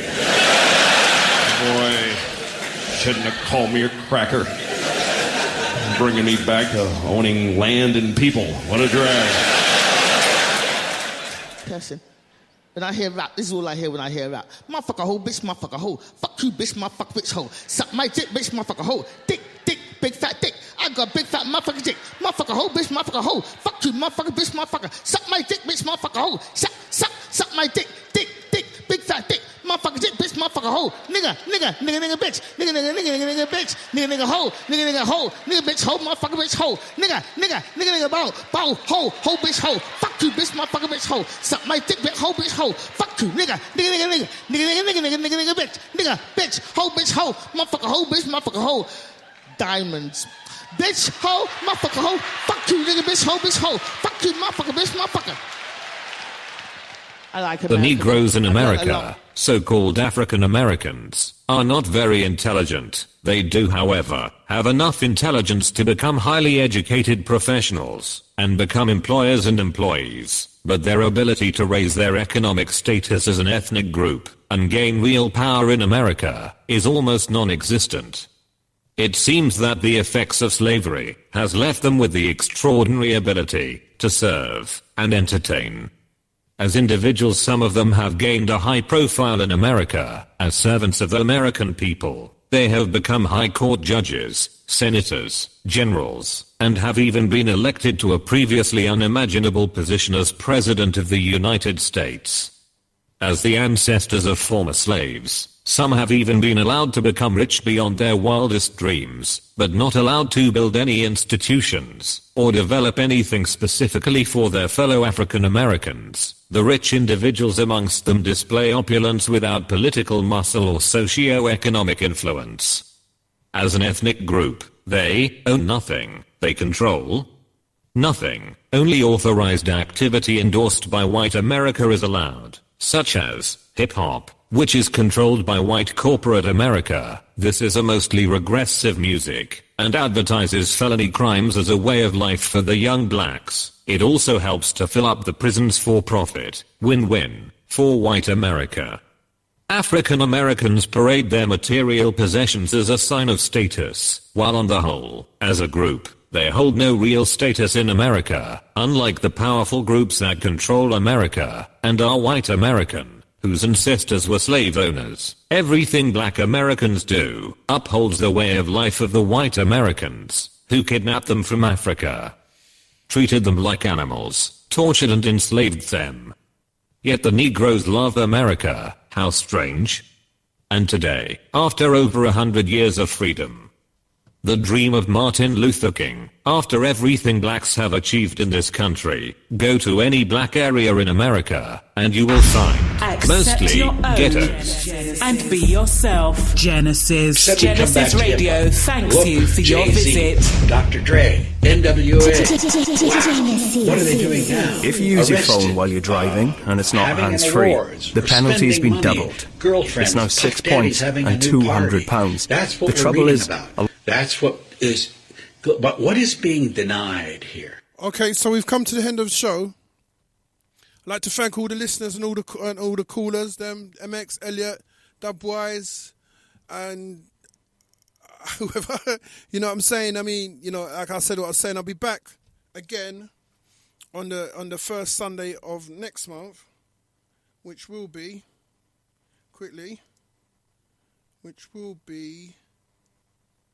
first Sunday of next month will be the 4th. So June the 4th, you'll hear me back on the airways with another topic we're going through, and I'm hoping that it sparks conversation and debate and and stuff like that as we go along.